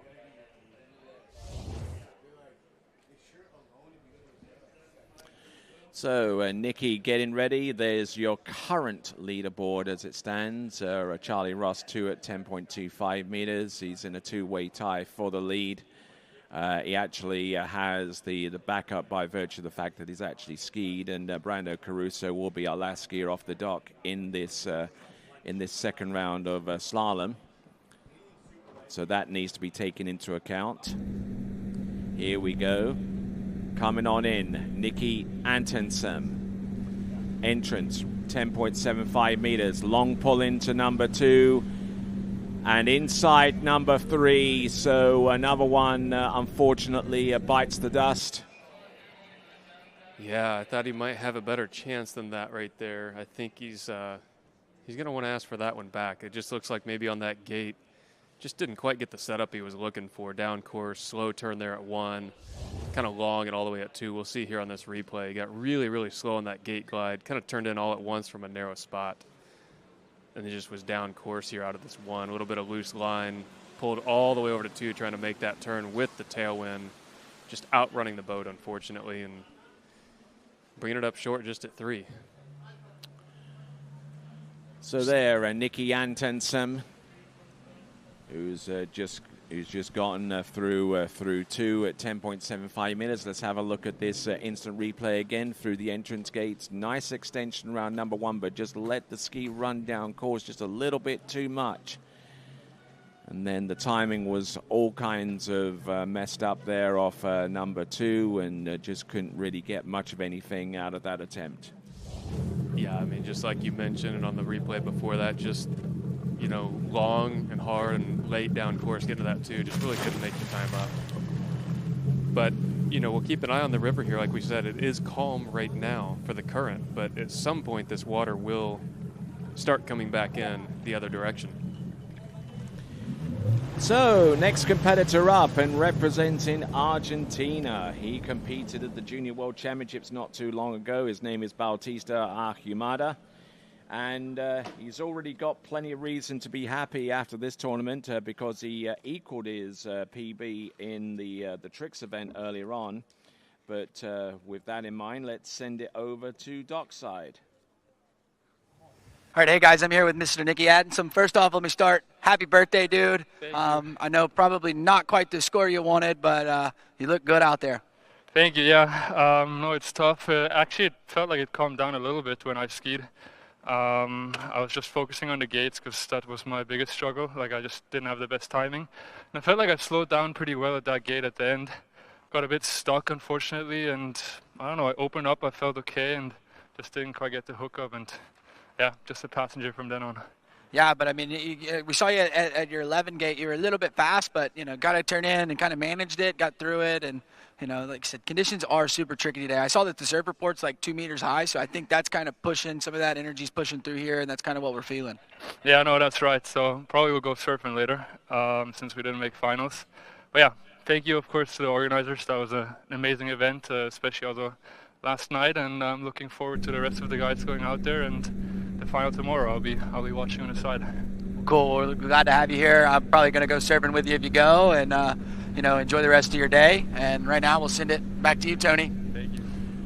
All right, let's have a look. And from Bautista Ahumada from Argentina, getting through the opening pass. That was, I believe, at 30 meters, which is the minimum starting line length. And certainly Argentina's next great hope so far as a competitive powerhouse is concerned. Skis over in Cordoba on the man-made lake over there in central Argentina, and not looking too bad. And is, like I said, has plenty of reason to be happy so far with what he's done. He's equaled his personal best in the tricks event with 10,700. So a highly capable athlete out there, Nate. Yeah, absolutely. He had a good round yesterday, looked pretty solid out there. The conditions are somewhat laying down again for him here today, so we'll see what he can do. Again, everybody kind of trying to fight to get midway through that 39-10-7 pass. I think it's a tough spot to be. 1 and 2 is, okay, I know what I have to do, but you can't really mess up the start and still get to 3 and over to 4. So You know, you got to kind of have that perfect gate pull out, glide, and turn in down there and really commit to it. And I think he's going to give it his all. And, you know, there's not much to lose, right? You try and give it everything you have and make it into the finals for tomorrow. All right, we are on our final skier in men's Series 3 slalom. We've still got 2 more series to go in order to ascertain who the 8 skiers will be into the 3rd round of slalom final. 12 meters for Bautista Archimada. A little bit of a slide down course off number 4, but able to counteract the adverse effects of that as he gets ready for the next pass. He's gone through 13 and 12. 11.25 meters is next, and a lot to like so far there, Nate. Yeah, he's got himself set up exactly where he wants to be. Nice little light, a little more than a light headwind coming back into the course for this 38 off pass. So, you know, watching this replay a little bit, really looked pretty nice. I thought he had a great pull out and for the gate and gate turn in. A little bit of stop and go in the middle of the course here. I think it was maybe 2 or 4 ball.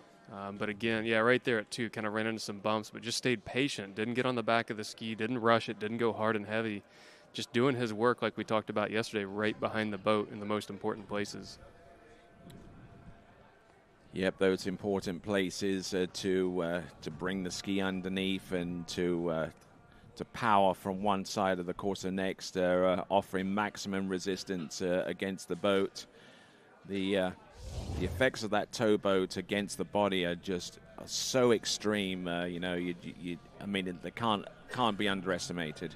Yeah, I mean, that's why you want to try to work with the boat, not against it, because every time the boat's going to win. It's a battle that you cannot win, so why not work with it rather than against it? It's a lot easier said than done. How does that manifest itself, at least so far as you? Because, I mean, you keep your cards fairly close to the chest, and, I mean, you're as light on that slalom ski as anyone, you know. So. Sure. Well, let's see what he has coming back here on this 38 off pass.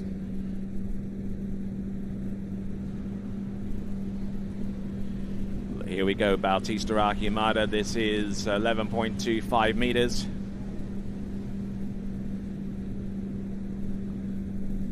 Oh, nicely done. About Great as easy as it skiing. gets, yeah. Fantastic skiing there and getting ready for 10.75 meters. And once again, if he can get at least halfway down the course, he will put himself in a position where he could potentially be a participant in the men's slalom final.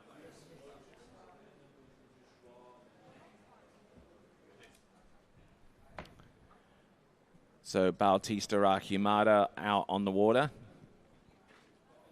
Looking good on 11.25 meters. Wouldn't you agree there, Nate? Yeah, absolutely. That was one of his better passes the whole set, probably the whole time I've seen him out here on the river. About as early as you can like there over there at 6. When you see a lot of the skiers struggling there at 5, being narrow, being slow, and kind of pulling all the way over there to 6. But, you know, we see the flag there blowing a little bit. I feel it on my back, and I'm looking over my shoulder at the water. The chop's starting to come up just a little bit, so I think he's going to have a little bit of a challenge on the gate down there for the 39. We'll see if he can manage that speed and see what he can do at the start. But, you know, like we said, the wind is just up and down a little bit. And there you see a shot of the Mausoleum, which is a breathtaking showcase of Moroccan royal craftsmanship, housing the tombs of King Mohammed V and his sons. And beside it is the Hassan Tower, which is an unfinished minaret of 12th century origin, surrounded by a majestic esplanade of ancient columns. Here we go. This is 39.5 off, 10.75 meters. Needs to get more than halfway down this pass to stand a chance of advancing. And unfortunately, that is not going to be the case. So it is going to be 1 1/2 buoys at 10.75 meters. That therefore eliminates him. Man, I thought he might have had the start there. You know, the gate turn in and swinging over to 1. We'll see here on the replay. You know, that wind was really starting to push down the lake there. I thought he had good width. I thought he turned in maybe a little heavy there all at once. A little bit of loose line on the backside, but I think just it's challenging down there at that end. You know, I've not been on the river this year. We're going to hear from Rob here in just a few minutes of what he did feel out there. But all right, so Bautista Archimada, as you rightly said, Nate, very, very heavy on the gates and sending more speed and not as much direction to basically bleed off that speed to make a turn that would put himself in a good position to attack number 2. And unfortunately for him, 1.5 at 10.75 meters, but he'll be a participant in the men's tricking final on Sunday. So this isn't the last that we've seen of Bautista Archimada. I'm Tony Lightfoot, and we've got Nate Smith here, multiple-time world champion and record holder, and next to me, to my right and on the left-hand side of the screen, is Rob Hazelwood, which means that my chances of being heard in Edgeways has now been reduced by 30%. That's why I get told to be here, Tony. That's why I get told. No, I feel very honoured to be with two of the greats. No, I've cheered up for my temper tantrum, so I'm gonna sit here and watch some more Slalom skiing to cheer me up. But Bauti, I skied a lot with Bauti in this last year, and it's awesome to kind of see. I mean, 17. I think I can't remember if I was there for his 16th or 17th birthday, but there was a lot of things to learn about skiing on that river, and I'm impressed how he managed to fly through that 38, make it look pretty good, and get a good start on that 39. But yeah, those hips will have a little drop back on Bauti. Yeah, and it's always that balancing act, isn't it? You know, out there on the Slalom course. I mean, you could pull back or try to pull back the boat as much as you can, but unless you're able to control the momentum and the speed and stay balanced into the turn enough to be able to get that ski going again, then that compromises that ability. But in the meantime, let's send it over to Zane. All right, hey guys, I'm here with Bautista Armada, the young gun on the dock. 1.5 at 39, not quite the score you needed, so missing out on the finals here in the slalom event, but coming off of a PB this morning, and we'll see you in the trick finals tomorrow. Yeah, I mean, that 38 was very, very good. Felt really, really good. So yeah, very happy to make it to the finals in tricks, so yeah, we'll see.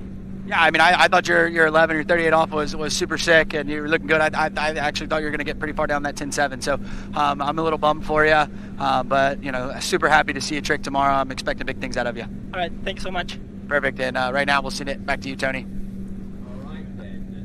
All right, so we continue on to Men's Slalom Series 2. Our first competitor in that series is Jaime Palomino there, Robert. Yes, and I'm while I've got the man here, the man who knows it all, Mr. Nate, intrigued. Obviously, knew about you've moved towards C. Is there a reason, obviously, in years past, A has been pretty much copy and paste for most? Like, we're seeing a lot of the younger kids go towards C. Any reason, river conditions, or you think that's just what they've been rocking?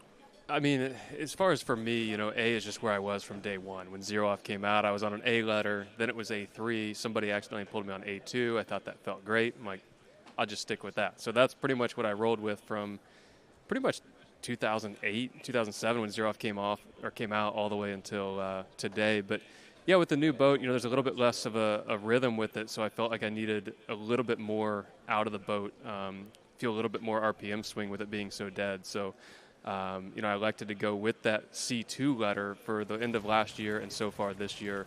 And, you know, I really haven't played around much more beyond leaving it at that. But, you know, it's definitely something to think about for the river. Like you said, if you're feeling narrow one way with a current, do you want the boat on you, staying on you longer? Start changing letters at the end. Yeah, or do you want something that's going to come off of you a little sooner? So you bring up a really, really valid point there for sure. I love Jaime to bits, but I don't know if he's quite doing that at the minute. I think he's just rocking with the C out there. But it's definitely interesting because, I mean, ever since I've been, 10 years old, everyone went A, and that's just what I've done, and I ended up sticking on it with the new boat in the end. But it's interesting to see Jaime going for C1 here. Tough conditions, big pull from the boat. Let's see, beautiful one ball. He has a nice characteristic, aggressive style, that's for sure. And I think that works in these conditions. I mean, he stays on it. Gets a little bit behind, but is incredibly good at resetting the pull and trying to find some swing, but getting pushed down there a little bit at the end. I'm not sure that's the confidence he's going to want, but it seems like the headwinds kind of changed from the last couple of days where it was probably the worst way. Now it seems to be the benefit, so I'm sure he's looking forward to that. So that was the second pass from Jaime Palomino, our first skier out in Series 2. Next skier after him is going to be Will Asher, followed by Camille Bamra, Aaron Davies, and Freddie Winter. That's a British sandwich if I've ever seen one. Look at that. Mm-hmm. And there's an Italian sandwich. I mean, the one thing, Brando yesterday, incredible skiing. To watch that and to watch him put down that 39, it's tough now. We don't see him much outside of Europe, and you kind of forget, right? You show up and you go, oh, and then you see Brando on the list. Like, ooh, we've got something to watch out for. And yesterday it was awesome to watch him put down that huge score. Vincenzo as well with the 5. And oh, here we go. Here we go. Latest news: 10.75 meters.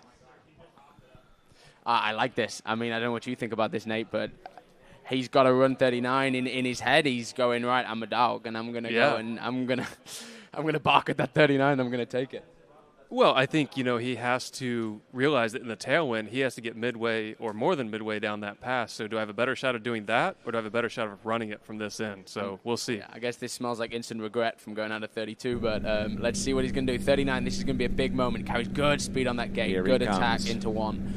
Big one with an awesome huge start. There. Oh, he's going to be behind. This is going to be a challenge, to say the least. Oh, and collapses on buoy number 3, but props to him for at least having the fortitude to try and make an impact on that pass. Charlie did make it look easy, but it is not that easy out there. And obviously I had a little trip up. Helps if you go around the boys. But the rollers are very different than what we're used to. And a lot of us I've had, 8 sets on the river now. All of them have been with a current that I'm fighting something with my feet, whether it's the chop or, more importantly, whether it's that current. And I think right now that current looks pretty much dead standstill. So you're essentially not fighting anything. I don't know what you think, Nate, but it almost looks like... The obvious question is, if he wanted to opt up, should he have done it a pass earlier to get the direction? I mean, then... Into a tailwind? Yeah, tailwind 38. I mean, I'm not great at opt-ups. Me neither. I'd rather just start a pass earlier. So I think I do see the point of going 35, 39. It's like it's kind of a switch inside you. If you go 32, 38, it's like, okay, I'm going to switch it and I'm going to up the intensity, but only so far. Agreed. Whereas to me, it's one of those where those kind of decisions either make or break, and obviously, unfortunately, he didn't make it, but. It's that moment where if you put yourself in that mindset, he was obviously sat in the water down the far end and was thinking, all right, I'm going to go destroy this. I'm going to commit from the get-go. There's no holding back. I want to put my name in the top and run it. And unfortunately, that didn't happen. But to be able to take that mindset at the far end shows a pretty strong mindset.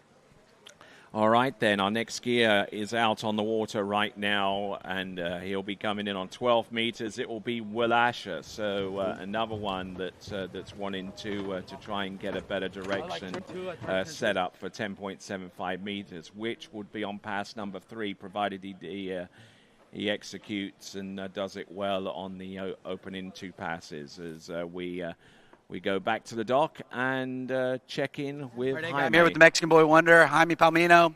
We were talking on the dock, and I think me and you were the only one that knew kind of what you're going to do there. Did the opt up. We've seen it work out for you plenty of times. Just today kind of wasn't the day. No, that's unfortunate. I mean, honestly, I still think that for me, I kind of analyze. This tailwind kind of blows. At 35, I felt so. Thank God I didn't go 35 and do 38 like this. And I said, am I comfortable taking 39 or 38 tail? And honestly, I wasn't. So there's not really much to do or nothing to lose. So it's kind of just trying to go for it. And, it didn't work out. Having a hard time right now skiing, turning that 2-4. But it'll come, I guess, in another tournament. Dude, you'll get it figured out, man. I love watching you ski, and I think it's awesome you got the nuts to actually do that and give it a go. So, sorry it didn't work out, but we'll enjoy the rest of the event. The organizers got everything set up for us to have a good time. Yeah, perfect. Well, yeah, good luck to everyone else and have fun. It's tough out there. Well, perfect. Well, we'll let you go get dried off and enjoy the rest of your day. Right now, we'll send it back to you, Tony. All right, then. Thank you very much indeed, and big ups there to Jaime Palomino to for his bravery in coming back on that opt-up. And skier on the water at this time is Will Asher, having cleared through 12 meters. It's interesting that all of a sudden you just feel eyes turn into the water, right? There's moments where people are looking away and they're in the toilet and trying to not ignore the wind, and you see people starting to, who are going to be skiing, they know what Will can do, you know, and they know what he's I mean, all the stuff, right? And you see people being like, okay, like I watched Charlie, right? I was third skier, and I was like, right, this is going to be a good parameter to see, and it's interesting starting to see people looking away and then, oh, actually, I might want to watch this. It might give me some confidence. Yeah, I mean, and Will's been doing it, you know, for so long. Like, when I started skiing, he was, you know, so well established in doing it, and he still has just hung right there with everybody. So like you said, you know, you like to see what others are doing. You can't really make decisions based off of somebody else, but it is nice to see, like, how he handles those conditions, his mindset going into it. Clearly, he thinks starting at 12 is the better idea here, where, you know, was that a thought yesterday, but it seems like today that trying that 39 on the headwind seems like the way to go. I would argue today my 35 was easier than my 32 yesterday in the head current. Yeah, I mean, you just came off the water, so any information you have about that, you know, I've skied on a river, but having not been on the water, it's hard to know. Yeah, let's see what he does here. And this tailwind is pushing right now. Gets a good hook up out of one, getting a little stood up, but plenty calm enough for Will. Swings well into 3. And there's that sticky boy for him yesterday. Big fork, creating plenty of space. Nicely done, though. And very well done. I think that right now, again, we were talking earlier about the current. You're always fighting something. Every practice set, there's something that you're feeling pushed back that we wouldn't feel on a normal lake. And for me, I as soon as I came through the gate on my 35, I was like, oh, I'm not fighting much. And it's tricky going out at 35 because you don't really know what you're facing in this direction. The two directions can feel so incredibly different. And I think that's what kind of caught me out. I was maybe ready for more than there was. And I was moving quick into 2 and obviously went inside it. But Will there, using his experience and kind of been like, okay, there's not too much going on that headwind. The 35 was very clean. And honestly, if that wind is down right now, that the headwind is the move. I think it will change at some point, and it will probably be a line of when that current starts. Do we see tails maybe on the boys? Yeah, and well, I'm looking over the rail here, and I can see the water is starting to move in right now. You can see a couple of items in the water just starting to move a little bit, so that transition has occurred. Yeah. We'll see if it starts to affect any of the skiers here in the next couple passes. And the most interesting thing is going to be, obviously, we have experience scattered throughout the starting list today, and who's going to be the first person to remake that call that, hey, I might actually be better going off at 32 at this point. Am I gonna have the benefit of what everyone else is having? And it's like a sheep mentality. It's very easy to follow, but at some point someone's probably going to want to make that different decision to get a good chance at the tail current. But here we go. Huge moments. He's out the cut right now. He's going to need a 4 to be thinking about being safe, but I know he's going to want to run it. 5 meters, entrance gates number 1. Big one. There we go. Getting a good hook Round up. number 2. Come on, Will. Nice and calm into 3. Extension on number 3. I mean, this is just... Oh, and he needs to keep going. Attacking 5. Here, 5. And number 6, our second person today to have run 10.75 meters, and that is Will Asher. And that's how it's done. Calm, patient. And I see similarities between Will and Charlie in the way that the ski's reacting. And it's a very unreactive situation. Gate under review right now. Oh, obviously very, very close on the right-hand gate buoy. I just had a quick glance over to see where he is in respect to that. Obviously a Moomba rule, so fingers crossed. Any part of the ski has to touch. Remind us the Moomba rule. I mean, Nate's had a little more experience on this one, so I'm going to let you go with that one. Well, I've missed plenty of them, especially at Moomba. So, yeah, basically just any piece of the ski has to touch that buoy. Inside, outside, whatever. You have to touch that buoy in any way, shape, or form. So it is really nice to have something like that here on a river. Approved. So. Gate approved. And I think, last year when we saw him bobbing up and down, I think that was when they came in. It's like, it's going to be tricky. And I'm very, very happy for Will to get that because that was a well-run pass and something that I don't have the ability to do very well. And I would say the difference between me and maybe that slightly next echelon is being able to turn slowly and calmly, but still stay ahead. And by virtue of the fact that he's run 10.75 meters, he's put himself at least into the top 3 at this time. Now, if he can get more than 2, here, that would put him ahead of Charlie Ross and Brando Caruso. And Brando Caruso yet to ski. Let's see what he's going to do here. The wind has calmed down a lot, so he has very nice conditions coming to this one. Is he going to make the commitment? No. No. Okay, so that's one. I mean, he is. I would put a fair amount of money on that being safe. I think it's a good move to not get the half, and I think he knew that risk. And conditions have definitely shaped up a little bit, and still choppy, still rolly, still that current starting to battle in. But for me, like we mentioned, I was meant to go film that. Whoops. I'm going to get fired. Damn.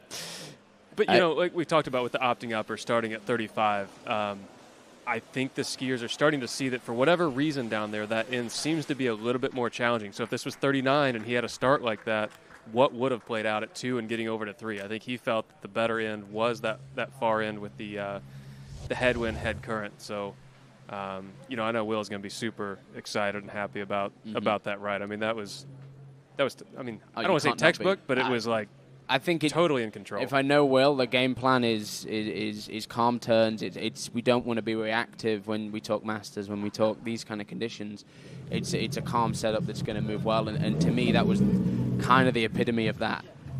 All right then, so our next competitor coming to us from the Kingdom of Morocco. Our next skier to take to the water is Camille Bamra.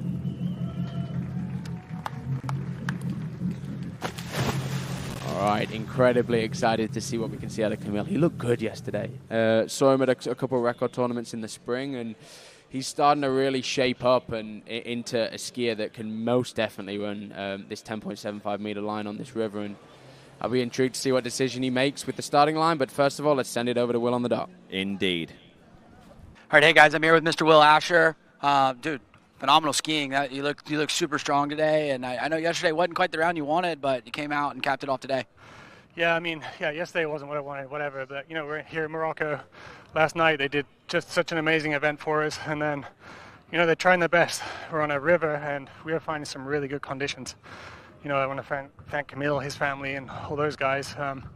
Big thanks for my team, the syndicate team, because I was hanging on a cliff yesterday, and, you know, you got to have people like that around you that can just be a little crazy around, you know.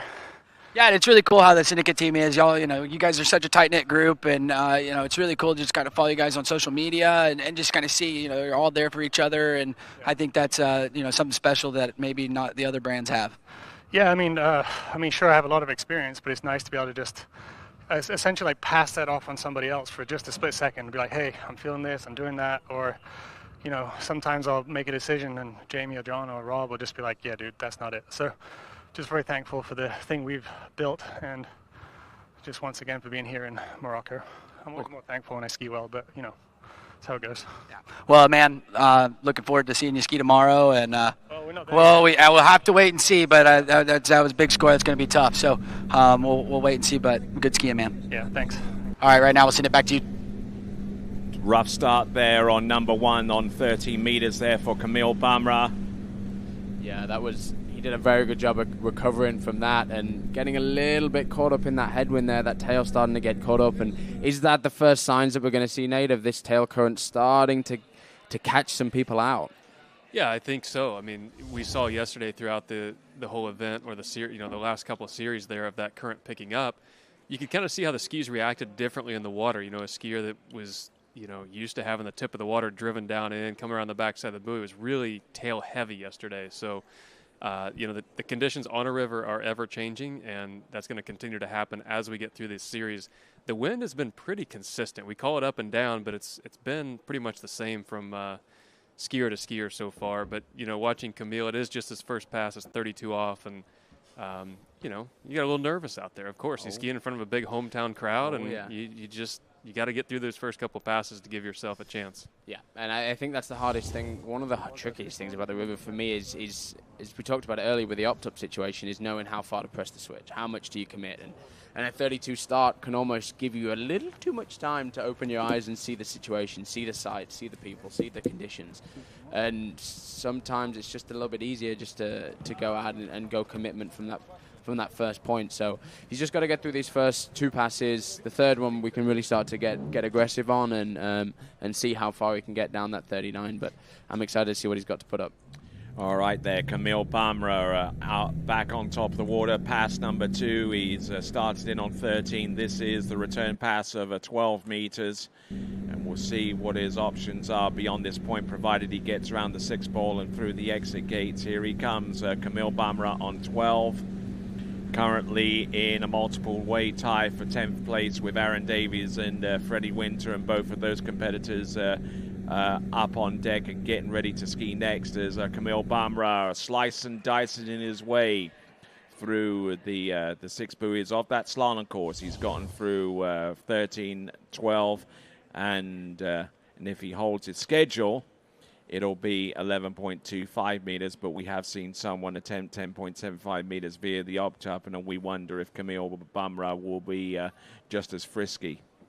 I mean, I don't know. I think at this point that becomes a very bold move. I'm not necessarily seeing the same benefits. We're starting to see those objects in the water move quite a bit quicker, which is telling us that current is... The objects are now moving ahead of the wind, I guess you could say. So we're starting to see bottles floating down and really starting to push ahead of the wind. And is this that sort of first turn of the tide where, hey, is it a smart move to go out at 32 instead of 35? Because the worst thing in my eyes is you can go out at 35 and then you're like, ooh, that was the wrong call. Because if your tail starts getting held up on that 35, you know you're going to have to get to 4 at 39 with that. Yeah, but on the flip side of that, you're out there for a lot more passes too. So, you got to get through 4 passes almost, or 3.5 to give yourself a chance to get into the finals for tomorrow. So do you want to risk something happening just out of total error, or do you want to try and get right to the point as quickly as you can? So all decisions that are easy up here, but hard on the dock. Here we go. This is the easiest place to sit. Here we go. Kamil is in the hard bit right now. 11 meters, a tough pass here. Let's see if he can get the good swing. Oh, a little bit twisted towards the tail of the ski. 11.25 meters. His ability to fight back is right there in front of you. There's number 4. There's number 5. And ladies and gentlemen, let's give it up, please, for Kamil Bamra. Very impressive skiing there from Kamil. That is not easy out there. Fantastic job, Kamil. Yeah, you can see him kind of tilt his head back at the end of the pass there, knowing that was not what his plan was there. But, kind of watching him ski, he's so calm and collected and, no real abrupt movements. Even when one ball wasn't great here at the start, he just let that ski come back down and did the work in the right places. Like it was, completely up, pointing at the boat and said, okay, well, I'll just do a little bit more work going over to 2, get a nice 2-ball back into it. And off we go. Pretty much a carbon copy of his first pass there. Yeah. And getting caught up at that too. And now, like you say, he has maybe the best opportunity to get his way down this 39 off. And he's a tall guy. He's strong. And this is where we start to see those things benefit, Okay, so let's have a look at some of the scores. Kamil Bamra currently in 10th place right now with his score of 3 at 10.75 meters and yet to ski fully the second round. Then we got Stephen Ireland above him with 1.5 at 10.75 with 3 at 10.75 meters, keeping him around about 9th spot right now. But he wants one of those top 8 spots. And if he can get more than 4, ideally if he can get to 5 and maybe even run the pass, then that opens up that window of opportunity for him going forward. As we see Scott Greenwood at the helm of that towboat and Peter in the observer seat. Here he comes. Big moment for Kamil Bamra. 10.75 meters. He's good to go around number 1. A little bit back there. And using his height there to get around number 2. Keep pushing. Keep going. Go. Get it up there. Oh, and he's inside buoy number 4. Good attempt, though. Good effort there for Kamil Bamra. But 3 buoys at 10.75 meters keeps in locked in a tie for 9th spot. But a good effort there for Kamil Bamra. That's incredible skiing out there. And I thought after that one, maybe a little bit slow on the gate.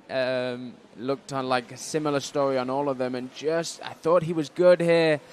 And then that back leg just gave way on him a little bit, just so he couldn't quite get the hook up. But again, out of 2, I thought he was back on it.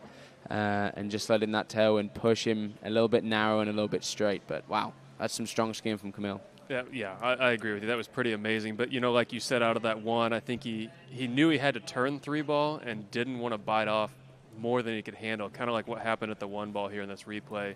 So maybe played it just a little bit too safe at that 3, but this is probably one of the better starts I've seen from that end 100%. In the last few skiers. So 100%. And I think we started to see people are starting to look calmer from that far end. Yeah. And I think that tells as much of a story of as the skiers want to think into. And at the end of the day, this slalom skiing can be repetitive. You know, the nicest thing about sitting here now is watching this and being like, okay, I don't know what decision I would make. Yeah. You know, Aaron, he's up next. He's been around a lot. So either way, let's hear from Camille and see what he's got to say. Yeah.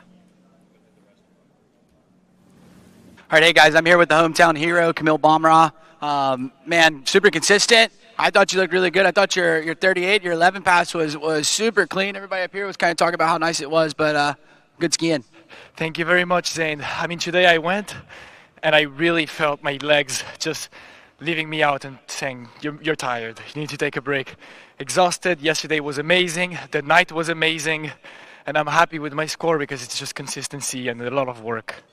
Yeah, and I mean, and you've done such a good job just organizing this event. I mean, you've done it third year in a row. It's the best event of the year, and you keep pushing it even more and more. So, you know, hats off to you and great job. Thank you very much. Watch the next pro events because you're going to see some good scores out there. I'm telling you. Yeah, and then one other thing is me and you spent some time in Namibia this year, and shout out to Viku and the crew there. I know they just texted me and told me to tell you good job. So great skiing, and thanks for everything you're doing. Thank you to them, and if you're watching, guys, thank you for taking good care of us in Namibia. It was amazing. Well, perfect. Well, we'll let you get dried off, man. Enjoy it. We're so happy that you're putting this event together, and look forward to hopefully doing it again next year. Thank you. Perfect. And right now we'll send it back to you, Tony. All right, here we go. Our next competitor on the water at this time, coming to us from the English city of Bolton. This is Aaron Davies. 13-meter start. I've spent a lot of time with Aaron growing up, and he is a phenomenal slalomer. And these last couple, well, I would say last season was a huge step for him. He went from kind of missing a couple 39s, and whenever he got into the 41s, he became dangerous. That last year, that went away completely. He started putting big scores up in big moments. His 39s became uber consistent, and as soon as he got to 41, he was looking down it. So I would say this again is maybe you could call an underdog for putting down a huge score. He's skied very well in practice. He's a strong dude. He's a tall dude. And these conditions are really looking to sort of shape up right now. He's gone for a little brave move there, Tony. What do you think? Opting up to 11 meters. Yeah, going with opt up number 1, which is going from 13 straight up through to 11.25 meters, bypassing the 12. And that was the conversation we had a little bit earlier. Yeah, and I think it's, again, if it's a practice thing, it's a good thing to do. If you worked on it, and at the end of the day, some people are just better at it than others, right? Some people prefer that sort of, okay, we're going to take a calm movement up. And again, he's a tall guy. He's 6'3", he's probably 200 pounds, and he has a lot of leverage. And I think in those situations, the leverage sort of remains a little bit more similar, so his intensity can remain. And from what I saw yesterday, his first pass looked way shakier than his third on his 11, and I'm excited to sort of see him how he moves, because he looked a little bit nervous on that first pass. But again, you let your brain think. You're thinking about the decision that he's just made. But let's see, going B2 on the 0 off. Let's see what he can put up. Good start to 1, a little bit slower than he's going to want, but he can get in a rhythm here out of 3. A little bit of tip chop, but beautiful position behind the boat. Really getting back into the move and. Again, like we talked about earlier, really, yes, there's mess, yes, there's chop, yes, there's movements, but his body remains very quiet. His position into first stroke remains very strong, and the swing comes from there. And I think unless he gets unlucky in the next couple seconds here, the conditions are shaping up for a really good attempt at this 39 off 10.75 meter pass. And again, I would put some of my pocket money on, not that I have much after not doing very well here, but I would put some of my pocket money on him getting down this. So incredibly excited to see what he has to put in. But what do you think here, Nate? I mean, like we talked about with Will, with those kind of slower movements but staying super calm, it seems like the way to go today. Yeah, I mean, I think sometimes in situations like this, you have to come out and be the aggressive one. I mean, we saw Charlie do it from the very first skier, even when those conditions were probably some of the worst right there at the beginning. Say, hey, this is what I'm going to do. I'm going to attack, and I'm going to come out here with a game plan. So, same thing goes here, just kind of coming out, attacking, and, he's been skiing really well. We've seen it, over the last year or so, and, yeah, I mean, we'll see as he comes back in. As you mentioned, the conditions are really not that bad. Like I said, we're up here. It's so easy to say from up here. It is, and the thing we can is the wind, and the wind is down, which is nice. The current is up, which creates just. I think the hardest thing is a whole set of different challenges. Well, there's so many variables. Like it's hard to work on just one thing or the other, whether it's the course, the wind, He's skiing against the head current right now. Or 39 off. This is big. So he's going to need a 4, I believe, to make it into the final. But if he runs... blows the tail of the ski out, and unfortunately that eliminates him from further contention here. So it's going to be half a buoy at 10.75 meters. An opportunity opened itself up for Aaron Davis, and unfortunately for him. So I don't know about... that is the exact fall I took. Day one, I took a second set, and once that current started to pick up, and I was like, right, be committed, be aggressive, attack. I ran a really nice tailwind 35, and then went into the 38 and went to go attack, and the tip just stopped. I just saw some bumps kind of coming in here. Maybe there on the backside. From the other angle, it looked more so. He kind of got caught. That's got to make the TWC trailer. That one. That's a slow-mo zoom in right there. Yeah. Hey, I feel tough for him because he set up the scenario, ran the 38 tailwind, and I think we talked about earlier. I think he's just right on that precipice of that end getting tricky again. It's hard to be the person that makes that decision, and we have Freddie up here next. I'll be very intrigued to see what he's going to do. He's been starting out at 35. He's been starting at 35 these past couple of sets. I was very surprised at him doing it yesterday, but we know Freddie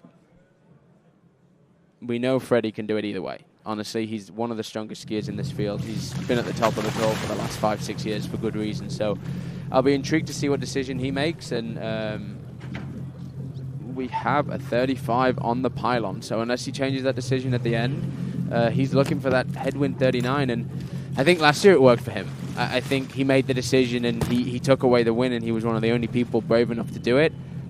Whether that's still a move or not, we'll find out in about 10 minutes. All right, then. So let's start crunching the numbers a little bit, guys. I mean, between the two of you and... a slalom skier crunching numbers? Yes, absolutely, because there is a multiple-way tie for 6th place. There's a 3-way tie for 6th, which means it extends through 6th, 7th, and 8th, and all of those skiers scored a 4 at 10.75 meters in the previous round. So what that essentially means is that for Freddie Winter, in order to advance, he has got to at least get to round 4 at 10.75 meters, and any further than he gets beyond that point will only enhance his ability in terms of making it through to the next round. So who's left that's out of the cut right now? It's just Freddie, no? Freddie, yeah. So Freddie is the last skier that can make the 4s not in. Correct. So but not by virtue of guarantee anyway, no. Because, I mean, in this instance, if Freddie Winter comes up short of 4, then it means anything 4 and above is guaranteed. Yeah. So we also bring into play, just to talk out all the possible options here, we bring into play that the perfect ties are all in. So if he gets a 4 right now, he has then a 4 and a 3. We then start, that 3 ball becomes a nervous turn for all these people with 4s because they know a full is probably going to put it in. So he's in one of the most mentally challenging roles in some ways, but if I know Freddie, he's going to go in fairly horns up and attack. So good start here through 35. And looking at the conditions, it's almost flat out there again. I mean, it's probably the best it's been for all the men so far. Fantastic skiing there from Freddie Winter, opening past 12 meters, and definitely used to pressure cooker situations. He's the two-time Masters Slalom champion, 2 times on the trot. And with that in mind, let's send it to Zane. All right, hey guys, I'm here with Mr. Aaron Davies. Heard you get out of the water there. You kind of blew the tail, exploded at 1, but you got out of the water, said, you're kind of deciding what to do. Do I take 39 from that end, or do I take it from the far end? And, kind of tell us what was going on there. Yeah, I mean, I didn't really go off the dock knowing what I was going to do. But I was going to come in at 12, 13. I decided, I took my first pass. I thought, let's take the first pass of 13. Let's feel everything out, see what the deal is. And then I was like, okay, it doesn't feel so bad on 13 in the head current. It just started just ever so slightly. I thought, okay, let's give myself the best chance on 10-7. And I thought, that's got to be the headwind. So, all right, up to 11. So I did my 11, and it felt fine. 11 felt good. I just came into 1 and felt a few bumps, and that was all she wrote, really. I've yet to watch it, of course, but I'll go back and see what happened. Yeah, well, and I mean that's what's great. TWBC has it, so you can pop up, dry off, and grab your phone and go check it out. So maybe go back to the drawing board, but switch our head and go to the next event, huh? Yeah, we'll go to the next event. We're go back to England, drive down to Monaco. I mean, the start of the season's been a little different to normal. Sort of got a big boy job in a way, but staying in the UK and a little slower start to the season. But I'm looking forward to the summer. The rest of the summer should be really good fun. Well, perfect. Well, let's go get dried off. Enjoy your rest of your day. And right now, we'll send it back to you, Tony. And great skiing there once again from Freddie Winter. Now the one thing that I see about Freddie Winter slalom skiing is he has this uncanny knack of just being able to pull his knees up a little higher, coming off 135, and get just a skosh more angle, just enough to hold some better direction. He'll maintain a little bit more speed into 2, 4, and 6, but because of his direction, he'll be able to tight line and effectively run that past in most situations. I think he has an uncanny ability to just do enough. I don't know about you, Nate, but I feel like that if I'm a slalom skier, that 5 ball's the thing of nightmares. You come into it, you get an awesome 4, you come in early, and your knees start going, whoa. Well, especially as a righty. You're coming into your last offside turn, and he knows the last thing he wants to do is blow the tail or go down there at 5. And usually, if you can slow play 5 ball just a little bit, you can still get over there to that 6, although it looks like he's pushing the limits on it a little bit. He knew that 6 ball came up pretty quickly there. So that's as far as you can go. Yeah. All right, then. Definitely. So we're now on the pass. This is the moment, Tony. Yes, 10.75 meters. If he gets more than 4, then he's guaranteed. This is where everyone's watching, because anyone who's left, it greatly changes their day on how this goes. And I think if he's gonna come out the gate here again, we know Freddie. He's gonna be coming into this to run it. He wants to be late seed. He wants to know what's going on. He wants to be able to attack.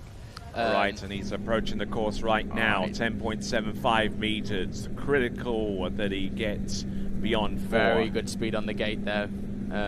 There's 1. Good hook up out of 1, staying very calm. Big 2. Just has to get out of this 3 well. He does. He's going to commit. He's going to go all the way through 4. Gets a big 4 out to 5. And he is going to have 6 Look at this. boys at 39.5.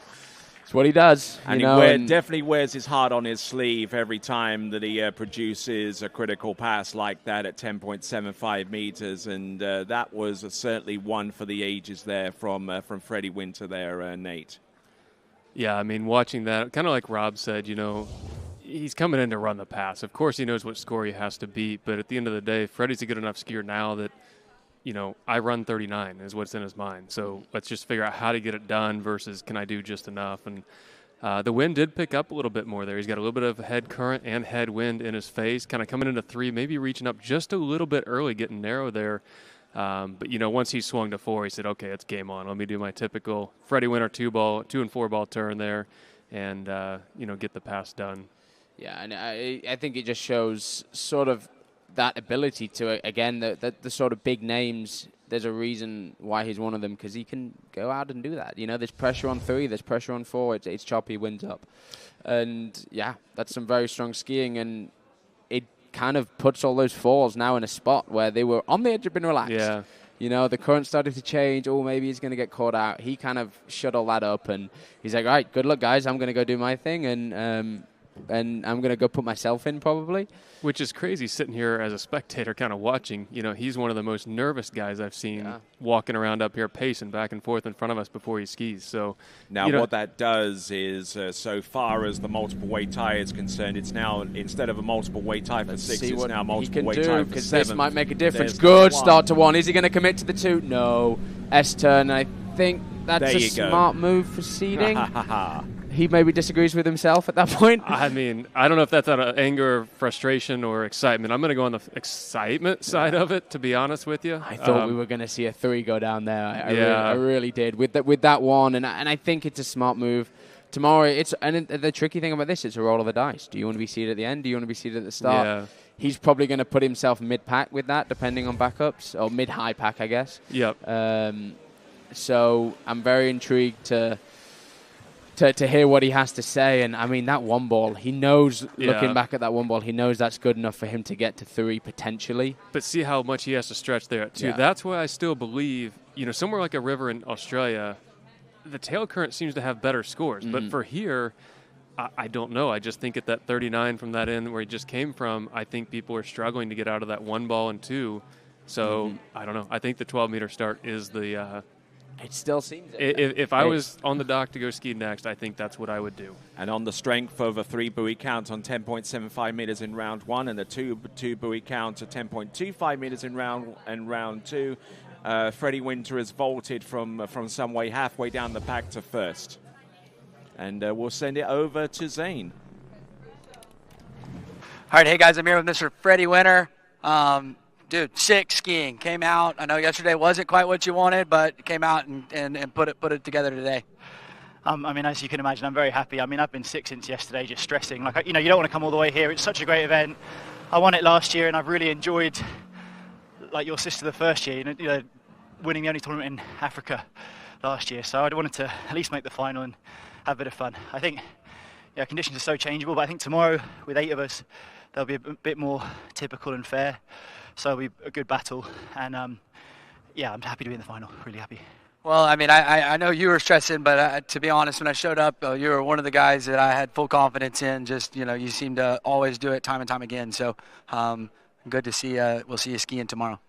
Thanks, mate. Yeah, I mean, it's nice of you to say that, but I mean, I'm telling you that just that, you never feel that good, and I think being an athlete is just basically being an insecure person, trying to prove to yourself that you're better than you were yesterday. So, I mean, anyway, I'm just happy to be in.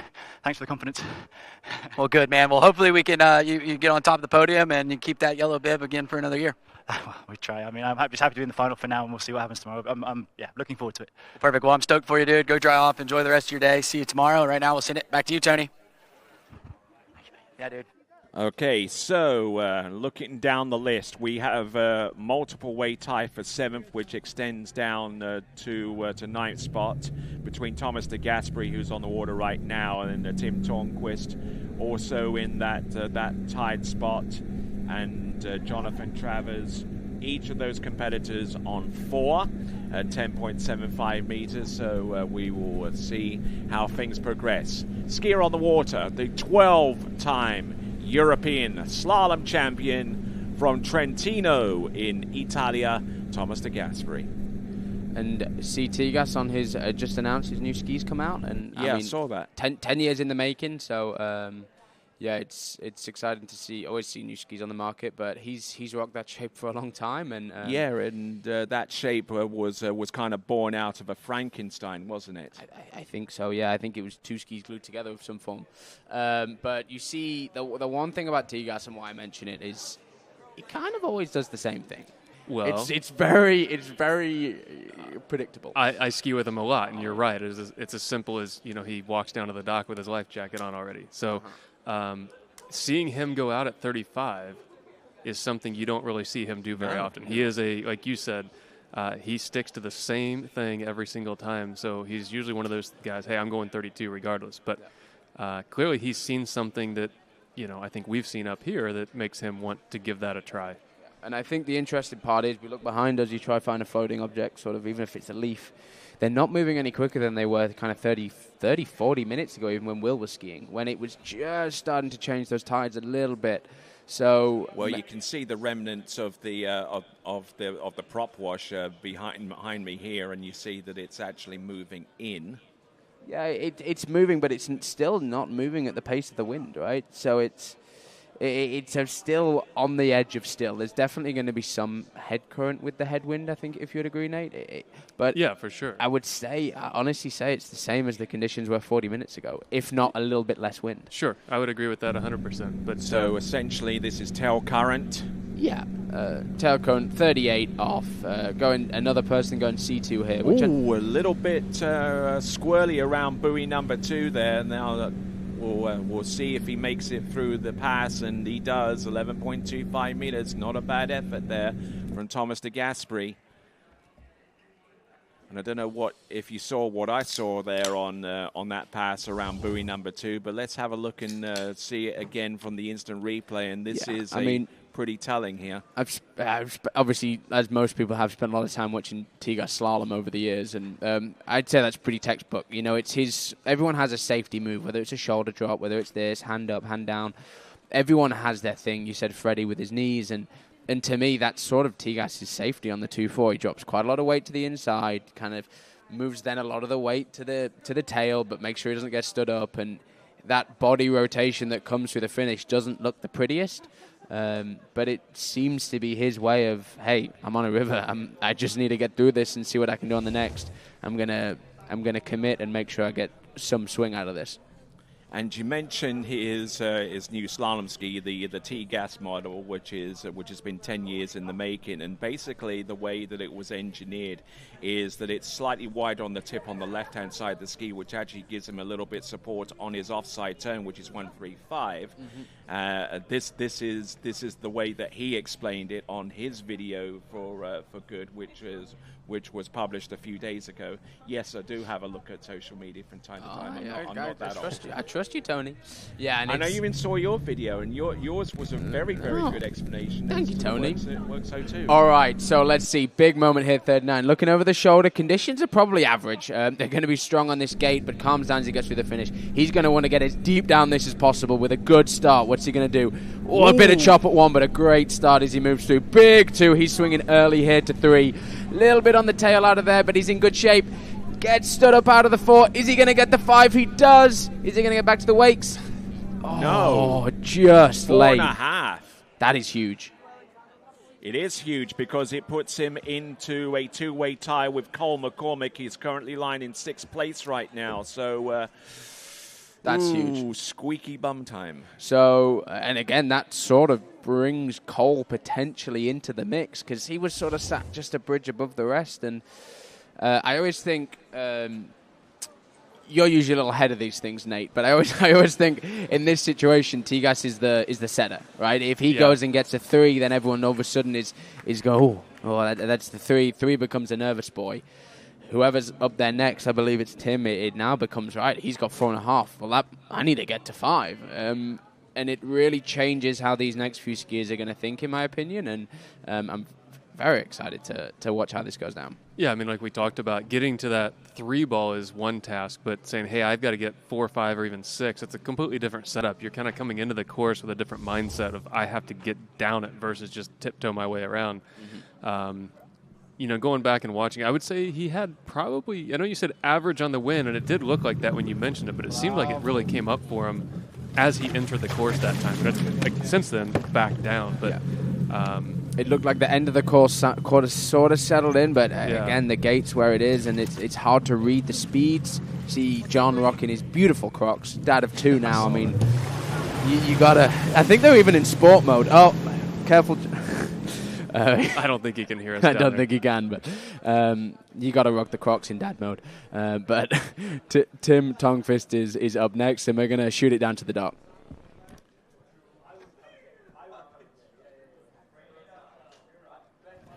Hi, guys. I'm here with Thomas de Gasperi. Just saw you get off the water.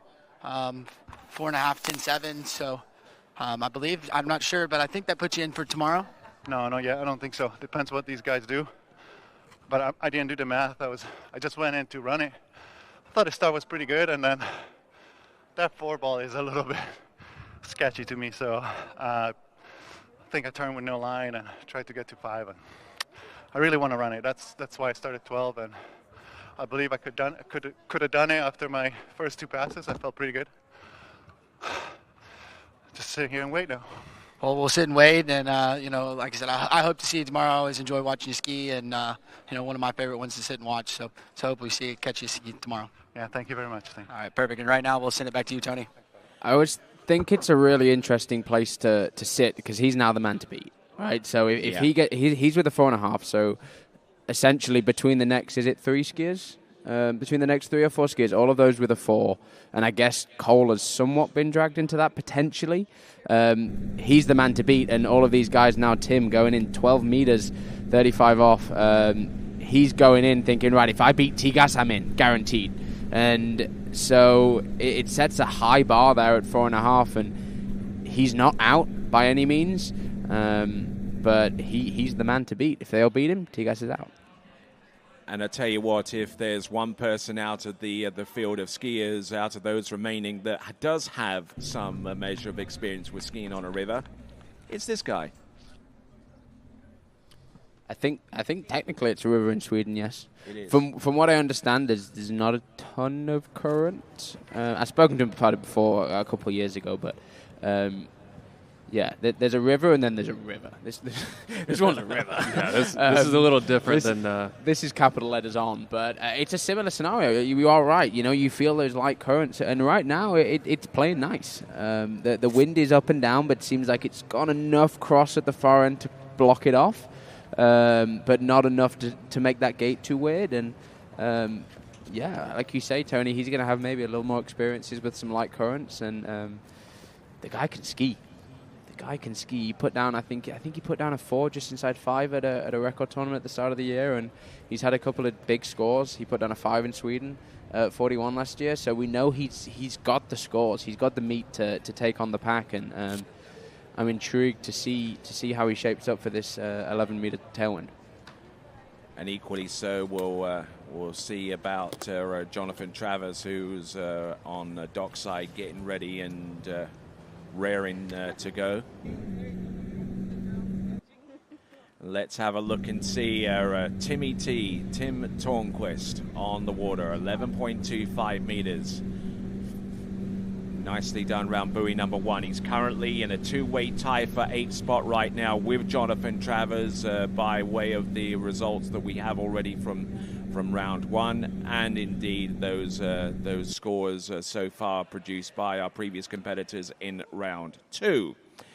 And pretty neat looking pass there, wouldn't you say, Nate? That's what I was just getting ready to say. I'm not sure there's much you can pick apart on that pass that he just had there. I mean, that was probably one of the easiest 38s that we've seen in a few skiers, and the conditions really have stayed about the same, maybe a little bit less wind than Tigas just had, but watching Tim ski yesterday, I thought that he ran that score easily. It really wasn't a struggle for him to get there, and quite honestly, I thought he was going to run the whole pass. So, he's going to be set up here coming back in with a little bit of headwind, a little bit of head current. The current's not quite as strong as what we've had, in the days prior or in practice, and especially last year. So, you get really technical. You talk about where the moon's at and all that, Tony, and that swing of the tide's not quite as great as it was here last year. I think almost a meter less, which is pretty substantial. All right, we're looking at our Italian skier, our last of our Italian skiers about to take to the water. Vincenzo Marino, I beg your pardon. Brando Caruso is directly behind him. And Vincenzo Marino on 5 at 10.75 meters. Could he be potentially the joker in the pack? Most definitely. And I think last year we saw it in Jaime. It was probably his first, I think it was his first pro final, and he ended up, I think, coming 4th. And in these kind of situations, it's tough for some people, but let's see here, 10.75 meters for Tim. He's going to want to get down this slow start to 1, but swings well into 2. On the tail, he's going to need a big 3 to get himself back into it. He gets it. Oh, and he's narrowed 4. Is he going to make it across to the 5? He is. Does he get to the wake? That just about him in. Yeah, he made it back. Nearly eats it on the buoy.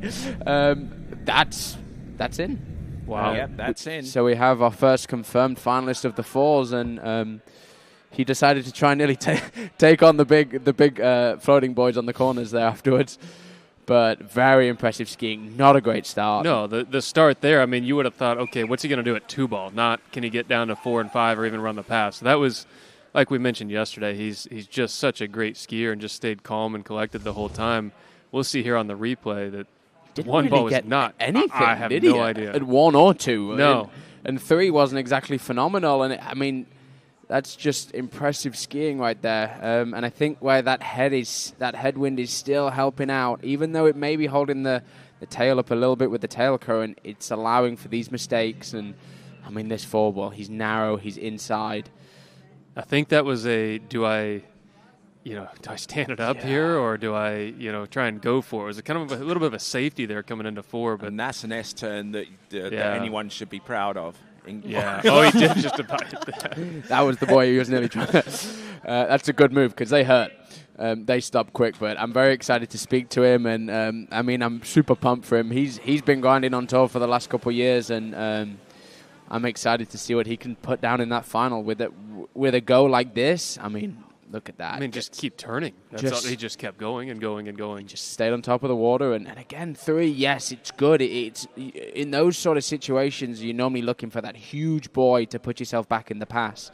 And he got just enough every single time. Just enough. Yeah, there was never a time that he got a big turn. But no. And that there is incredible, and I'm super happy for him. He deserves this. He was super close to making Masters at the start of the year. He was super close. I believe he was just out on the Swiss final as well, so he's been just on the outside of that bubble, which is probably the worst place to be. It's almost nice to miss it by a mile. So I'm super pumped that he's stomped his name in that final, and Tigas is still sat there nervous. All right, then. Let's crunch the numbers once again. You up for some of that there, Rob? What about you, Nate? Crunching numbers? Crunching numbers. Well, let's give it a rundown. Let's see what you got. Okay, currently in 8th spot is Cole McCormick with 4.5 at 10.75 meters yet to ski, and that score from the first round. Jonathan Travers currently in 9th spot right now with 4 at 10.75 meters. So you know essentially what that means. Jonathan Travers, in order to vault himself into the final round, has got to get more than 4.5 at least to make progress in that general direction. 12-meter start. So we're unsure if it's the right decision going 12, but that's the decision that all these skiers are going now. So I think it's the correct call. I think it's giving the best opportunity to get down the line at 39. I think that's that far end is challenging getting a good start.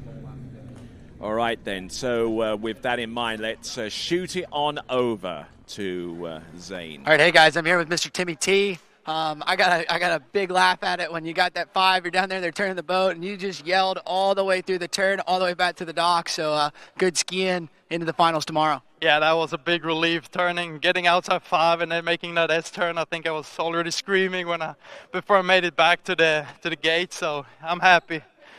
Yeah, I mean, you're the first one out last year, which I know was a bummer, so way to change the narrative, and now you get to go out. You're kind of be one of the first ones off in the finals tomorrow, but, you know, you've been skiing super well, so I think you're going to come out and put a big score and kind of put some pressure on the guys further in the round. Yeah, I think tomorrow I'm going to be, as you said, early off the dock, and I think that's good. I'm going to try to go out and set some pressure on the other boys, and hopefully, you know, take that 39 down tomorrow and saving that for tomorrow's final round and see what we can do. Yeah. Well, with the way you've been skiing, dude, I think you'll get it, and you might even get a really good look at 41 and get a huge score. So great skiing, dude. I'm super happy for you and looking forward to seeing you ski tomorrow. Yeah, thank you. All right, we'll send it back to you, Tony. I mean, and I think the other thing, and I haven't really heard it mentioned, I don't know if there's, but this is the biggest prize pot of the year. There's a huge money up for grabs if you make it into that final, and kind of, it can change lives. You know, Tim's put himself in a position now to potentially change his whole year, and it's awesome to see him pumped about that. You know, this is a business at the end of the day, and I'm pumped to see him in the final, but I want to see this guy in the final as well. Getting a little caught up here through this 11-meter line. Getting stood up. A little bit deep on 5, but managing to get through the exit gates and his whip around slack. I feel like you're the guy that started it, Nate. Yeah, That's what you've created. Bounty the other day as well. It's all your yeah, fault, but I don't Nate. think I created 5 twirls in a row. You're trying to come out the gates. You're but, just that cool, Nate. We all want to copy you. That's what it is. I didn't start it. Like I said yesterday, it came from a guy named Cale Burdick. Somebody I grew up you can't skiing push with, the blame off, Nate. I'm not blaming it, but that's where I learned it from. So the root of the problem came from Cale, and I just pass it along to the other guys. And JT has been one to pretty much perfect it over the last few years. So then the next tech talk is going to have to be on how to coil a rope, and we'll put John on that one. I mean, look at that. It's at the end of the day, that's a lot of slack, and it's a ton. ton. I wouldn't want to take that. That's barely a hit, and I've never tried the whole flicker thing. And to me, it's more of a swing it out and around, not a straight up and down. It's like put a coil in it versus kind of like a spring. I think at that moment he was swearing, and I go, "Oh, yeah." He's like, "I got to do something. I just need to pull on something and hope that it comes out." But impressive skiing there from John. Not the confidence builder that he want to set up. Probably a bit of a good move going 35. Yeah, and the nice thing about this river is every pass pretty much resets a feeling. So that's what I was going to say. You get to the end, you push the reset button because everything on that pass does not matter here. Definitely. Here we go now, coming in. Jonathan Travers. Needs a 5 to be in, a full 5. A 4.5 is going to put some question marks everywhere, so let's see what he can do. He gets good speed on the gate. Can he get out of the There's one? one. Good move through the one. Stays nice and There's light. two. Ski moves well out of 2. The tail of the ski. Come on, embedded John. in the Steep water. with There's it. 3. Keep moving. There's 4. And he trucks back turns there it, on and he number runs 5. it. There you Yes. go. Look at that. 10.75. We love a fist throw. We love a big fist throw. In these moments, again, this is a huge event, and I don't know if it's how much has been talked about, but biggest money of the year by a long way. We do have a gate under review. What is it with these two today? But fingers crossed. I mean, he absolutely smoked that pass. And honestly, if this wasn't such an important moment for him needing to get the 5, that's one of the best, calmest 39s of the day. Well, look at the 2.4. Yeah, like he's coming out at 2.4 like as committed as I've ever seen him on that offside. And that's a mess. Stood up into 4, lost the rope, ski bouncing, and he dominated that. And I mean, that is the most of the nervous weights you can get waiting for this gate. And where's the rope twirl there at 39? No, didn't even need it. No. Headwind, I guess. All right, so what are we going to be looking at? This is okay. By virtue of that score, that means not that yet. Jonathan Travers, Gate review. We're still waiting. We haven't heard anything officially yet. And the longer we wait, the more nervous the potential outcome could be.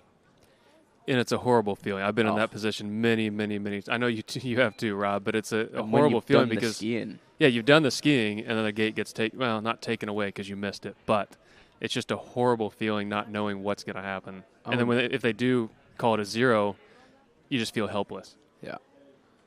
Is he? I think he's going to get on the. He knew he was going to get on the back of the boat if something happened, just so he didn't have to swim. I mean, after yesterday, I think he's sort of learned the back of the boat's the easiest place to be. Yeah, it's better than getting drugged, but the current's not as bad. I don't think. It doesn't sound like they've got a call yet. I think he's just. Gate is good. Gate is good. Gate is approved. Let's go, John. That basically essentially secures his spot through to the next round, but he's still got 10.25 minutes. He's definitely going to want to try. Okay, let's see if we can slow this down a little bit here. Yeah. There. And clouted the right-hand gate ball and it's the tail push, right? And are you going to hit it with the tip of your ski? Probably not, but anything, right? The fin counts. And that's where that last moment with this Moomba roll, as long as you got the right pressure through the tail of the ski, that tail's going to keep slipping, keep moving, and it's going to contact. And that becomes more challenging as the head current becomes greater because you turn in and you create more angle and water pushing against the ski that you take a trajectory that you're not normally used to. He bends his back knee a second earlier there. Folks. We have a different story, but 41. No one has gone past 2. Wind is up. I just want to see him get out of this one nice and safe and commit. He's in the final with this. Let's see what he can do. Oh, and goes inside a 1. So 6. So 0 at 10.25 for the guy. minutes. Put it together but for John through Travers. To the next round. I think I saw a little bit of let me see what I can do here, as opposed to trying to get to 2. There was a pretty aggressive gate there. And at the end of the day, with the characteristics of this place, I'm looking to get past number 1. Psych. with the conditions at this place, there's no guarantee that being early is worse than going later. Yeah, exactly. You know? And it's a dice roll at the end of the day, and who's going to know until whenever that start time is tomorrow? That's the first time we're going to know if you're better to be last or not. But let's head it back to the dock and let's go speak to what I'm sure is a very happy John.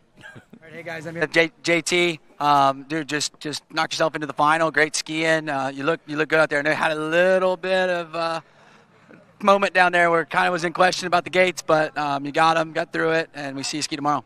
Yeah, I'm super excited just to get through that. A lot of nerves, and it's not easy out there. The guys are skiing really well. That 38 was risky as hell.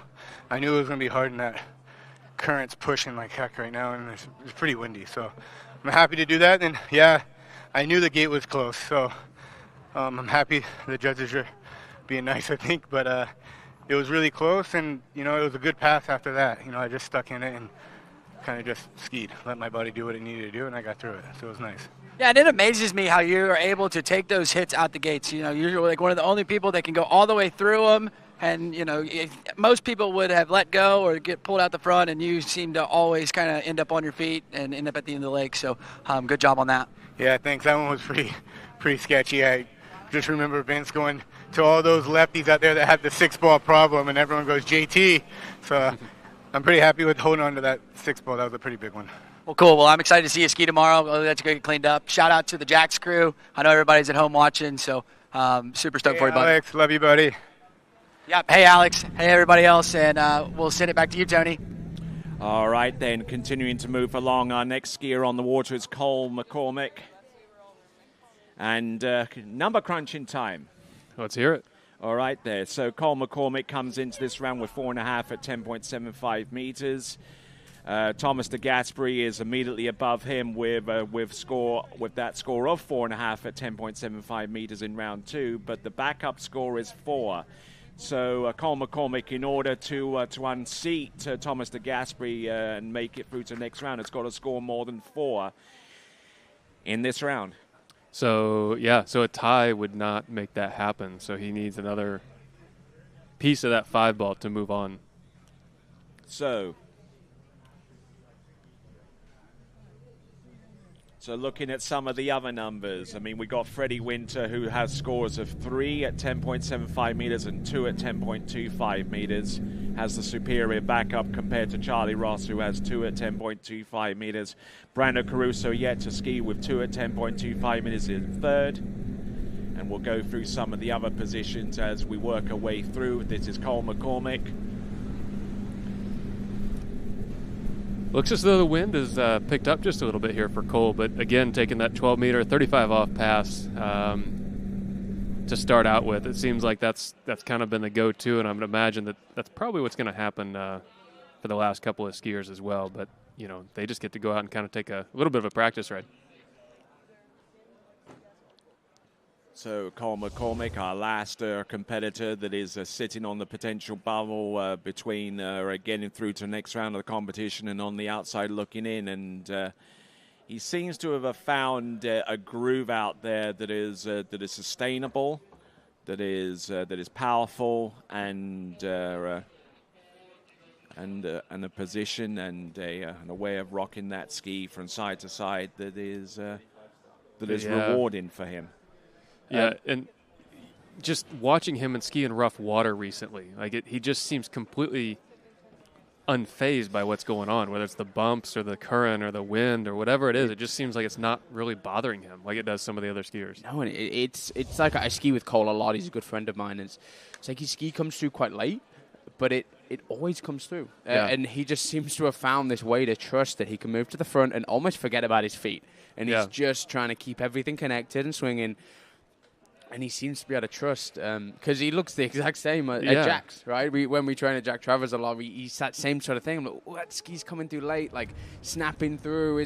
And he gets to the tournament, and he loves it. You see that on the gate glide. We'll see that right here. But even on the gate turn-in, you talk about the ski getting behind you a little bit. Yeah. And, like you said there, he really moves with that body and creates good drive. And this is probably the most... Right now, this is the guy with the most pressure on his shoulders. He probably thought he was safe Well, I've spoken to him all morning. He wasn't. He thought he wasn't safe, Yeah. and I'm the whole time like, don't be an idiot, dude. Like, a 4.5 little and narrow 39. coming into number 6 and had to hyperextend there to get the ski round number 6 and riding that LP1, which I think should be an LP3 by the amount of versions that it's gone through right now, with Chris Lapointe being the head designer of that ski, and skiing with a heritage that is supported by the fact that his father is Ricky McCormick and his mum being Susie McCormick, and that certainly helps being able to lean upon that experience when times get tough.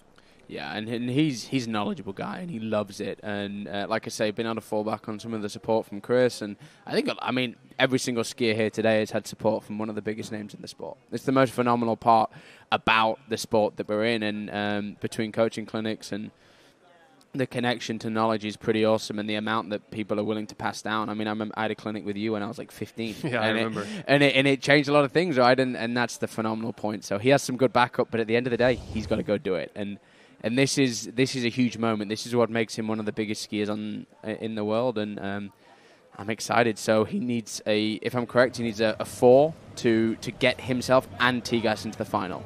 A 4.5 pushes Tigas out because we have the perfect ties rule, where if there's a perfect time both rounds, it essentially bumps up that final number to 8.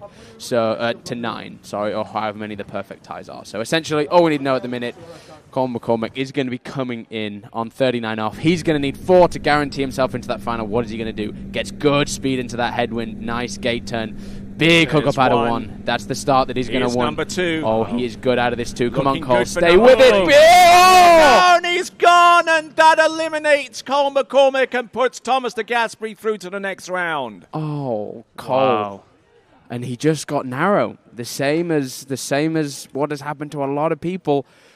Came up into 3 and came narrow, and that's it's great news for Tigas. At the end of the day, Tigas is in, but super sad news for Cole, because that was phenomenal. That was one of the best starts I've seen. Oh, the way he hooked up out of this too with all that pressure is absolutely perfect. Exactly like we talked about. His body moved early and committed, and just that ski snapped through. You think come off the handle a little bit early here, Nate?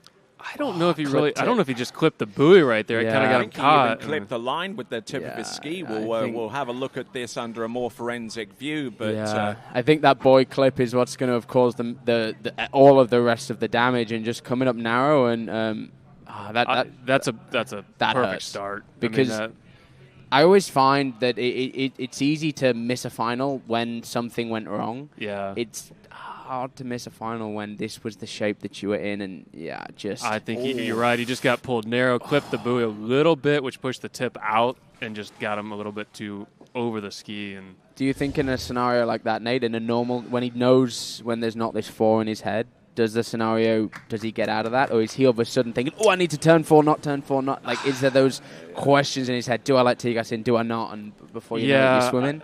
I don't think he's worrying about letting Tigas in. I think he knows the score that he has to beat to make him in, and not to be selfish, but I think you worry about yourself. You don't worry about others, especially in a situation like this. So, all right, and what that essentially does is that with Cole McCormick's elimination in 9th spot, that means that Thomas de Gasperi, Tim Tornquist, Jonathan Travers, Will Asher, Charlie Ross, and Freddie Winter have all made their way through to the final. And what it has also done is it's made this round of slalom essentially a seeding round for our remaining 2 competitors.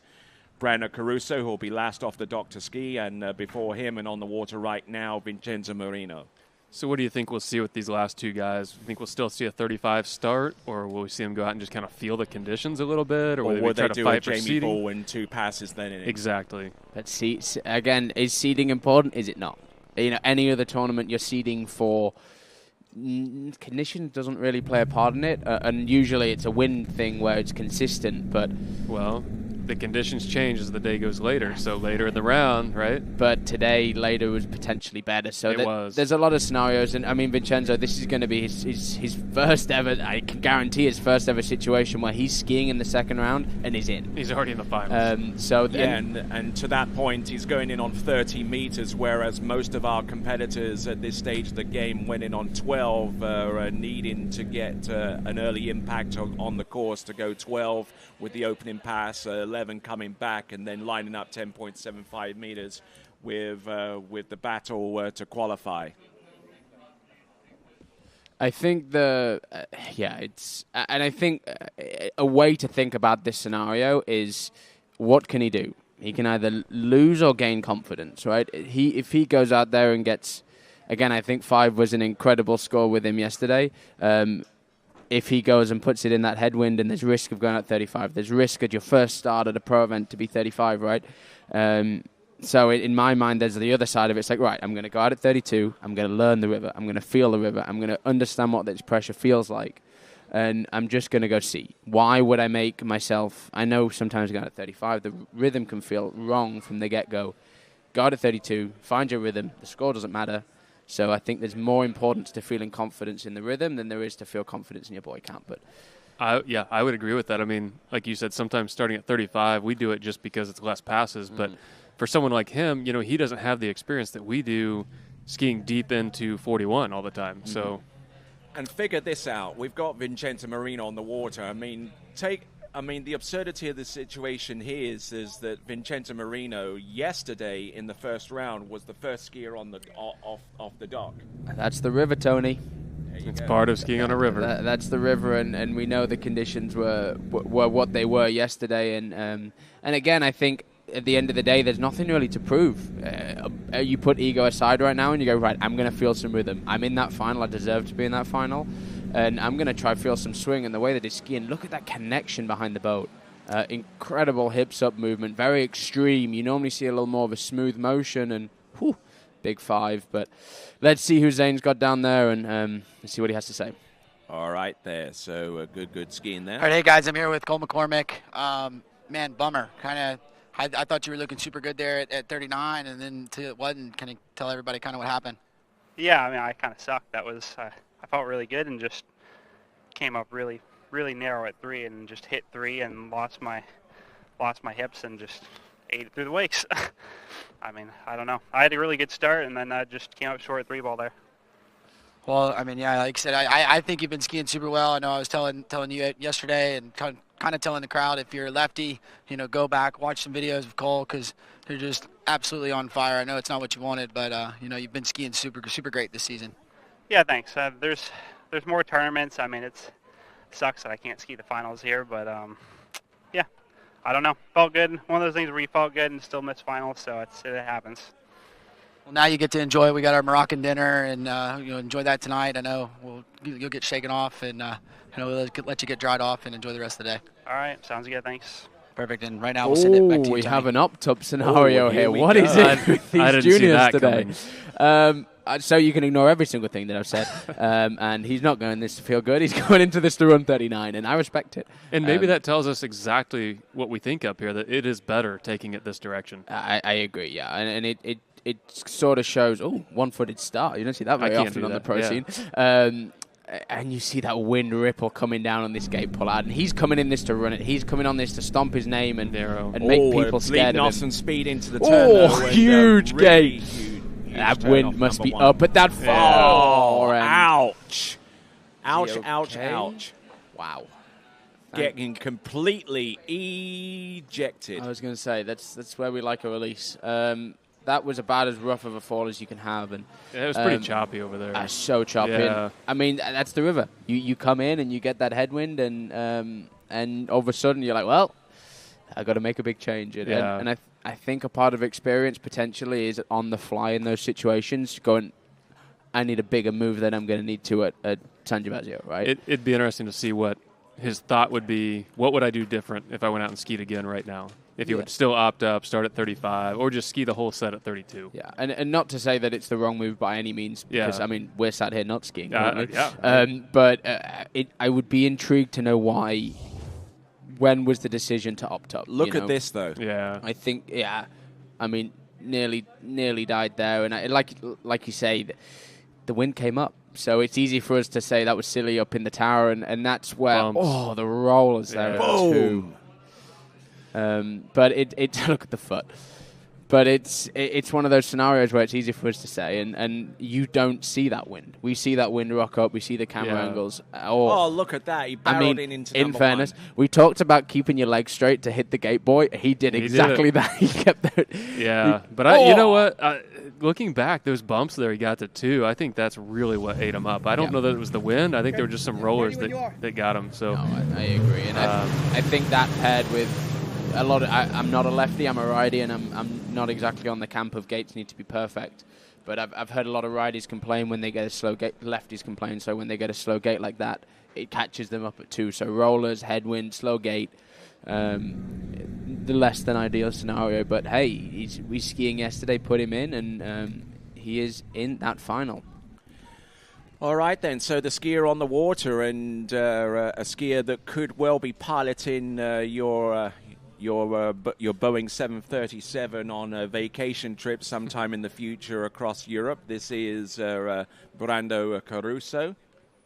Yeah, and he is one hell of a skier. Yeah. He won Miami outright. Was it two years ago? Just kind of whooped the crowd. But either way, we're going to go speak to Vincenzo now. Yes, indeed. All right, hey guys, I'm here with Vincenzo Marino. Dude, we're going to see you ski tomorrow. I asked you yesterday when you woke up, did you think you'd be the second best skier? But now you're in. We'll see you skiing. I'm looking forward to seeing you get out in the water tomorrow. Yeah, dude, I'm super happy. Stoked for yesterday. I mean, the conditions were better yesterday, but today is super windy. I was struggling so much with my gate, especially 13 and 10.7. The wind killed me at the gate. So let's see tomorrow. I'm so excited for tomorrow. Yeah, I mean, yesterday you had really good conditions, and you capitalized on the moment and went out there, a huge score, and great job. So now kind of enjoy dinner tonight and get ready for tomorrow. Yeah, thank you guys. See you tomorrow. 35 star. Perfect. And right now we'll send it back to you, Tony. And an A1 call from Brando. And one of the kind of scenarios with Brando, he hasn't been to the US. And there hasn't been any of the new Nautique that we're using right now, I don't think, made it to Europe before around now. Are these potentially his first sets behind this boat? It could be. And it's oh, sorry, I'm being caught. They have one over Shadow, so ignore me. But in terms of, you see Aaron Davies, you see that there is these kind of calls where people haven't had sets behind this setup. But so you can ignore me completely there. They've had one over Shadow that he's been skiing behind. But they always seem to get the best of everything first. It's a nice That's life, isn't it? That's life. Beautiful place. We're going back there in the last stop of the Euro Tour, which I'm excited for. But and that also answers my question. I was wondering what boat we were going to ski behind there, so don't even ask. But he is one of the best skiers on the planet, and he picks his tournaments a little more than others. He's a busy guy trying to be a pilot, as you would know, Nate. I think that doesn't leave a ton of room in your schedule for the rest of it. And but he can rip. He can. Yeah, I mean, you mentioned it in Miami. I'm trying to remember what the scores were there. Everyone got stuck up on a 3, and he was the only one to get across to the 4. But I think he was out earlier, wasn't it? Or did he do it right at the end? Pretty sure. I could be. Or was it Dane and I think, tied at 4 or 5? Yeah, I seem to remember. But the conditions were tough, and he went out there. He just killed it. People were falling it too, and struggling to get out of anything. And he got himself across, I think, was a full 4, and ripped up. And he is the most old school. My offside is questionable, and I'm going to rock the hell out of that onside. I mean, he didn't turn half the buoys in that set, but no, and he looks much better here today. I noticed that yesterday. It looked like he was finally able to turn that 2-4 side. Yeah, he's creating some really nice swing, and I know a guy that works a lot on this gate turning and carries such lovely speed and whip across that second wake, getting heavy, but moving well again. 2-4 saving him right there. Yeah, I mean that's. I mean, has Brando changed? That is unheard of. I have not seen him turn 2-4 that well as long as I've known him, I don't think. So last year, the long-standing joke was that he has 2 good offsides in a set. Yeah. He has 2 good turns, and we would joke with him, obviously, not behind his back. He would joke with him and be like, oh, use that at 39, you got to be careful. And that, I mean, he's offside. That's the difference. I mean, that is the difference of running a good pass or not for him, and that's and his offside saved him there. So obviously he's been working hard this winter, setting up a new ski there by the looks of it, and getting pretty dialed in, because that wasn't ideal. No. But again, if you've watched Brando any of this Euro Tour, you know that hasn't been a move that he's been able to make for a lot of years. Not at all. But that's what's holding him back in. So. Oh, okay, so it looks like we're hearing from our officials that Brando Caruso is going to go home. Yes. Well, that's an end to that, but we can see him try and smash that one at 39. Hey, maybe he used his 2 good offsides. I was like, you know what? I'm going to call quits on this. That's all right. I mean, hey, you get to go out, you feel the river. Yep. You know, maybe it's going to be similar conditions tomorrow. Who knows? It's always different, but at least get wet today and feel it out. Do it down and back. So. No, most definitely. You can see the water moving, though. Yeah, it is definitely moving now. And he's moving along with it. Look at that. Yeah. All right, then. So great skiing there. Brando Caruso just auditioning the conditions, so he knows what he'll be facing if the conditions are similar in tomorrow's third round final. He's up on top of the dock. So too is Zane. And let's hear one more time from Zane. All right, hey guys, I was here with your final skier, Brando Caruso. Just got a couple passes. You knew you were in the final, so just kind of filling things out today. Yeah, was Charlie and Freddie did 2:41, and at least wanted to get a better seating. I beat Charlie seating, so that was my goal, and I kind of wanted to try 39, but it was way too strong, the current. I understand everyone that skied previously was intense today. The wind, and then you feel the current, the buoys are moving. It's tough, but as I said yesterday, definitely look forward for tomorrow to put up a big score, but we'll see. Staying positive, gotta get some good sleep, and then we'll see tomorrow. Well, I'm looking forward to seeing you ski tomorrow, dude. You've been looking good this weekend, so super excited for you. Thank you, Zane. Appreciate it. Perfect. And right now we'll send it back to you, Tony. Why, thank you very much. And it's hard to imagine a higher cut on a river course as we look through these results. Freddie Winter, the defending champion, he'll be last off the dock with 2 at 10.25 meters. Brando Caruso with the same score, but with an inferior backup. Charlie Ross will be third from last off the dock. He too scored with 2 at 10.25 meters. Then we see Will Asher, Jonathan Travers, Tim Tornquist, Vincenzo Marino, and Thomas de Gasperi all featuring in the final. Thomas de Gasperi will be the first competitor off the dock, followed by Marino, Tornquist, Travers, Asher, Ross, Caruso, and Winter. So, final thoughts, guys. Rob. I wish I'd have skied better, but great to watch people ski a lot better than me. I just thank you to everyone who's organising this event. I mean, it's probably I know for sure it's the hardest event to organise. You have skiers coming at you from all corners, all wanting the best conditions, and I think they're doing a fantastic job of doing it right. Camille and his family just for doing a phenomenal job putting this on. Everything that has gone into this event is phenomenal. I really wish I'd ski better at this place just to be able to experience that final and these conditions, but very grateful for what they do. And look at this place. You don't get to see that many times in your life.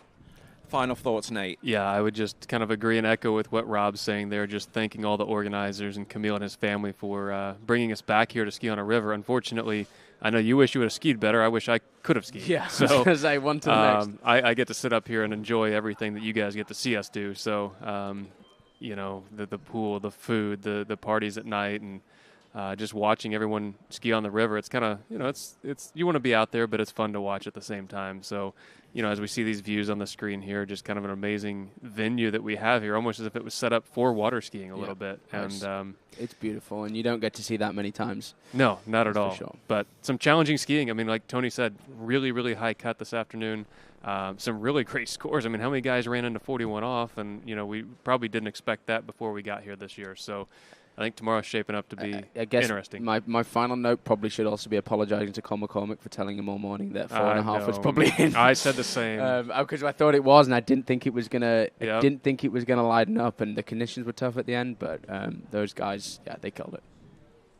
All right, then. So that concludes our live broadcast for day 2 of action here at the 3rd edition of the Royal Nautique Pro, being brought to you under the high patronage of His Majesty King Mohammed VI. So glad to have the pleasure of your company. Tomorrow we'll resume broadcasting with the women's tricks and men's tricks to follow afterwards, and then we will have the women's slalom final and then the men's slalom final. Thank you for watching, and on behalf of the team here at TWBC, as well as my compadres here on the announcing point, Rob Hazelwood, Nate Smith, and also earlier Freddie Winter, it is ciao for now.